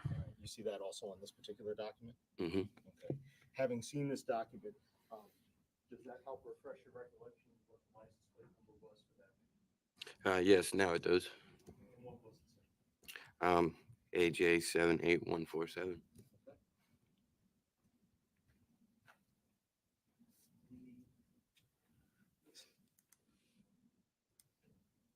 And the mileage back in where it says MIN, could you read again what that last mileage was, the reading from the odometer? 5,225 miles. Thank you. Finally, on the next page of the document in front of you, Exhibit 94 still, is that a promissory note? I'm sorry? Is that listed as what's called a promissory note at the top? Yes. Okay. And do you know what a promissory note is? Not exactly. You'd have to I believe from what I read, it's me promising the money that's owed. Okay. And that's okay. If you don't know, I don't want you to guess. I just want to make sure that. Yeah, no, I do not fully understand that. All right. That's all right. Thank you. With regards to that, though, on this particular document at the very top of the page, is your phone number listed again? And your name, your address of 60 Londonderry Road that you gave in Wyndham. So basically your name, your email, it's all of that listed again. Yes, sir. And does it also include your date of birth again? It does. And then finally, with regards to that same document, if you would look in the middle, sir, of again, top of page 87, does it specifically list out what the license plate is of the vehicle that was rented? Yes. And what does it list? AJ78147.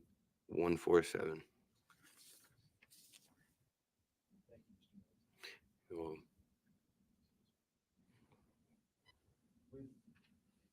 On this particular trip, when you rented this, not trip, but when you rented the van, at that point, I believe you testified on direct that you then got it to Travis Beach at the gas station.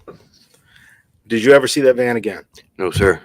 Are you the person that returned that van? No, sir. When you got him the van, did you get your car back? Or was your Yes. car right there, I should say? Yes, I had parked the van. I had gotten back into my car and I left and they left in the van.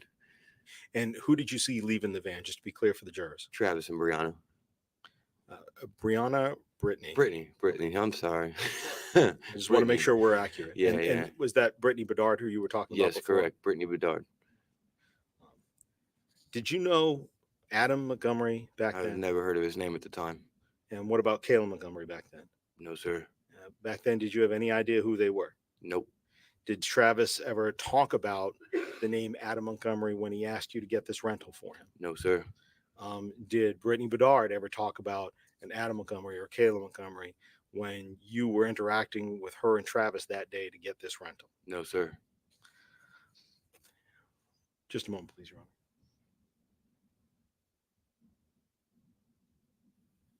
Mr. Middleton,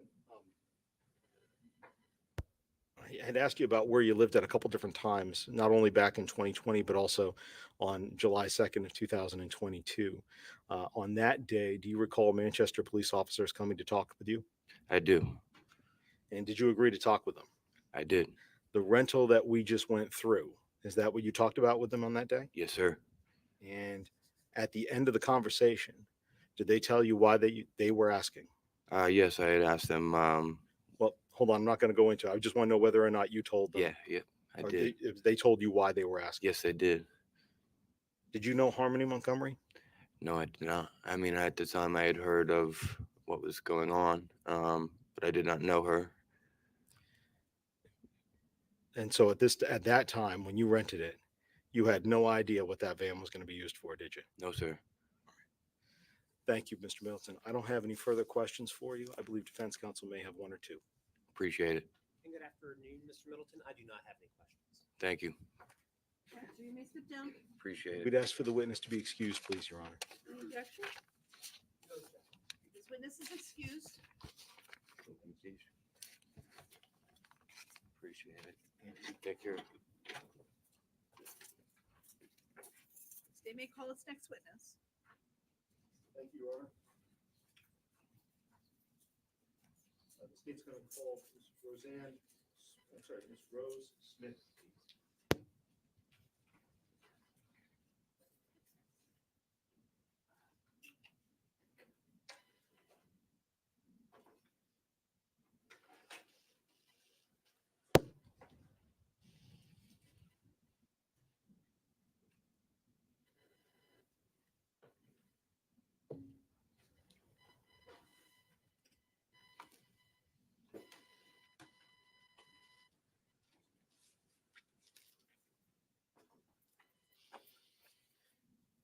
Ms. Smith, if you please go ahead and watch the cords as you walk up there, and you would just remain standing when you get to the witness stand, please.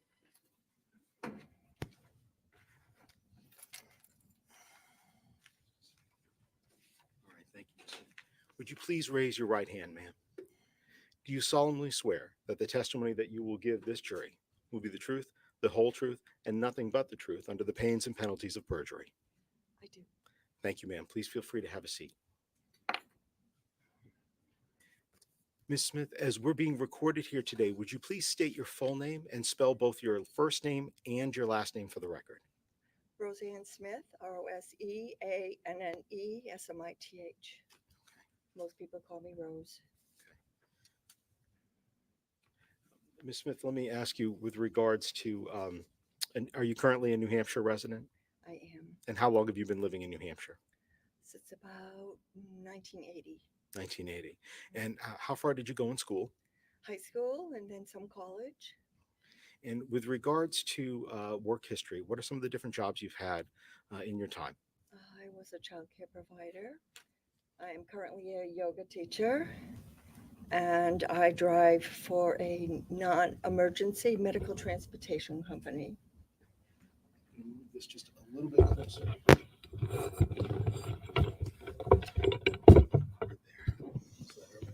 Okay, that's good. And there is some water there if you'd like. Feel free to pour Thank you. yourself a fresh glass if you would care to. Ms. Smith, you said you drive sometimes for was it a medical care transportation? It Or is could a you non-emergency medical care transportation service, and that is fueled by Medicaid. and what's the name of that service? That's Pelican Transportation. Do you still drive for them? I do And how long have you been doing that? for 5 years. 5 years. Okay. For providing those sort of transportation services, could you just explain to the jury briefly what your day-to-day interaction kind of looks like with a different patient who needs transportation for medical services? Yes, I provide service to recovering addicts going to methadone clinics, to kidney dialysis patients going for kidney dialysis. I bring people to Easter seals. So I provide a service to people who cannot drive themselves. Okay. Let me ask you, are you familiar with a person, and did you ever drive a person by the name of Kayla Montgomery? I have. And have you ever driven a person by the name of Adam Montgomery? Yes, I did. Where did you give them rides to? And I'm sorry, what kind of rides did you give them? What services did you drive them to? I drove them primarily to the methadone clinics on Market Street. On Market Street? That's correct. When you first started driving them for trips to the methadone clinics on Market Street, where were you picking them up generally in the city? Yes, Excuse me. December 14th, 2019, I began picking them up from Dubuque Street from their parents' house. And later on, did you ever pick them up from the vicinity of 644 Union Street? Yes, I picked them up from Union Street as well. With regards to the two of them, would you drive both of them at the same time, one at a time, the entire family with children? How would you Entire drive them? family. I would drive the entire family and they would go in and doze and I would um, sing Baby Shark with Declan and Seamus. And those were the two children that they had with them? That's correct. Okay. And did they have a child with them named Harmony? No, they did not. I'd like to ask you specifically about one particular incident in 2020 um, with regards to a ride that you gave Kayla Montgomery. Um, and what I'd like to ask you about this is with regards to a conversation you may or may not have had then with Adam Montgomery. Okay. Mhm. All right. You have to say yes or no. I'm Yes. sorry. It's how we record here. Yes. All right. Do you know the incident that I'm talking about? I do believe I have. Okay. It was So 2021, right around March and spring. Well, hindsight is 2020. It was around 2021 that the incident happened. well, then that's what I'd like to ask about. March of 2021. Thank you for correcting me. So in March of 2021, would you say, would you or would you not agree that this incident was not like this driving was not like other driving that you've done for them? Absolutely. It was something I will never forget. Okay. Ma'am, I'm going to need you to raise your voice. It's a big room and everybody here needs to be able to hear you. Okay. Thank you. It was not like other rides. Okay. I'd like to ask you, when you first saw, did you see Kayla Montgomery on that day for this particular ride? Yes, I did. And without going into what Miss Montgomery said, when you saw her face, how did she appear to you? Her left eye was badly bruised and starting to swell shut. Did you drive her that day down to the methadone clinic? I drove both of them that day. And with regards to, pardon me, excuse me, with regards to that drive, had you driven Miss Montgomery the day before? Yes, I had. Did she have that black eye the day before? No, she had not. So on that day when you drove her down to the methadone clinic with the black eye, who else was in the car with you and Miss Montgomery? Adam. Adam. And by that you mean Adam Montgomery? That's correct.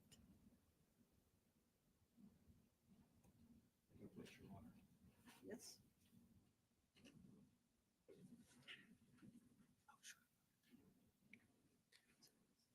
Smith, I'm going to show you what's been marked State's Exhibit 101. Do you recognize who this person is? Yes, that is Adam Montgomery. And this is the other person that you drove in that car? That's correct. Were Declan and Seamus with them on this drive? I do not believe so. I think Kayla said she left them with a neighbor. Hold on just a Oh, second. okay. I don't want to ask what Kayla said quite yet. So Okay. I appreciate that. Okay, the children were not in the car with them that day. Okay. So they were not with him that day. When you saw Kayla with the black eye and you were driving down to the methadone clinic and back, Mhm. how was she moving in a car? Could you describe physically what you saw in terms of her movements? She didn't move very much and she didn't say very much because Adam was in the car. Um, at some point in time, did you pull out your cell phone?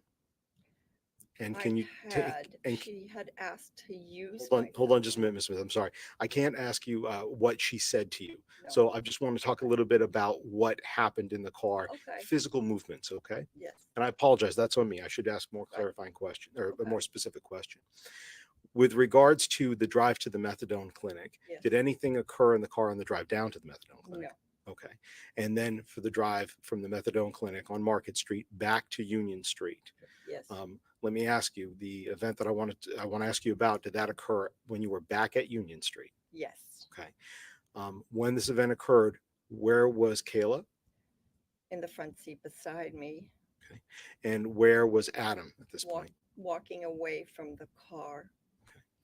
And with regards to there with Kayla, what, if anything, did you try to give Kayla? I tried to give her my phone. What did you believe she was going to do with the phone? She said, well, I can't do, she said. No. He wanted to call for help. Okay. And with regards to that, how was she physically at the time? I know you've described the black eye already. How was she physically when you went to try to give her the phone? She was shaky. Where was Adam when you tried to give her the phone? He was walking back towards the car, but And so at that point, you said he was walking back towards the car. I didn't see Adam there. I saw rage. So pure rage walking towards me. What did Adam do as he, and were you in the driver's seat? Yes, And where was Kayla? beside me in the passenger seat. And what did the defendant do? He reached into the window of the car and twisted my phone out of my hand and said, "You're not giving my wife that phone." What did you say to him when he did that to you? I looked at him and I said, "Adam, I love you. Please give me the phone back. I'm trying to help you guys." What did he do then? He then gave me the phone back and I was able to give it to Kayla. Did he say anything else? No.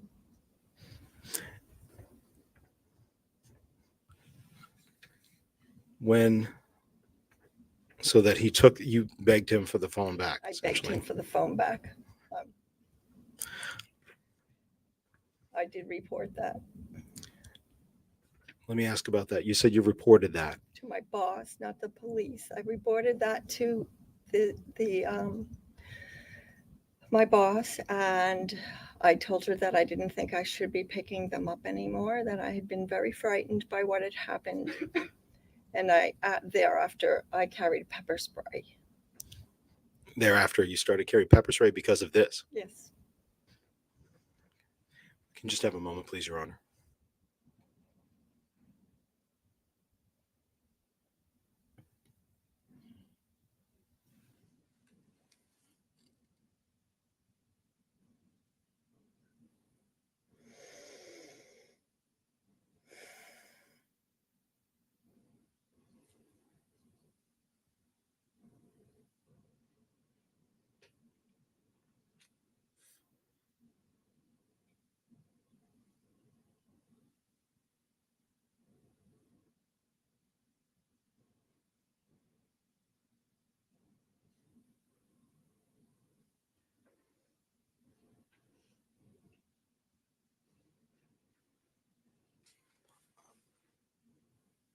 Thank you, Your Honor. And I apologize, Ms. Smith. Sometimes we need a minute to confer.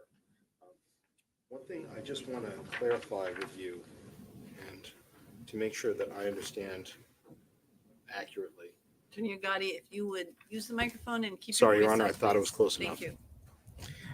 you. One question that I would like to go ahead and ask you and just trying to clarify is I know that you testified a moment ago that this occurred in your memory, that this was back in March of 2021. Yes. And I want to ask you whether or not you are sure with regards to that particular date. I am. Okay. You feel that at all that, or excuse me, have you ever provided statements to others that had occurred in the spring of 2020 other than 2021? I had to meditate on that. And I concurred with my boss. We have records. You have records. My boss at Pelican Transportation has records. Okay, so let me just try to clarify. So when you say I had to meditate on that, I asked my boss. you asked your boss. Okay, all right. Meditation out loud. So you asked your boss about the date and when you asked to not have to drive them anymore. Am I understanding that correctly? Correct. Okay. And after doing that, you looked at some records? Yes, my boss has all the records of when we pick them up and when we drop them off. And after speaking with your boss, now your memory is that this was in 2021 rather than 2020. Yes. Okay. Thank you, Ms. Smith. I don't have any further questions. I believe defense counsel may have a few. Okay. And hi, Ms. Smith. Hi. Are you able to hear me okay? I can hear you fine. Yes. I'm sorry about what happened. I can tell that it shook you. Mhm. But this was March of 2021. Yes, No doubt in your mind about it. that's correct. When Adam took the phone, you told him that you loved him, I did tell him that. and he gave you the phone back. He softened and he gave me the phone back. Thank you so much, Rose. Okay. Bye-bye. Thank you. Very briefly, Ms. Smith, you Yeah. said that he softened. He did. The Softened. anger in his face went away, but the rage that he had in his face, and then that knee-jerk reaction that he had to it by snatching my phone out of my hand, it was very frightening. I understand. It was assault. Thank you. All right. Nothing here, Judge. You may step down. Thank you.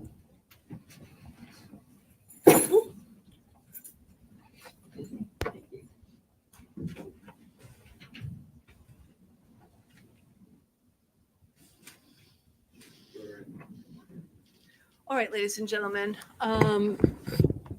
that is going to conclude the testimony for today. It's about 10 of 4. You've been very, very attentive. We all very much appreciate that. I'll remind you, don't speak about the case to anybody, not each other or anybody else. Don't do any independent research. Don't drive by any locations.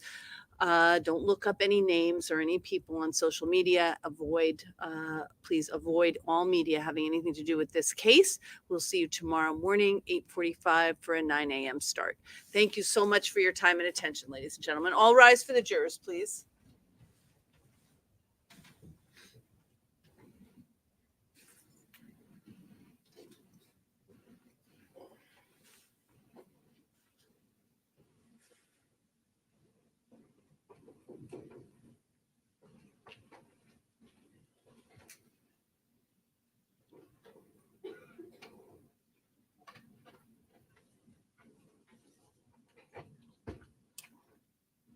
All right, anything? Yes, okay.